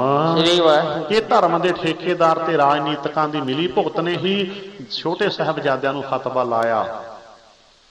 ਕਾਜੀ ਨੇ ਰਾਜਨੀਤਿਕ ਦੇ ਇਸ਼ਾਰੇ ਤੇ ਫਤਵਾ ਲਾਇਆ ਨਾ ਛੋਟੇ ਸਾਹਿਬਜ਼ਾਦਿਆਂ ਨੂੰ। ਨਹੀਂ, ਕਿਹੜਾ ਧਰਮ ਕਹਿੰਦਾ 7 ਤੇ 9 ਸਾਲ ਦੇ ਬੱਚੇ ਨੀਹਾਂ ਵਿੱਚ ਚਿਣ ਦਿਓ? ਰਾਜਨੀਤਿਕ ਦੇ ਇਸ਼ਾਰੇ ਦੇ ਉੱਤੇ ਫਤਵਾ ਲਾ ਰਿਹਾ ਹੈ ਕਾਜੀ। ਇਸ਼ਾਰਾ ਤਾਂ ਪਿੱਛੇ ਰਾਜਨੀਤਿਕ ਵਜੀਦੇ ਵਰਗਿਆਂ ਦਾ ਨਾ, ਵਜੀਦੇ ਵਰਗਿਆਂ ਦਾ ਇਸ਼ਾਰਾ ਹੈ। ਤੇ ਕਿਤੇ ਇਸੇ ਗੱਠ ਜੋੜ ਨੇ 9ਵੇਂ ਪਾਤਸ਼ਾਹ ਨੂੰ ਸ਼ਹੀਦ ਕਰਨ ਦਾ ਫਤਵਾ ਲਾਇਆ। ਬੋਲੋ ਸਤਿਨਾਮ। ਸ੍ਰੀ ਵਾਹਿਗੁਰੂ। ਰਾਜਨੀਤਿਕ ਦੇ ਇਸ਼ਾਰੇ ਤੇ ਕਾਜੀ ਨੇ ਫਤਵਾ ਦਿੱਤਾ ਨਾ, ਇਹਦਾ ਸੀਸ ਧੜ ਤੋਂ ਵੱਖ ਕਰ ਦਿਓ। ਇਹ ਗੱਠ ਜੋੜ ਬੜਾ ਨਾਪਾਕ ਹੈ, ਇਹ ਬੜਾ ਨਾਪਾਕ ਹੈ ਗੱਠ ਜੋੜ, ਇਹ ਯਾਦ ਰੱਖਿਓ। ਤਾਂ ਤੇ ਪਰ ਜਿਹੜਾ ਅਸਲੀ ਸਿਧਾਂਤ ਸੀ ਉਹਦੇ ਵੱਲ ਤੁਹਾਨੂੰ ਮੈਂ ਇਸ਼ਾਰਾ ਦਿੱਤਾ। ਵਿਆਖਿਆ ਪਹਿਲਾਂ ਵੀ ਕਈ ਵਾਰ ਕੀਤੀ ਹੈ, ਕਦੇ ਨਾ ਕਦੇ ਫੇਰ ਆਪਾਂ ਸਬਜੈਕਟ ਤੇ ਗੱਲ ਕੀਤੀ ਜਾਂਦੇ। ਪਰ ਅੱਜ ਆਪਣਾ ਕਿਉਂਕਿ ਸਬਜੈਕਟ ਹੈ ਗੁਰੂ ਦੀਆਂ ਸਾਖੀਆਂ, ਰਹੋ ਵਿਚਾਰ ਯਾਦ ਰੱਖਿਓ। ਜੇ ਗੁਰੂ ਦੇ ਗਿਆਨ ਦੀ ਲਗਾਮ ਪਾ ਕੇ ਤੇ ਅਸਵਾਰ ਹੋਇਆ ਜਾਵੇ ਰਾਜਨੀਤੀ ਦੇ ਘੋੜੇ ਦੇ ਉੱਤੇ, ਅਸਵਾਰ ਉੱਪਰ ਲਗਾਮ ਪਾਈ ਹੋਵੇ, ਫਿਰ ਇਹ ਕੰਮ ਦੇ ਜਾਂਦਾ। ਪੀਰੀ ਮੀਰੀ ਸਿਧਾਂਤ ਇਹੀ ਕਹਿੰਦਾ ਹੈ। ਤੇ ਜੇ ਕਿਤੇ ਯਾਨੀ ਕਿ ਇਹ ਹਾਵੀ ਹੋ ਜਾਵੇ ਰਾਜਨੀਤੀ ਧਰਮ ਦੇ ਉੱਤੇ, ਬੜਾ ਖਤਰਨਾਕ, ਬਹੁਤ ਖਤਰਨਾਕ, ਬੜਾ ਨਾਪਾਕ ਗੱਠ ਜੋੜ ਹੁੰਦਾ। ਫਿਰ ਇਹ ਨਾਪਾਕ ਗੱਠ ਜੋੜ, ਰਹੋ ਵਿਚਾਰ। ਤਾਂ ਤੇ ਆਓ ਨਾਲ ਨਾਲ ਸਾਖੀਆਂ ਤੇ ਗੱਲ ਚੱਲੀ ਸੀ। ਹੁਣ ਕੀ ਕੀਤਾ ਜੀ? ਸਾਖੀ ਤੇ ਆ ਗਈ ਗੱਲ ਦੁਬਾਰਾ। ਧਰਮ ਦੇ ਠੇਕੇਦਾਰਾਂ ਨੇ ਚੁਗਲੀਆਂ ਕੀਤੀਆਂ ਜਾ ਕੇ। ਚੁਗਲੀ ਕੀਤੀ ਇਸ ਵੇਲੇ ਨਵਾਬ ਦੌਲਤ ਖਾਂ ਕੋਲੇ ਜਾ ਕੇ। ਕਹਿੰਦੇ ਜੀ ਨਾਨਕ ਤਾਂ ਇਉਂ ਕਹਿੰਦਾ, ਇਉਂ ਕਹਿੰਦਾ ਨਾ ਕੋਈ ਹਿੰਦੂ ਨਾ ਮੁਸਲਮਾਨ। ਚਲੋ ਹਿੰਦੂ ਨਾ ਹੋਏ ਹੋਣਗੇ, ਆਪਣਾ ਤਾਂ ਜਨਾਬ ਰਾਜ ਹੈ। ਲੈ ਆਪਾਂ ਨੂੰ ਇਹ ਅਣਹੋਏ ਕਰੀ ਜਾਂਦਾ, ਆਪਣੀ ਹਕੂਮਤ, ਆਪਣਾ ਰਾਜ ਆਪਾਂ ਨੂੰ ਜਿਹੇ ਚੈਲੰਜ ਕਰੀ ਜਾਂਦਾ। ਆਪਾਂ ਨੂੰ ਹੀ ਇਹਨੂੰ ਬੁਲਾ ਕੇ ਪੁੱਛਣਾ ਚਾਹੀਦਾ ਵੀ ਮੁਸਲਮਾਨ ਕਿਉਂ ਨਹੀਂ? ਅਸੀਂ ਤਾਂ ਪੱਕੇ ਮੁਸਲਮਾਨ ਹਾਂ। ਦੇਖੋ ਜਨਾਬ, ਨਮਾਜ਼ਾਂ ਪੜ੍ਹਦੇ ਹਾਂ, ਸੁਨਨਤ ਕਰਾਉਂਦੇ ਹਾਂ, ਹੋਰ ਬੜਾ ਕੁਛ ਉਹਨਾਂ ਨੇ ਕਿਹਾ। ਗੱਲ ਮੁੱਕੀ। ਇਹਨੂੰ ਪੁੱਛਣਾ ਚਾਹੀਦਾ ਬੁਲਾ ਕੇ।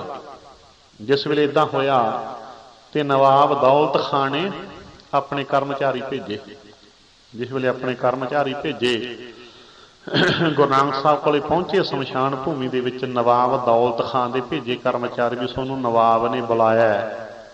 ਤੇ ਗੁਰੂ ਨਾਨਕ ਸਾਹਿਬ ਨੇ ਖਰਾ ਹੀ ਜਵਾਬ ਦਿੱਤਾ। ਕਹਿੰਦੇ ਨਵਾਬ ਦੀ ਚਾਕਰੀ ਛੱਡਤੀ, ਹੁਣ ਤਾਂ ਚਾਕਰੀ ਨਿਰੰਕਾਰ ਦੀ ਕਰਨੀ ਹੈ। ਬੋਲੋ ਸਤਿਨਾਮ।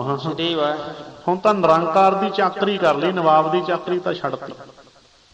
ਛੱਡ ਦਿੱਤੀ ਨਵਾਬ ਦੀ ਚਾਕਰੀ ਤਾਂ ਤੇ ਖਰਾ ਜਵਾਬ ਦੇ ਦਿੱਤਾ, ਨਹੀਂ ਆਉਣਾ। ਜਿਸ ਵੇਲੇ ਜਵਾਬ ਦੇ ਦਿੱਤਾ ਤੇ ਕਰਮਚਾਰੀ ਵਾਪਸ ਆ ਗਏ ਤੇ ਆ ਕੇ ਨਵਾਬ ਨੂੰ ਕਹਿਣ ਲੱਗੇ, ਜੀ ਉਹ ਤਾਂ ਕਹਿੰਦੇ ਅਸੀਂ ਤਾਂ ਹੁਣ ਨਿਰੰਕਾਰ ਦੀ ਚਾਕਰੀ ਕਰ ਲਈ, ਨਵਾਬ ਦੀ ਛੱਡਤੀ, ਨਹੀਂ ਆਉਣਾ। ਖੈਰ ਫਿਰ ਵੀ ਆਪਾਂ ਇੱਥੇ ਇਹ ਕਹਿ ਲਓ ਵੀ ਨਵਾਬ ਦੌਲਤ ਖਾਂ ਚੰਗਾ ਰਿਹਾ, ਕਿਉਂਕਿ ਕੁਝ ਸਮਾਂ ਗੁਰੂ ਨਾਨਕ ਸਾਹਿਬ ਨੂੰ ਕਿਵੇਂ ਜ਼ਿੰਮੇਵਾਰੀ ਨਾਲ ਕੰਮ ਕਰਦੇ ਆ, ਕਿਵੇਂ ਦਸਵੰਧ ਚ ਲੋੜਵੰਦ ਦੀ ਸਹਾਇਤਾ ਕਰਦੇ ਆ, ਗੁਣਾਂ ਨੂੰ ਵੇਖ ਚੁੱਕਿਆ ਨਾ ਨੇੜੇ ਤੋਂ ਮੋਦੀ ਦੀ ਨੌਕਰੀ ਵੇਲੇ, ਜਿਸ ਕਰਕੇ ਉਹ ਆਪ ਚੱਲ ਕੇ ਆਇਆ।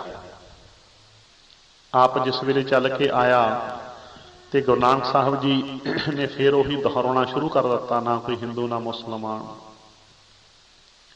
ਭਾਵ ਕਿ ਨਵਾਬ ਨੂੰ ਪੁੱਛਣਾ ਹੀ ਨਾ ਪਵੇ ਵੀ ਤੂੰ ਆਏ ਕਹਿੰਦਾ ਸੀ, ਪਹਿਲਾਂ ਹੀ ਉਵੇਂ ਫੇਰ ਕਹਿਣਾ ਸ਼ੁਰੂ ਕਰ ਦਿੱਤਾ। ਨਵਾਬ ਕਹਿਣ ਲੱਗਿਆ, ਜੀ ਮੁਸਲਮਾਨ ਕਿਉਂ ਨਹੀਂ ਅਸੀਂ ਮੁਸਲਮਾਨ ਹਾਂ, ਪੱਕੇ ਮੁਸਲਮਾਨ ਹਾਂ, ਚਲੋ ਬਾਕੀ ਤੁਸੀਂ ਗੱਲ ਹਿੰਦੂਆਂ ਦੀ ਸਾਨੂੰ ਨਹੀਂ ਪਤਾ, ਤੇ ਆਹ ਵੇਖੋ ਚਲੋ ਸਾਡੇ ਨਾਲ ਤੁਸੀਂ ਵੇਖੋ ਅਸੀਂ ਅੱਜ ਜੁਮਾ ਸ਼ੁੱਕਰਵਾਰ ਦੀ ਨਮਾਜ਼ ਅਦਾ ਕਰਦੇ ਹਾਂ, ਕਿਵੇਂ ਸਾਰੇ ਮੁਸਲਮਾਨ ਇਕੱਠੇ ਹੁੰਦੇ ਹੈ, ਕਿੰਨੇ ਅਸੀਂ ਪੱਕੇ ਹਾਂ ਧਰਮ ਦੇ ਵਿੱਚ, ਤੇ ਤੁਸੀਂ ਫਿਰ ਸਾਡੇ ਨਾਲ ਅੱਜ ਨਮਾਜ਼ ਪੜ੍ਹ ਕੇ ਤਾਂ ਵੇਖੋ ਆ ਕੇ ਮਸੀਤ ਦੇ ਵਿੱਚ। ਜਿਸ ਵੇਲੇ ਇੰਨਾ ਵਚਨ ਕਿਹਾ ਗੁਰੂ ਨਾਨਕ ਸਾਹਿਬ ਜੀ ਦੇ ਕੌਤਕ, ਕਹਿੰਦੇ ਨਵਾਬ ਮਸੀਤ ਵਿੱਚ ਅਸੀਂ ਚੱਲਦੇ ਹਾਂ, ਕੋਈ ਗੱਲ ਨਹੀਂ, ਕੋਈ ਫਰਕ ਨਹੀਂ, ਪਰ ਇੱਕ ਸ਼ਰਤ ਸੁਣ ਲਾ, ਜੇ ਤੂੰ ਕਹਿਣਾ ਨਾ ਤੂੰ ਮੈਂ ਧਰਮੀ ਹੈ, ਲੈ ਤੇਰੇ ਨਾਲ ਇੱਕ ਵਚਨ ਹੋ ਗਿਆ ਵੀ ਜੇ ਤੂੰ ਅੱਲਾ ਦੀ ਨਮਾਜ਼ ਪੜ੍ਹੇਗਾ ਤਾਂ ਤੇਰੇ ਨਾਲ ਵਚਨ ਹੋ ਗਿਆ, ਤੇਰੇ ਨਾਲ ਅੱਲਾ ਦੀ ਨਮਾਜ਼ ਹੀ ਅਸੀਂ ਪੜ੍ਹ ਲੈਣੀ, ਤੇਰੇ ਨਾਲ ਹੀ ਅੱਲਾ ਦੀ ਨਮਾਜ਼ ਅਸੀਂ ਪੜ੍ਹ ਲੈਣੀ ਹੈ, ਪਰ ਸ਼ਰਤ ਹੈ ਜੇ ਤੂੰ ਅੱਲਾ ਦੀ ਨਮਾਜ਼ ਪੜ੍ਹੇਗਾ ਤਾਂ। ਕਿਉਂਕਿ ਇਹ ਸੂਖਸ਼ਮ ਪੁਆਇੰਟ ਸੀ ਇਹਦੇ ਵਿੱਚ, ਉਹ ਨਵਾਬ ਨੂੰ ਸਮਝ ਨਹੀਂ ਆਇਆ, ਉਹਨੇ ਸੋਚਿਆ ਵੀ ਇਹ ਕਿਹੜੀ ਸ਼ਰਤ ਹੋਈ ਵੀ ਜੇ ਤੂੰ ਪੜ੍ਹੇਗਾ ਨਮਾਜ਼ ਤਾਂ ਅਸੀਂ ਪੜ੍ਹ ਲਵਾਂਗੇ, ਕਹਿੰਦਾ ਅਸੀਂ ਤਾਂ ਨਮਾਜ਼ ਪੜ੍ਹ ਲਈ, ਅਸੀਂ ਤਿਆਰੀ ਹੈ, ਚਲੋ ਸੂਈ ਕਰਾਂ, ਟਾਈਮ ਹੋਣ ਵਾਲਾ ਹੈ, ਇਹ ਸ਼ਰਤ ਕਿਹੜੀ ਹੈ, ਚਲੋ ਗੁਰੂ ਨਾਨਕ ਸਮਝਦੇ ਚਲੋ, ਕਿਉਂਕਿ ਸ਼ਰਤ ਬੜੀ ਸੂਖਸ਼ਮ ਸੀ। ਜਿਸ ਵੇਲੇ ਗੁਰੂ ਨਾਨਕ ਸਾਹਿਬ ਜੀ ਉੱਠ ਕੇ ਤੁਰ ਪਏ ਮਸੀਤ ਵੱਲ ਨੂੰ ਨਵਾਬ ਦੇ ਨਾਲ, ਤੇ ਉਧਰੋਂ ਕੁਝ ਲੋਕ ਜਿਨ੍ਹਾਂ ਨੂੰ ਕੌਤਕ ਨਹੀਂ ਸਮਝ ਆਉਂਦੀ ਬੜੇ ਹੈਰਾਨ ਹੋਏ, ਮੂੰਹ ਚੁੰਗਲਾਂ ਨਾਲ ਟੁੱਕਣ ਹੈ ਮਸੀਤ ਵੱਲ ਚੱਲਿਆ, ਤੇ ਕੁਝ ਕੁ ਬੀਬੀਆਂ ਭੱਜ ਕੇ ਗੁਰੂ ਨਾਨਕ ਸਾਹਿਬ ਦੀ ਭੈਣ ਨੂੰ ਕਹਿਣ ਕੀ, ਰੋਕ ਵੀਰ ਨੂੰ ਮਸੀਤ ਵੱਲ ਚੱਲੇ, ਮੁਸਲਮਾਨ ਹੋਣ ਵਾਸਤੇ, ਰੋਕ ਵੀਰ ਨੂੰ ਮਸੀਤ ਵੱਲ ਚੱਲੇ, ਮੁਸਲਮਾਨ ਹੋਣ ਵਾਸਤੇ, ਵੀਰ ਨੂੰ ਮਸੀਤ ਵੱਲ ਚੱਲੇ, ਮੁਸਲਮਾਨ ਹੋਣ ਵਾਸਤੇ, ਵੀਰ ਨੂੰ ਮਸੀਤ ਵੱਲ ਚੱਲੇ, ਮੁਸਲਮਾਨ ਹੋਣ ਵਾਸਤੇ।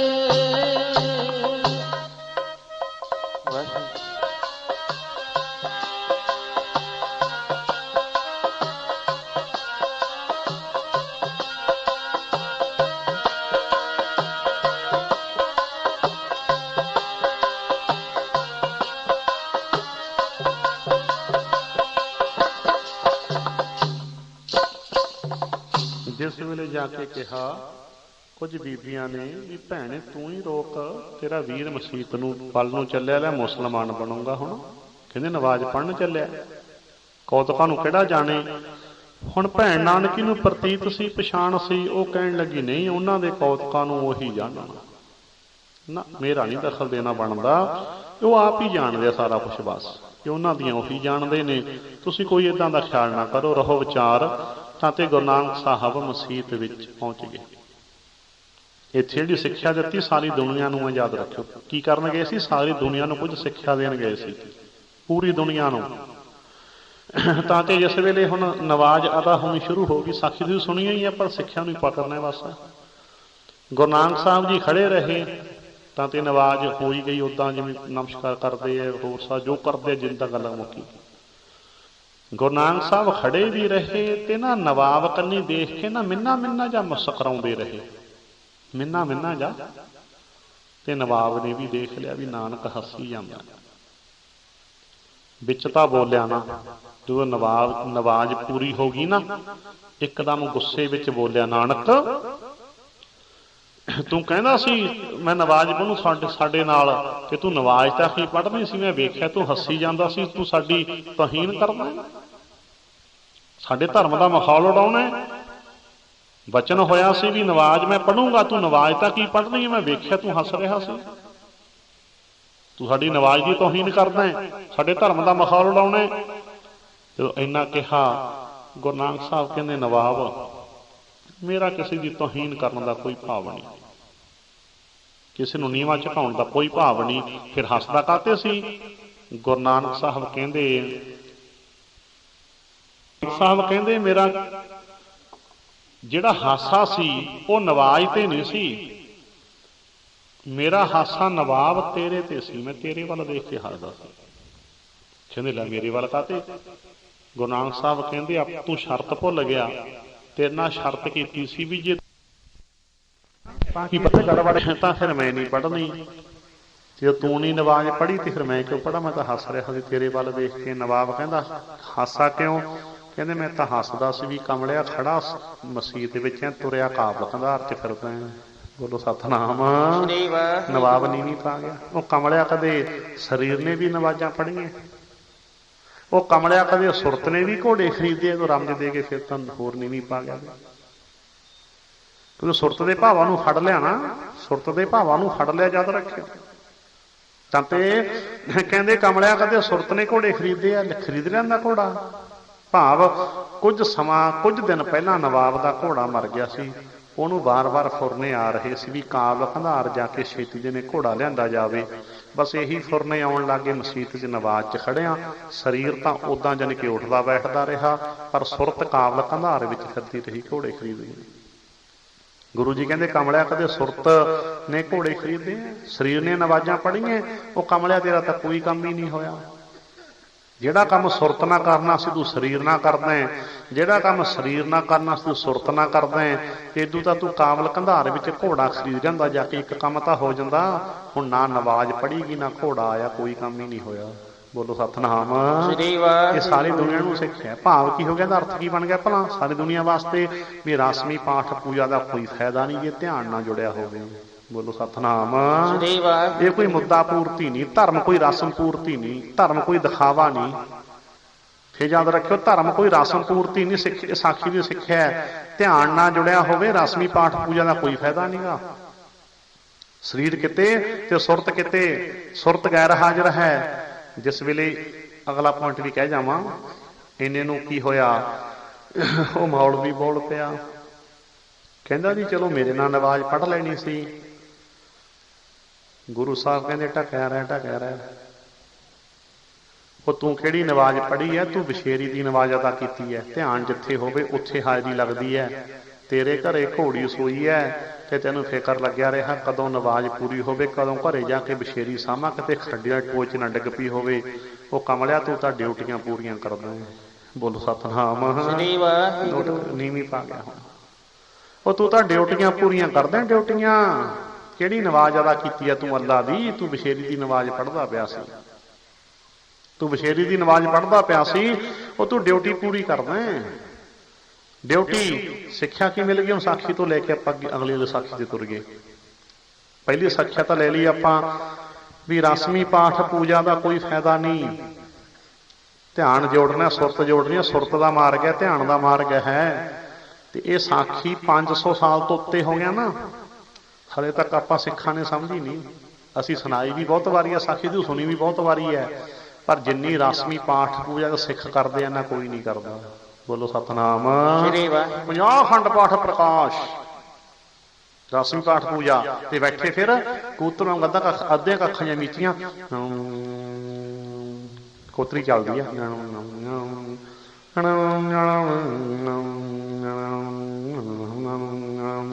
ਆਜੋ ਭਾਈ ਭੋਗ ਪੈਂਦਾ ਕੋਤਰੀ ਦਾ। ਤੇ ਮੈਂ ਕਹਿਣਾ ਹੁੰਦਾ ਬਾਬੇ ਮੈਨੂੰ ਤਾਂ ਐਂ ਲੱਗਦਾ ਮੈਂ ਸਿੱਖੀ ਦਾ ਭੋਗ ਪਾਉਣੇ ਹੁੰਦੇ ਹੋ। ਬੋਲੋ ਸਤਨਾਮ। ਉਹ ਧਰਮ ਦੇ ਠੇਕੇਦਾਰ ਉਹ ਸਿੱਖੀ ਦਾ ਭੋਗ ਪਾ ਕੇ ਛੱਡੋਗੇ।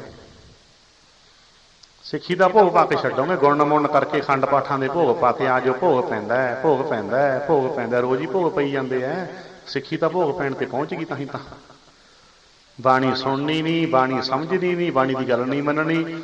ਘਰਾਂ 'ਚ ਵੀ ਇਹੀ ਚੱਲਦਾ ਹੈ। 9ਵੇਂ ਦਿਨ ਬਨੇਰੇ ਤੇ ਸਪੀਕਰ, 9 ਦਿਨ ਬਾਣੀ ਕੋਈ ਨਹੀਂ ਸੁਣੀ, ਬਿਨਾ ਬਾਣੀ ਸੁਣੇ ਤੋਂ ਹੀ 9ਵੇਂ ਦਿਨ ਬਨੇਰੇ ਤੇ ਸਪੀਕਰ। ਭਾਈ ਫਲਾਨਾ ਸੁਣਦੇ ਕਈ ਦਿਨਾਂ ਤੋਂ ਲੈ ਕੇ ਸਹਿਜ ਪਾਠ ਰੱਖਿਆ ਸੀ, ਕੱਲ ਨੂੰ ਭਾਈ 9 ਵਜੇ ਛੇਤੀ ਦੇ ਨੇ ਆ ਜਾਓ, ਬਸ ਭੋਗ ਦੀ ਫਿਰ ਅਨਾਉਂਸਮੈਂਟ ਹੋ ਜਾਂਦੀ ਨਾ। ਕਈ ਦਿਨਾਂ ਤੋਂ ਲੈ ਕੇ ਸਹਿਜ ਪਾਠ ਰੱਖਿਆ ਸੀ, ਆ ਜਾਓ ਭਾਈ ਭੋਗ ਦੀ ਜਮਾਂ ਤਿਆਰੀ ਹੈ। ਬੋਲੋ ਸਤਿਨਾਮ। ਬਿਨਾ ਬਾਣੀ ਸੁਣੇ ਤੋਂ ਹੀ ਦੱਸੋ ਲੈ, ਬਿਨਾ ਬਾਣੀ ਸੁਣੇ ਤੋਂ ਨਹੀਂ ਚੱਲਦਾ? ਦੱਸ ਦੇ ਮੈਨੂੰ, ਸੋਚੋ ਜਰਾ। ਸਮਝ ਲਿਆ ਅਸੀਂ, ਸੁਣਿਆ ਬਾਣੀ ਨੂੰ ਨਾ, ਮਤਲਬ ਹੀ ਨਹੀਂ। ਸੁਣਨ ਦਾ ਤਾਂ ਲੋੜ ਹੀ ਮੁੱਕ ਗਈ, ਨਾ ਸੁਣਨ ਦੀ ਗੱਲ ਨਾ ਸਮਝਣ ਦੀ ਗੱਲ। ਭੋਗ ਪੈਂਦਾ, ਭੋਗ ਪੈਂਦਾ, ਭੋਗ ਪੈਂਦਾ, ਭੋਗ ਪੈਂਦਾ, ਭੋਗ ਪੈਂਦਾ। ਖੰਡ ਪਾਠਾਂ ਦੀ ਸੇਲ ਲੱਗੀ, ਆ ਜਾਓ ਆ ਜਾਓ ਆ ਜਾਓ ਆ ਜਾਓ। ਸੇਲ ਲਾਤੀ, ਬਹੁਤ ਵਾਰ ਦੱਸਿਆ ਵਚਨ ਇਹ। ਸੇਲ ਲੱਗੀ ਹੈ, ਡੇਰੇਦਾਰਾਂ ਨੇ ਕੋਤਰੀਆਂ ਦੇ ਰੂਪ 'ਚ ਖੰਡ ਪਾਠਾਂ ਦੀ ਸੇਲ ਲਾਈ ਹੋਈ ਹੈ। 5100 ਜਮ੍ਹਾਂ ਕਰਾ ਜੋ, ਤੁਹਾਡੇ ਨਾਂ ਤੇ ਖੰਡ ਪਾਠ ਹੋ ਜੂ ਕੋਤਰੀ ਦੇ ਵਿੱਚ। ਤੇ ਉਧਰ ਸ਼੍ਰੋਮਣੀ ਕਮੇਟੀ ਵਾਲਿਆਂ ਨੇ 3100 ਸੇਲ ਲਾਈ ਹੋਈ ਹੈ, ਕਹਿੰਦੇ ਬੁੱਕ ਕਰਾ ਲਓ ਇੱਥੇ ਖੰਡ ਪਾਠ ਰਸੀਦ ਲੈ ਜਾਓ। ਜਿੱਦੇ ਤੁਹਾਡਾ ਨੰਬਰ ਆ ਗਿਆ ਖੰਡ ਪਾਠ ਦਾ ਹੁਕਮਨਾਮਾ ਡਾਕ ਰਾਹੀਂ ਨਾ ਘਰ ਹੀ ਭੇਜ ਦਿਆਂਗੇ। ਬੋਲੋ ਸਤਿਨਾਮ। ਘਰ ਹੀ ਕਰ ਦੇਣਗੇ। ਸ਼ਰਮ ਹੀ ਲਾਤੀ, ਖੰਡ ਪਾਠ ਦੇ ਹੁਕਮਨਾਮੇ ਨਾ ਡਾਕ ਮਹਿਕਮੇ 'ਚ ਤੁਰੇ ਫਿਰਦੇ ਆ। ਦੇਖ ਲਾ ਸ਼ਰਮ ਲਾਹੀ ਸਾਡਿਆਂ ਨੇ। ਫਿਰ ਮੈਨੂੰ ਕਹਿੰਦੇ ਜੀ ਰੁੱਖਾ ਬੋਲਦਾ, ਰੁੱਖਾ ਨਹੀਂ, ਮੈਂ ਦਰਦ ਵਿੱਚ ਚੀਕਾਂ ਮਾਰਦਾ। ਬੋਲੋ ਸਤਿਨਾਮ। ਵੀ ਐਡੀ ਵੱਡੀ ਰੂਹਾਨੀਅਤ ਨਾ ਗੁਰੂ ਦੀ ਐਂ ਰੋਲਤੀ ਅਸੀਂ, ਐਂ ਰੋਲਤੀ ਅਸੀਂ ਬੇਸ਼ਰਮਾਂ ਨੇ, ਸਾਡੇ ਬੇਸ਼ਰਮ। ਸੋਚੋ ਜਰਾ ਕੀ ਦੇਖੋ ਮਖੌਲ ਬਣਾਇਆ।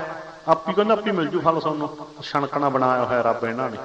3151 'ਚ ਮਿਲ ਜੂ ਰੱਬ ਛਣਕਣਾ। ਲੋਕਾਂ ਨੂੰ ਰਾਮ ਖਿਲਾਉਣਾ ਜਾਣਾ, ਦੁਨੀਆ ਰੱਬ ਨੂੰ ਵੀ ਛਣਕਣਾ ਬਣਾ ਲੈਂਦੀ ਹੈ। ਬੋਲੋ ਸਤਿਨਾਮ। ਖਿਲਾਉਣਾ ਛਣਕਣਾ, ਛਣਕਣਾ ਬਣਾਇਆ ਸਾਡੇ ਧਰਮ ਦੇ ਠੇਕੇਦਾਰਾਂ ਨੇ ਰੱਬ ਨੂੰ। 3151 'ਚ ਲੈ ਜਾਓ, ਛਣਕਣਾ ਕੋਈ। ਸੋਚੋ ਜਰਾ। ਸਾਖੀ ਕੀ ਕਹਿੰਦੀ ਹੈ? ਧਿਆਨ ਜੋੜਨਾ ਹੈ। ਅੱਜ ਧਿਆਨ ਅੱਜ ਤਾਂ ਸੁਣਨ ਦੀ ਲੋੜ ਹੀ ਮੁੱਕ ਗਈ, ਸ਼ਾਮਲ ਹੋਣ ਦੀ ਲੋੜ ਹੀ ਮੁੱਕ ਗਈ, ਧਿਆਨ ਤੱਕ ਹੀ ਨਹੀਂ ਜੋੜਨਾ। ਧਿਆਨ ਦਾ ਤਾਂ ਕਿਹੜੀ ਨੂੰ ਪਤਾ ਇੱਥੇ ਅੱਜ ਸੁਰਤਾਂ ਗਮਾਚੀਆਂ ਫਿਰਦੀਆਂ। ਜਿਸ ਕਰਕੇ ਸੋਚੋ ਜਰਾ। ਅੱਜ ਰਸਮੀ ਪਾਠ ਪੂਜਾ ਜਿੰਨੀ ਸਿੱਖ ਕਰਦੇ ਨੇ, ਕੋਤਰੀਆਂ ਕੀ ਹੈ? ਰਸਮੀ ਪਾਠ ਪੂਜਾ। ਬਿਨਾਂ ਬਾਣੀ ਸੁਣੇ ਤੋਂ ਪਾਠਾਂ ਦੇ ਭੋਗ ਪਾਉਣੇ ਕੀ ਹੈ? ਰਸਮੀ ਪਾਠ ਪੂਜਾ। ਹਾਂ, ਬਾਣੀ ਸੁਣੋ, ਬਹੁਤ ਵੱਡਾ ਲਾਭ ਹੈ, ਭੁਲੇਖਾ ਨਾ ਖਾ ਜਿਓ। ਬਾਣੀ ਸੁਣੇ ਤੋਂ ਬਿਨਾਂ ਪਾਠਾਂ ਦੇ ਭੋਗ ਪਾਉਣ ਦੀ ਗੱਲ ਕਰ ਰਿਹਾ ਮੈਂ। ਜੇ ਬਾਣੀ ਸੁਣੋ ਤਾਂ ਜੰਮ ਸੁਣੋ ਵੱਡੇ ਭਾਗ। ਫਿਰ ਤਾਂ ਅੰਮ੍ਰਿਤ ਬਾਣੀ ਹਰ ਹਰ ਤੇਰੀ ਸੁਣ ਸੁਣ ਹੋਵੇ, ਪਰਮਗਤ ਮੇਰੀ ਜਲਨ ਬੁਝੀ ਸੀਤਲ ਹੋਏ ਮਨੁਆ ਸਤਿਗੁਰ ਕਾ ਦਰਸ਼ਨ ਪਾਏ ਜੀਓ। ਜਦੋਂ ਸੁਣ ਕੇ ਆਪਾਂ ਸਤਿਗੁਰਾਂ ਦਾ ਦਰਸ਼ਨ ਕਰਦੇ ਹਾਂ ਤਾਂ ਬਾਣੀ ਸੁਣ ਕੇ ਸਾਡੇ ਅੰਦਰ ਦੀ ਵਿਕਾਰਾਂ ਦੀ ਤਪਸ਼ ਬੁੱਝ ਜਾਂਦੀ ਹੈ, ਸਾਡੇ ਮਨ ਵਿੱਚ ਠੰਡ ਪੈ ਜਾਂਦੀ ਹੈ। ਬੋਲੋ ਸਤਿਨਾਮ। ਜੀ ਸੁਣੋ ਤਾਂ ਬਹੁਤ ਵੱਡੇ ਭਾਗ, ਸੁਣੋ ਤਾਂ ਬਹੁਤ ਵੱਡੇ ਭਾਗ। ਸੋਚੋ ਜਰਾ। ਪਰ ਅੱਜ ਕੀ ਹੈ? ਜੋ ਸੁਣਨ ਦੀ ਗੱਲ ਮੁੱਕ ਗਈ, ਸਮਝਣ ਦੀ ਗੱਲ ਮੁੱਕ ਗਈ, ਮੰਨਣ ਦੀ ਗੱਲ ਮੁੱਕ ਗਈ। ਸੁਣੋ ਵੀ ਬਾਣੀ ਨੂੰ, ਸਮਝੋ ਵੀ ਬਾਣੀ ਦੀ ਗੱਲ ਨੂੰ, ਮੰਨੋ ਵੀ। ਬਹੁਤ ਵਚਨ ਹੋਇਆ ਪਹਿਲਾਂ। ਤੇ ਰਸਮੀ ਪਾਠ ਪੂਜਾ ਦਾ ਕੋਈ ਫਾਇਦਾ ਨਹੀਂਗਾ। ਇਹ ਸਾਖੀ ਦੀ ਸਿੱਖਿਆ। ਇੱਕ ਦੂਜੀ ਸਿੱਖਿਆ ਕੀ ਸੀ? ਗੁਰੂ ਜੀ ਨੇ ਮੌਲਵੀ ਨੂੰ ਕਿਹਾ ਸੀ ਡਿਊਟੀਆਂ ਪੂਰੀਆਂ ਕਰਦਾ ਕਮਲਿਆ। ਤੇ ਅੱਜ ਬਿਰਲਿਆਂ ਨੂੰ ਛੱਡ ਕੇ ਜਿਹਨਾਂ ਧਿਆਨ ਹੈ, ਚਾਅ ਹੈ, ਪਿਆਰ ਹੈ ਬਾਣੀ ਪੜ੍ਹਨ ਵੇਲੇ ਵਾਹਵਾ, ਨਹੀਂ ਤਾਂ ਤੜਕੇ ਦੇਖ ਲਿਆ ਕਰੋ ਗੁਰਦੁਆਰੇ ਦਾ ਸਪੀਕਰ ਖੜਕਦੇ, ਡਿਊਟੀਆਂ ਪੂਰੀਆਂ ਕੀਤੀਆਂ ਜਾ ਰਹੀਆਂ ਹੁੰਦੀਆਂ। ਬੋਲੋ ਸਤਿਨਾਮ। ਡਿਊਟੀਆਂ ਪੂਰੀਆਂ ਕੀਤੀਆਂ ਜਾ ਰਹੀਆਂ ਹੁੰਦੀਆਂ। ਸੁਰਤ ਕਿਤੇ ਉਹ ਖੜੀ ਚੁੱਪ ਕਿਤੇ ਵਾਦਾ ਵਾਦਾ ਇੱਕੋ ਗੱਲ ਸਤਿਨਾਮ ਕਰਤਾ ਹੁਣ ਭਾਵਨ ਬਾਰੇ ਖਾਲ ਮੁਤਨੀ ਸਾਹਿਬ ਗੁਰੂ ਪ੍ਰਸਾਦ ਜਪ 35 ਮਿੰਟਾਂ ਮਗਰੋਂ ਆਨੰਦ ਸੁਣੋ। ਬੜ ਭਾਗੀ ਹੋ ਸਗਲ ਮਨ। ਕਿਉਂਕਿ 5 ਬਾਣੀਆਂ ਡਿਊਟੀ ਸੀ ਪੂਰੀ ਹੋ ਗਈ। ਬੋਲੋ ਸਤਿਨਾਮ। ਅਸੀਂ ਕੀ ਡਿਊਟੀਆਂ ਨਹੀਂ ਪੂਰੀਆਂ ਕਰਦੇ? ਕੋਈ ਚਾਹ ਪਿਆਰ ਥੋੜ੍ਹਾ, ਕੋਈ ਤਾਂ ਡਿਊਟੀ ਹੈ, ਡਿਊਟੀ ਪੂਰੀ ਕਰਨੀ ਹੈਗੀ। ਡਿਊਟੀ ਹੈ 5 ਬਾਣੀਆਂ ਦੀ। ਇਹ ਤਾਂ ਡਿਊਟੀ ਵੀ ਨਹੀਂ ਪੂਰੀ ਕਰਦੇ ਖਰਾ। ਅੱਜ ਤਾਂ ਹੋਰ ਵੀ ਨਿਘਾਰ ਆ ਗਿਆ। ਪਹਿਲੀ ਗੱਲ ਤਾਂ ਡਿਊਟੀ ਪੂਰੀ ਕਰਨਾ ਕੋਈ ਧਰਮ ਨਹੀਂ। ਯਾਦ ਰੱਖਿਓ, ਸੁਰਤ ਜੁੜੀ। ਅੱਜ ਤਾਂ ਡਿਊਟੀਆਂ ਵੀ ਨਹੀਂ, ਅੱਜ ਉਦੋਂ ਵੀ ਨਿਘਾਰ ਆ ਗਿਆ ਥੱਲੇ ਵੀ ਡਿਊਟੀ ਵੀ ਨਹੀਂ ਪੂਰੀ। ਅੱਜ ਤਾਂ ਡਿਊਟੀ ਵੀ ਨਹੀਂ ਪੂਰੀ ਕੀਤੀ ਜਾ ਰਹੀ। ਦੋਨੇ ਪਾਸੇ ਗੱਲ ਆ। ਸੋਚੋ ਜਰਾ। ਤਾਂ ਤੇ ਅੱਜ ਹਾਲ ਆਪਣੇ ਵੀ ਇਹੀ ਹੈ। ਸਾਖੀ ਦੀ ਸਿੱਖਿਆ ਆਪਣੇ ਤੇ ਲਾਉਣੀ ਹੁੰਦੀ ਹੈ ਨਾ। ਸੋਚੋ ਜਰਾ ਅੱਜ ਕੀ ਹੈ। ਤੇ ਅੱਜ ਜੇ ਡਿਊਟੀ ਰਹਿ ਜਾਵੇ ਧਰਮ ਤਾਂ ਫਿਰ ਕੁਛ ਨਹੀਂ ਬਣਦਾ। ਸਿੱਧੀ ਜੀ ਗੱਲ। ਹੋਰ ਕਹਿੰਦੇ ਆ ਸਾਰੀ ਉਮਰ ਖੰਡ ਪਾਠਾਂ ਤੇ ਡਿਊਟੀਆਂ ਲਾਉਂਦੇ ਲੰਘ ਜਾਂਦੀ ਹੈ, ਹਾਏ ਕੁਛ ਨਹੀਂ ਬਣਿਆ। ਬੋਲੋ ਸਤਿਨਾਮ। ਜੇ ਹੋਈ ਕੋਈ ਤਰੱਕੀ ਮਾਰਦੇ ਦੱਸ ਦਿਓ। ਜਿਹੜੇ ਵਿਰਲਿਆਂ ਨੂੰ ਛੱਡ ਕੇ ਜਿਹੜੇ ਧਿਆਨ ਜੋੜਦੇ ਆ, ਪਿਆਰ ਨਾਲ ਬਾਣੀ ਪੜ੍ਹਦੇ ਆ ਵੀ ਕਿੰਨੇ ਭਾਗ ਮੈਂ 2 ਘੰਟੇ ਗੁਰੂ ਦੀ ਗੋਦ ਵਿੱਚ ਬੈਠਣਾ, ਉਹ ਤਾਂ ਲੱਗ ਗੱਲ ਕੋਈ ਐਸਾ ਬਿਰਲਾ ਭਾਗਾਂ ਵਾਲਾ ਹੈ, ਸਤਿਕਾਰ ਹੈ ਬਿਰਲਾ। ਤੇ ਤਾਂ ਡਿਊਟੀ ਹੁੰਦੀ ਆ ਨਾ, ਤੇ ਕਈ ਵਾਰੀ ਤਾਂ ਜੇ 10 ਮਿੰਟ ਕੋਈ ਲੇਟ ਹੋ ਜੇ ਉੱਠ ਕੇ ਲੜ ਵੀ ਪਈਦਾ, ਮੈਨੂੰ 10 ਮਿੰਟ ਲੇਟ ਛੱਡਿਆ ਓਏ, ਫਿਰ ਪਤਾ ਲੱਗਿਆ ਵੀ ਵਿਚਾਰਾ ਫਾਹੇ ਟੰਗਿਆ ਬੈਠਾ ਸੀ। ਬੋਲੋ ਸਤਿਨਾਮ। ਇਹ ਤਾਂ ਫਾਹੇ ਟੰਗਿਆ ਬੈਠਾ ਸੀ, ਤੁਸੀਂ ਲਾਹੇ ਹੀ ਨਹੀਂ ਗਏ, ਤਾਂ ਸੂਲੀ ਲਟਕਦਾ ਸੀ ਤਾਂ, ਇਹ ਤਾਂ ਫਾਹੇ ਟੰਗਿਆ ਬੈਠਾ ਸੀ। 10 ਮਿੰਟ ਹੋ ਗਏ ਉਹਦੀ ਡਿਊਟੀ ਪੂਰੀ ਹੋਈ ਨੂੰ, ਤੁਸੀਂ 10 ਮਿੰਟ ਲੇਟ ਕਾਹਤੇ ਛੱਡਿਆ? ਲੇਟ ਕਾਹਤੇ? ਸੋਚੋ ਜਰਾ, ਇਹ ਸਾਡਿਆਂ ਦਾ ਹਾਲ ਆ। ਧਰਮ ਕੋਈ ਮਖੌਲ ਹੈ, ਧਰਮ ਕੋਈ ਰਸਮ ਨਹੀਂ। ਸਾਰੀ ਉਮਰ ਲੰਘੀ ਖੰਡ ਪਾਠਾਂ ਤੇ ਡਿਊਟੀਆਂ ਲਾਉਣ ਦੀ, ਕੀ ਬਣ ਗਿਆ? ਬਣਿਆ ਕੁਛ? ਕੀ ਬਣਨਾ? ਰਸਮੀ ਪਾਠ ਪੂਜਾ ਨਾਲ ਕੀ ਬਣਨਾ ਹੁੰਦਾ? ਕੁਛ ਨਹੀਂ ਬਣਦਾ। ਸੋਚੋ ਜਰਾ। ਤਾਂ ਤੇ ਇਹੀ ਹਾਲਤ ਸਾਡੀ, ਪਰ ਸਾਖੀ ਨੂੰ ਅਸੀਂ ਘੱਟ ਹੀ ਸਮਝਦੇ ਹਾਂ। ਇਹ ਸਾਖੀ ਦੀ ਸਿੱਖਿਆ ਜਿਹੜੀ ਆਪਣੇ ਤੇ ਲਾਈ ਹੈ। ਬਹੁਤ ਵਾਰੀ ਤੁਹਾਨੂੰ ਪ੍ਰਚਾਰਕਾਂ ਨੇ ਸਾਖੀ ਸੁਣਾਈ, ਤੁਸੀਂ ਸੁਣੀ, ਤੇ ਅੱਜ ਮਾੜਾ ਜਿਹਾ ਜਾਗ ਕੇ ਸੁਣ ਲਈ ਨਾ, ਸਿੱਧ ਹੋ ਗਿਆ ਰਸਮੀ ਪਾਠ ਪੂਜਾ ਕਰਨ ਦਾ ਤੇ ਕੱਲੀਆਂ ਡਿਊਟੀਆਂ ਪੂਰੀਆਂ ਕਰਨਾ ਕੁਛ ਨਹੀਂ ਬਣਦਾ। ਇੱਥੇ ਡਿਊਟੀਆਂ ਰਹਿ ਗਈਆਂ ਹੁਣ ਤਾਂ ਕੱਲੀਆਂ, ਇਹ ਡਿਊਟੀਆਂ ਨਾਲ ਕੁਛ ਨਹੀਂ ਬਣਨਾ। ਤਾਂ ਤੇ ਜੁੜ ਗਏ ਬਾਣੀ ਨਾਲ, ਚਾਅ ਪਿਆਰ ਨਾਲ ਗੱਲ ਨੂੰ ਸੁਣੀਏ, ਸਮਝੀਏ, ਮੰਨੀਏ, ਫਿਰ ਵਾਹ ਰਹੋ ਵਿਚਾਰਤਾਂ ਤੇ। ਹਾਂਜੀ, ਇਹ ਆਪਾਂ ਸਾਖੀ ਦੀ ਸਿੱਖਿਆ ਨੂੰ ਸਮਝਿਆ। ਅਗਲੀ ਸਾਖੀ, ਜਿਸ ਵੇਲੇ ਗੁਰੂ ਨਾਨਕ ਸਾਹਿਬ ਹੁਣ ਪ੍ਰਚਾਰ ਯਾਤਰਾ ਸ਼ੁਰੂ ਕਰਨੀ ਹੈ, ਕਿਉਂਕਿ ਨਿਰੰਕਾਰੀ ਹੁਕਮ ਹੋ ਚੁੱਕਿਆ ਹੈ, ਉਸ ਵੇਲੇ ਕੀ ਹੋਇਆ, ਸਾਥੀ ਭਾਈ ਮਰਦਾਨਾ ਜੀ ਵੀ ਆ ਚੁੱਕੇ ਹੈ, ਰਬਾਬ ਵੀ ਆ ਚੁੱਕੀ ਹੈ, ਸਾਰੀ ਤਿਆਰੀ ਹੈ, ਗੱਲ ਮੁਕਾਓ। ਇੰਨੇ ਨੂੰ ਨਾ ਗੁਰੂ ਨਾਨਕ ਸਾਹਿਬ ਨੂੰ ਨਿਰੰਕਾਰ ਵੱਲੋਂ ਪ੍ਰੇਰਨਾ ਹੋਈ, ਨਿਰੰਕਾਰੀ ਪ੍ਰੇਰਨਾ। ਕਿਹੜੇ ਪਾਸਿਓਂ? ਇੱਕ ਅਹਿਮਨਾਬਾਦ ਦੇ ਵਿੱਚ ਭਾਈ ਲਾਲੋ, ਜੋ ਕਿ ਲੱਕੜ ਦਾ ਮਿਸਤਰੀ ਹੈ,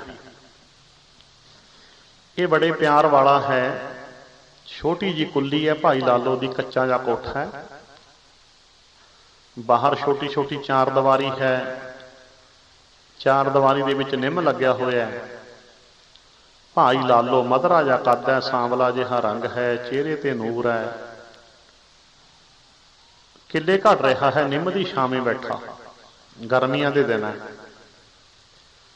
ਤੇ ਅੱਜ ਨਾ ਕਿੱਲੇ ਘੜਦੇ ਘੜਦੇ ਭਾਈ ਲਾਲੋ ਦੇ ਅੰਦਰੋਂ ਕੋਈ ਗਹਿਰਾ ਭਾਵ ਉੱਠਦਾ ਹੈ, ਅੰਦਰ ਤੋਂ, ਪਰਾਵਾਣੀ ਤੋਂ ਗਹਿਰਾ, ਅੰਦਰੋਂ ਕੋਈ ਗਹਿਰਾ ਭਾਵ ਉੱਠਦਾ ਹੈ। ਭਾਵ ਉੱਠਦਾ ਜਿਸ ਵੇਲੇ ਨੇਤਰਾਂ 'ਚੋਂ ਬਰਾਗ ਦਾ ਜਲ ਜਾਂਦਾ ਹੈ, ਤੇ ਇਸੇ ਤੇ ਡਿੱਗਦਾ ਹੈ, ਲੱਕੜ ਤੇ ਜਾ ਕੇ ਸੁੱਕ ਜਾਂਦਾ ਹੈ। ਬਈ ਕੱਲ ਦੀ ਤਰ੍ਹਾਂ ਰੌਲਾ ਪੈਣਾ ਦੁਬਾਰੇ। ਹੁਣ ਭਾਈ ਲਾਲੋ ਕਿੱਲੇ ਘੜਦਾ, ਅੰਦਰੋਂ ਗਹਿਰਾ ਭਾਵ ਉੱਠਦਾ, ਅੰਦਰੋਂ, ਜਵਾਨ 'ਚੋਂ ਕੁਛ ਨਹੀਂ ਕਹਿ ਰਿਹਾ। ਫਿਰ ਨੇਤਰਾਂ 'ਚੋਂ ਬਰਾਗ ਦਾ ਜਲ ਜਾਂਦਾ ਹੈ, ਤੇ ਇਸੇ ਤੇ ਡਿੱਗਦਾ ਤੇ ਲੱਕੜ ਤੇ ਜਾ ਕੇ ਸੁੱਕ ਜਾਂਦਾ ਹੈ। ਜੇ ਉਹ ਲਾਲੋ ਦੇ ਅੰਦਰਲੇ ਭਾਵ ਨੂੰ ਆਪਾਂ ਜ਼ਬਾਨ ਰਾਹੀਂ ਪ੍ਰਗਟ ਕਰਨਾ ਹੋਵੇ, ਇੱਕ ਤਾਂ ਭਾਵ ਹੁੰਦਾ, ਇੱਕ ਜਿਹੜੀ ਜ਼ਬਾਨ ਹੈ ਨਾ, ਇਹ ਭਾਵਾਂ ਦੀ ਤਰਜਮਾਨੀ ਕਰਦੀ ਹੈ। ਜੇ ਲਾਲੋ ਦੇ ਭਾਵ ਨੂੰ ਮਨੁੱਖੀ ਭਾਸ਼ਾ ਵਿੱਚ ਕਹਿਣਾ ਹੋਵੇ ਤਾਂ ਭਾਈ ਲਾਲੋ ਦੇ ਅੰਦਰੋਂ ਗਹਿਰਾ ਭਾਵ ਉੱਠ ਰਿਹਾ, ਕਿਹੜਾ?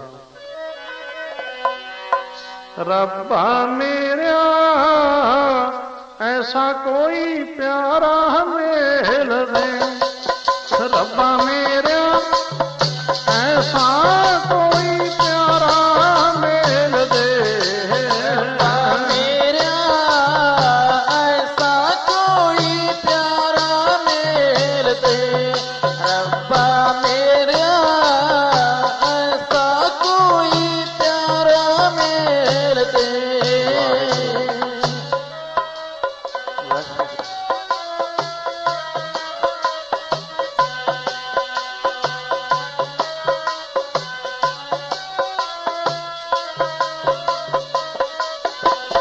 ਜਿਹੜਾ ਮੇਲ ਕਰਾਵੇ ਤੇਰਾ, ਜਿਹੜਾ ਮੇਲ ਕਰਾਵੇ ਤੇਰਾ, ਮੇਲ ਕਰਾਵੇ ਤੇਰਾ, ਜਿਹੜਾ ਮੇਲ ਕਰਾਵੇ ਤੇਰਾ।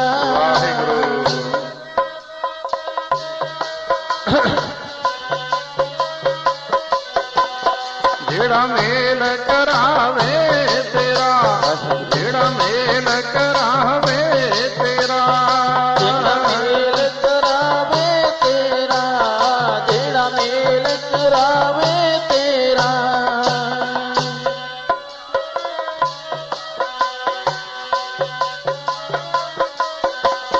रब्बा मेरा ऐसा कोई प्यारा मेल दे, रब्बा मेरा ऐसा कोई प्यारा मेल दे, रब्बा मेरा ऐसा कोई प्यारा मेल दे, रब्बा मेरा ऐसा कोई प्यारा मेल दे।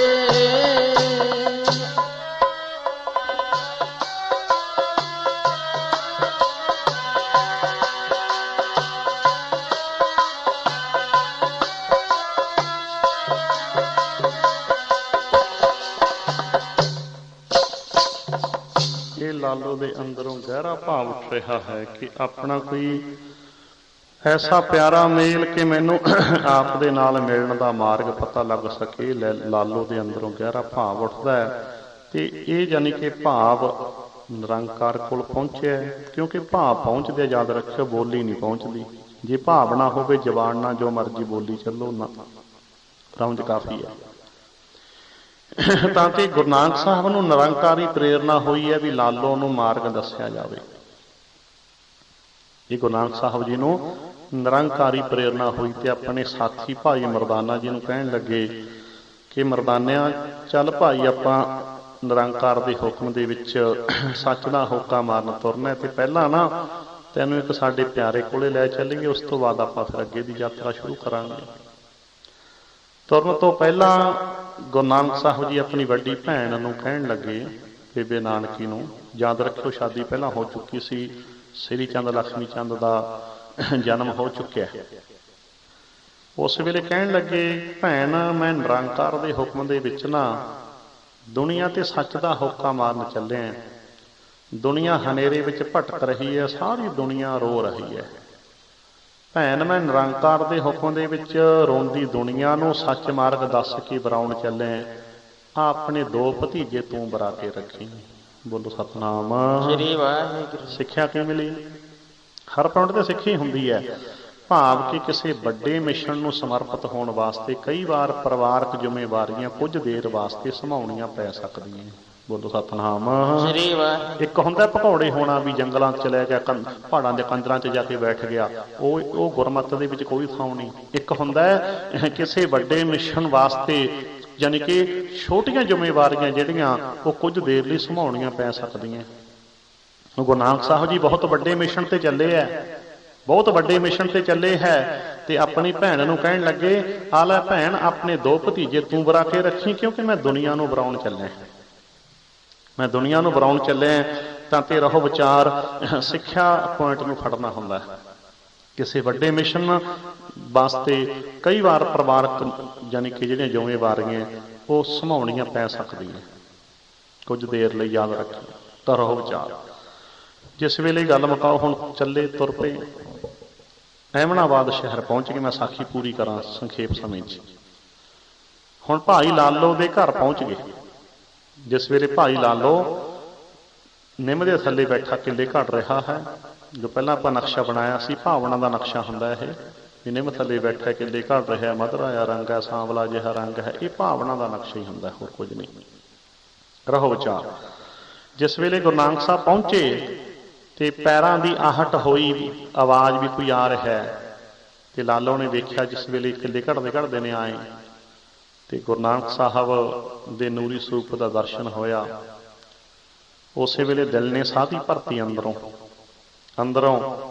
ਅੰਦਰੋਂ ਦਿਲ ਨੇ ਸਾਧੀ ਭਰ ਦਿੱਤੀ। ਆਪਣੇ ਅੰਦਰਲਾ ਮਨ ਆਪਣੇ ਆਪ ਨੂੰ ਹੀ ਕਹਿੰਦਾ, ਲਾਲੋ ਐਂ ਲੱਗਦਾ ਤੇਰੀ ਪ੍ਰਮਾਤਮਾ ਨੇ ਸੁਣ ਲਈ, ਪ੍ਰਮਾਤਮਾ ਨਾਲ ਮਿਲਣ ਦਾ ਰਾਹ ਦੱਸਣ ਵਾਲੇ ਐਂ ਲੱਗਦਾ ਜਿਵੇਂ ਆਪ ਹੀ ਚੱਲ ਕੇ ਆ ਗਏ ਹੁੰਦੇ ਐ। ਬੋਲੋ ਸਤਨਾਮ ਸ੍ਰੀ ਵਾਹਿਗੁਰੂ। ਅੰਦਰੋਂ ਭਾਵ ਆਇਆ, ਲਾਲੋ ਦੇ ਅੰਦਰੋਂ ਭਾਵ ਆਇਆ, ਲਾਲੋ ਆ ਗਏ ਤਾਂ ਤੇ ਇਸ ਵੇਲੇ ਭਾਈ ਲਾਲੋ ਉੱਠਿਆ, ਸਤਿਕਾਰ ਵਿੱਚ ਨਮਸਕਾਰ ਕੀਤੀ। ਉੱਥੇ ਨਿੰਮ ਦੀ ਛਾਵੇਂ ਛੇਤੀ ਦੇ ਨੇ ਇੱਕ ਮੰਜਾ ਡਾਹ ਦਿੱਤਾ, ਖੇਸ ਵਿਛਾ ਦਿੱਤਾ। ਗੁਰੂ ਨਾਨਕ ਸਾਹਿਬ ਜੀ ਬੈਠ ਗਏ। ਇੱਕ ਮੂੜਾ ਸੀ ਉਹ ਪਾਸੇ ਤੇ ਡਾਹ ਦਿੱਤਾ, ਭਾਈ ਮਰਦਾਨਾ ਜੀ ਬੈਠ ਗਏ। ਪਾਣੀ ਪਿਲਾਇਆ। ਉਸ ਤੋਂ ਬਾਅਦ ਸਾਦਾ ਦਾਲ ਪ੍ਰਸ਼ਾਦਾ ਤਿਆਰ ਕੀਤਾ। ਕਹਿੰਦੇ ਕੋਧਰੇ ਦੇ ਪ੍ਰਸ਼ਾਦੇ ਬਣਾਏ, ਬਾਜਰੇ ਨੂੰ ਕਹਿੰਦੇ ਆ। ਬਾਜਰੇ ਦਾ ਪ੍ਰਸ਼ਾਦਾ ਬਣਾਇਆ ਤਾਂ ਤੇ ਸਾਦਾ ਜੋ ਦਾਲ ਭਾਜਾ ਬਣਾਇਆ ਪਰੋਸ ਦਿੱਤਾ। ਜਿਸ ਵੇਲੇ ਪਰੋਸਿਆ ਨਾ, ਭਾਈ ਮਰਦਾਨਾ ਗੁਰੂ ਨਾਨਕ ਸਾਹਿਬ ਜੀ ਵੱਲ ਨੂੰ ਟੇਢੀ ਜੀ ਨਿਗਾਹ ਝਾਕਦਾ। ਬੋਲਿਆ ਤਾਂ ਕੁਛ ਨਹੀਂ, ਪਰ ਭਾਵ ਪੜ੍ਹ ਲਏ। ਭਾਵ ਕਿਸੇ ਤੋਂ ਮਰਦਾਨਾ ਵੇਖੇ ਨਾ, ਤਿਰਛੀ ਜੀ ਨਿਗਾਹ ਵੇਖੇ, ਮਰਦਾਨੇ ਦਾ ਅੰਦਰ ਦਾ ਭਾਵ ਸੀ ਵੀ ਸੋਡਾ ਪੈਰਾ ਚੰਗੀ ਸੇਵਾ ਕਰਦਾ, ਮੈਂ ਤਾਂ ਕਿਹਾ ਕਿਤੇ ਵਾਹਵਾ ਪਲੇਟਾਂ ਜੀਆਂ ਲੱਗਣਗੀਆਂ, ਲੈ ਬਾਜਰੇ ਦੇ ਪ੍ਰਸ਼ਾਦੇ ਕਿਤੇ ਸ਼ੱਕ ਹੋਣੇ ਐ, ਬਾਜਰੇ ਦੇ ਪ੍ਰਸ਼ਾਦੇ ਕਿਤੇ ਸ਼ੱਕ ਹੋਣੇ ਐ। ਅੰਦਰਲਾ ਭਾਵ ਸੀ, ਬੋਲਿਆ ਕੁਛ ਨਹੀਂ। ਗੁਰੂ ਨਾਨਕ ਸਾਹਿਬ ਨੇ ਭਾਈ ਲਾਲੋ ਦੇ ਅੰਦਰ, ਮਾਫ਼ ਕਰਨਾ, ਮਰਦਾਨਾ ਜੀ ਦੇ ਅੰਦਰਲੇ ਭਾਵ ਨੂੰ ਪੜ੍ਹਿਆ, ਟੈਲੀਪੈਥੀ ਨੂੰ ਪਕੜ ਲਿਆ ਸੁਰਤ ਨੇ। ਜੋ ਭਾਵ ਉੱਠਦੇ ਨਾ, ਸੁਰਤੀ ਟੈਲੀਪੈਥੀ ਫੜਦੀ ਹੈ।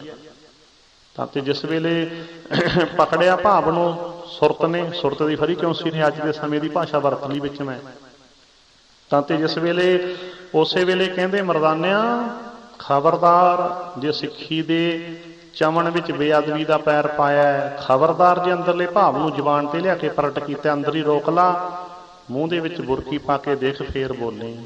ਬੋਲੋ ਸਤਨਾਮ ਸ੍ਰੀ ਵਾਹਿਗੁਰੂ। ਫੇਰ ਬੋਲੀ।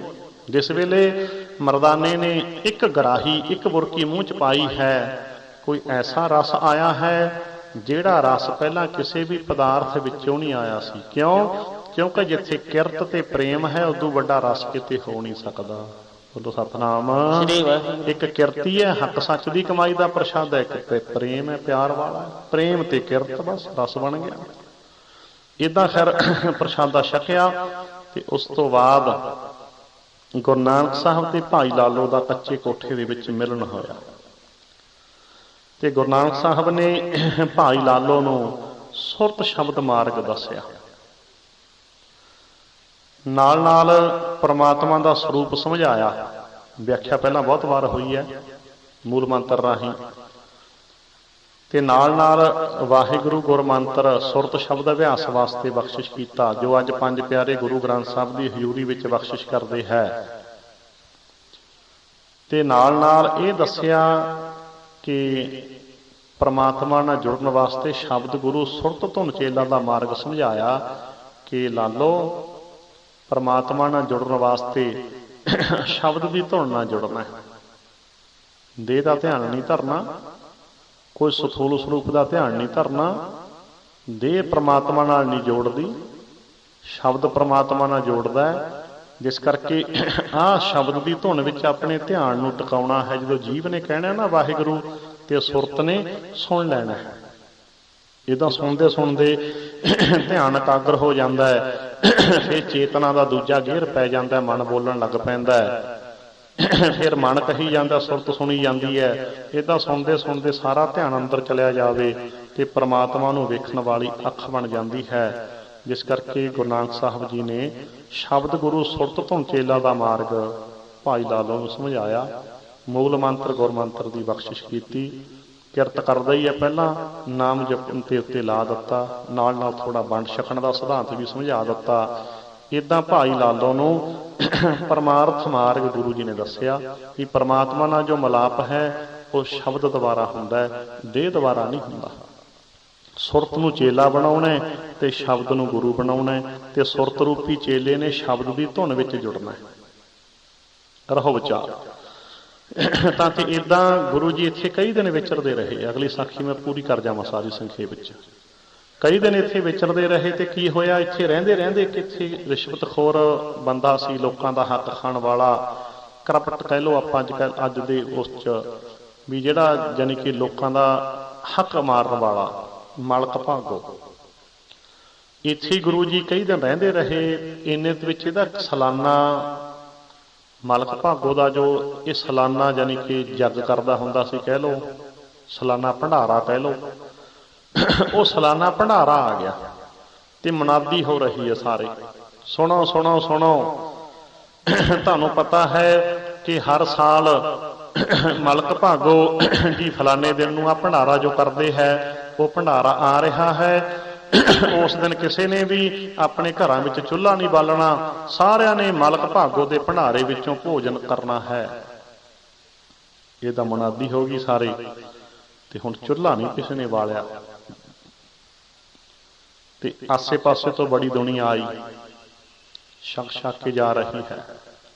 ਖੀਰ ਪੂੜੇ ਬਣੇ ਹੈ, ਬੜੇ ਪਕਵਾਨ ਬਣਾਏ ਹੈ। ਗੱਲ ਮੁੱਕੀ। ਗੁਰੂ ਨਾਨਕ ਸਾਹਿਬ ਤੇ ਨਾਲ ਭਾਈ ਮਰਦਾਨਾ ਜੀ ਤੇ ਭਾਈ ਲਾਲੋ ਨਹੀਂ ਗਏ, ਬਾਕੀ ਸਭ ਗਏ।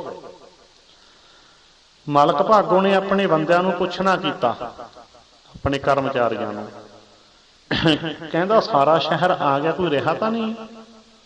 ਉਹ ਦੱਸਣ ਵਾਲਿਆਂ ਨੇ ਦੱਸ ਦਿੱਤਾ, ਕਹਿੰਦੇ ਜੀ ਸਾਰੇ ਆ ਗਏ, ਲਾਲੋ ਤਖਾਣ ਨਹੀਂ ਆਇਆ। ਕਿ ਆਪਦੀ ਆਖਰ ਚ ਹੀ ਬੋਲਦੇ ਨੇ ਨਾ ਉਹ। ਕਹਿੰਦੇ ਲਾਲੋ ਤਖਾਣ ਨਹੀਂ ਆਇਆ। ਇੱਕ ਉਹਦੇ ਘਰੇ 2 ਫਕੀਰ ਆਏ ਹੋਏ ਆ ਕੁਝ ਦਿਨਾਂ ਦੇ, ਉਹ ਨਹੀਂ ਆਏ, ਬਾਕੀ ਸਭ ਆ ਗਏ। ਮਾਲਕ ਭਾਗੋ ਕਹਿਣ ਲੱਗਿਆ ਕੋਈ ਰਹਿਣਾ ਨਹੀਂ ਚਾਹੀਦਾ ਜੇ ਭੰਡਾਰੇ ਚੋਂ, ਜਾਓ ਉਹਨਾਂ ਨੂੰ ਬੁਲਾ ਕੇ ਲੈ ਕੇ ਆਓ। ਜਿਸ ਵੇਲੇ ਮਾਲਕ ਭਾਗੋ ਦੇ ਕਰਮਚਾਰੀ ਬੁਲਾਉਣ ਵਾਸਤੇ ਆਏ ਤੇ ਆ ਕੇ ਕਹਿਣ ਲੱਗੇ, ਸੋਨੂੰ ਨਹੀਂ ਪਤਾ ਜੀ ਕਿੱਡਾ ਵੱਡਾ ਭੰਡਾਰਾ ਚੱਲ ਰਿਹਾ ਹੈ? ਗੁਰੂ ਨਾਨਕ ਸਾਹਿਬ ਨੂੰ ਆ ਕੇ ਕਹਿੰਦੇ, ਕਿਉਂਕਿ ਲਾਲੋ ਆਸੇ ਪਾਸੇ ਸੀ।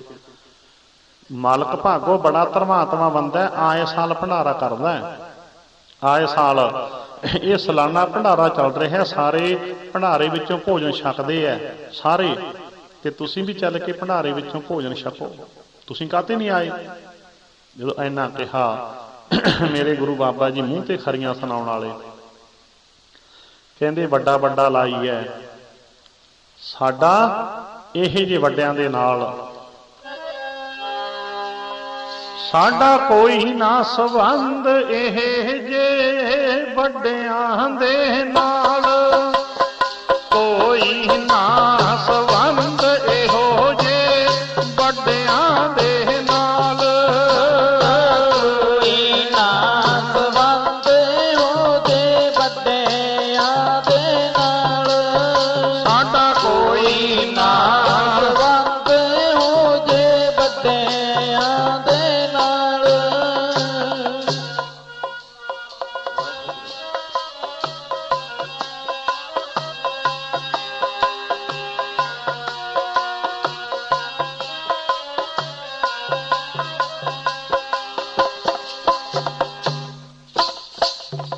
ਗੁਰੂ ਜੀ ਕਹਿੰਦੇ ਸਾਡਾ ਇਹ ਜੇ ਵੱਡਿਆਂ ਨਾਲ ਕੋਈ ਸੰਬੰਧ ਨਹੀਂ ਜਿਹੜੇ ਲੋਕਾਂ ਦੇ ਹੱਕ ਖਾ ਕੇ ਵੱਡੇ ਬਣੇ ਬੈਠੇ ਆ। ਕਿਹੜਾ ਵੱਡਾ ਜਿਹੜਾ ਕਿਹਦਾ ਹੱਕ ਖਾ ਕੇ ਵੱਡਾ ਬਣਿਆ? ਪਹਿਲਾਂ ਕਹਿਤਾ ਸੀ ਮਿਹਨਤ ਦੀ ਖੁਸ਼ਹਾਲੀ ਨਹੀਂ ਮਾੜੀ। ਬੋਲੋ ਸਤਨਾਮ। ਸ੍ਰੀ ਵਾਹਿਗੁਰੂ। ਕਲੀਅਰ ਕਰਨਾ ਪੈਂਦਾ ਨਾ, ਜਿਹੜਾ ਰਿਸ਼ਵਤਖੋਰੀ, ਮਿਲਾਵਟਬਾਜੀ, ਨਸ਼ੇ ਵੇਚ ਕੇ ਜਾਂ ਕਿਸੇ ਨਾਲ ਧੋਖਾ ਕਰਕੇ ਕਿਸੇ ਨੂੰ ਗਮਰਾਹ ਕਰਕੇ ਵੱਡਾ ਬਣਿਆ ਬੈਠਾ ਹੈ। ਗੁਰੂ ਜੀ ਕਹਿੰਦੇ ਇਹ ਜੇ ਵੱਡਿਆਂ ਨਾਲ ਸਾਡਾ ਕੋਈ ਸੰਬੰਧ ਨਹੀਂ, ਲੋਕਾਂ ਦੇ ਹੱਕ ਖਾ ਕੇ ਵੱਡੇ ਬਣੇ ਬੈਠੇ ਤੇ ਸਾਲ ਭਰ ਤੋਂ ਨਾ ਧਰਮੀ ਹੋਣ ਦਾ ਪਖੰਡ ਕਰਦੇ ਰਹਿੰਦੇ ਆ। ਅੱਜ ਵੀ ਬਥੇਰੇ ਠੱਗ ਆ ਜਿਹੜੇ ਮਲਕ ਭਾਗੋ ਵਾਲੇ ਭੰਡਾਰੇ ਕਰਦੇ ਆ। ਬੋਲੋ ਸਤਨਾਮ। ਸ੍ਰੀ ਵਾਹਿਗੁਰੂ। ਅੱਜ ਵੀ ਬਥੇਰੇ ਸਾਲ ਭਰ ਠੱਗੀਆਂ ਮਾਰੋ, ਸਾਲ ਤੋਂ ਲੰਗਰ ਲਾ ਦਿਓ ਕਿਤੇ ਨਾ ਕਿਤੇ। ਅੱਜ ਵੀ ਠੱਗ ਬਹੁਤ ਨੇ। ਅੱਜ ਤਾਂ ਗਿਣਤੀ ਵੱਧ ਗਈ ਮਲਕ ਭਾਗੋਆਂ ਦੀ। ਬੜਾ ਦਿਖਾਵਾ ਕਰਦੇ ਰਹਿੰਦੇ ਆ, ਬੜੇ ਤਰ੍ਹਾਂ ਤਰ੍ਹਾਂ ਦੇ ਖਾਣੇ ਬਣਿਆ ਕਹਿੰਦੇ। ਅੱਜ ਮਲਕ ਭਾਗੋ ਦੇ ਪੂੜੇ ਅੱਜ ਵੀ ਬਹੁਤ ਚੱਲਦੇ ਆ।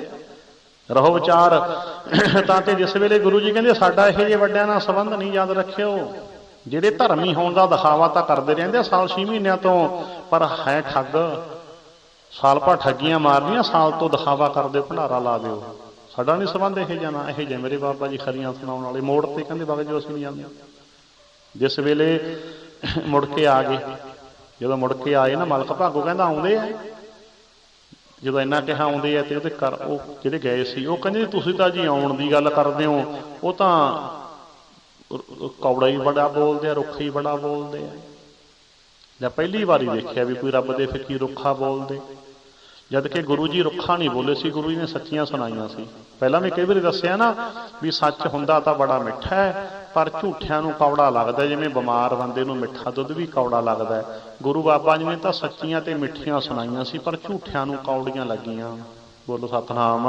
ਸ੍ਰੀ ਵਾਹਿਗੁਰੂ। ਜੋ ਟਾਈਫਾਇਡ ਹੋਇਆ ਹੋਵੇ ਤਾਂ ਮਿੱਠਾ ਦੁੱਧ ਵੀ ਵੱਖ-ਵੱਖਾ ਜਿਹਾ ਲੱਗਦਾ ਹੁੰਦਾ ਨਾ, ਵੱਖ-ਵੱਖਾ ਜਿਹਾ ਲੱਗਦਾ ਹੁੰਦਾ, ਸਵਾਦ ਵਿਗੜਿਆ ਹੁੰਦਾ ਨਾ ਮੂੰਹ ਦਾ।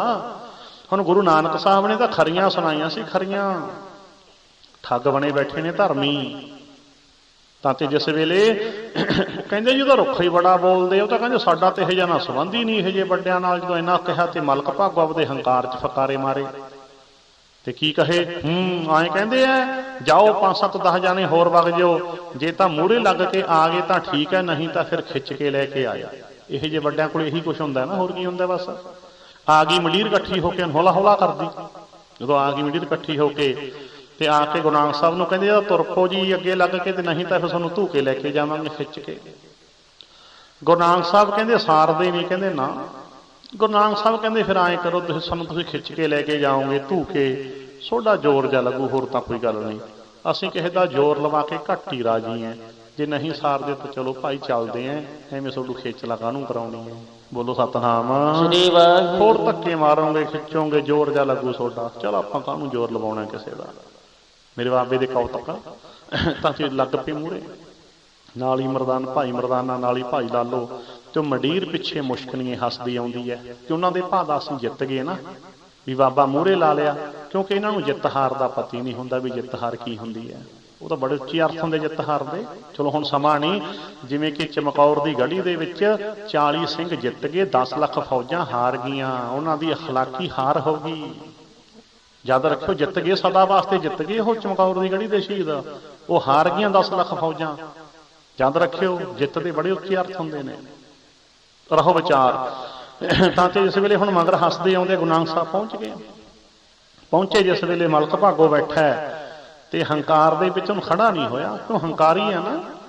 ਤੇ ਸਗੋਂ ਪਤਾ ਹੰਕਾਰ ਦੇ ਵਿੱਚ ਬੈਠਾ ਹੀ ਭਾਈ ਲਾਲੋ ਨਾਲ ਹੀ, ਲਾਲੋ ਕੰਨੀ ਇਸ਼ਾਰਾ ਕਰਕੇ ਕਹਿੰਦਾ ਗੁਰੂ ਨਾਨਕ ਸਾਹਿਬ ਨੂੰ, ਅੱਤ ਖਾਣ ਦੇ ਘਰੇ ਸੁੱਕੀਆਂ ਰੋਟੀਆਂ ਖਾਈ ਜਾਂਦੇ ਹੋ, ਅੱਜ ਤਾਂ ਆ ਕੇ ਖੀਰ ਮਾਲ ਪੂੜੇ ਛਕ ਲੈਂਦੇ, ਅੱਤ ਖਾਣ ਦੇ ਘਰੇ ਸੁੱਕੇ ਟੁਕੜੇ ਵੀ ਖਾਈ ਜਾਂਦੇ ਹੋ, ਭੰਡਾਰੇ ਸਾਡੇ ਜਗ੍ਹਾ ਤੇ ਨਹੀਂ ਆਏ। ਜਦੋਂ ਇੰਨਾ ਕਿਹਾ ਨਾ, ਗੁਰੂ ਨਾਨਕ ਸਾਹਿਬ ਕਹਿੰਦੇ ਕਾਹਨੂੰ ਪਰਖਦੇ ਗਰੀਬਾਂ ਦੀਆਂ ਰੋਟੀਆਂ, ਦੇਖਾਂ ਤੇਰੇ ਮਾਲ ਪੂੜਿਆਂ ਨੂੰ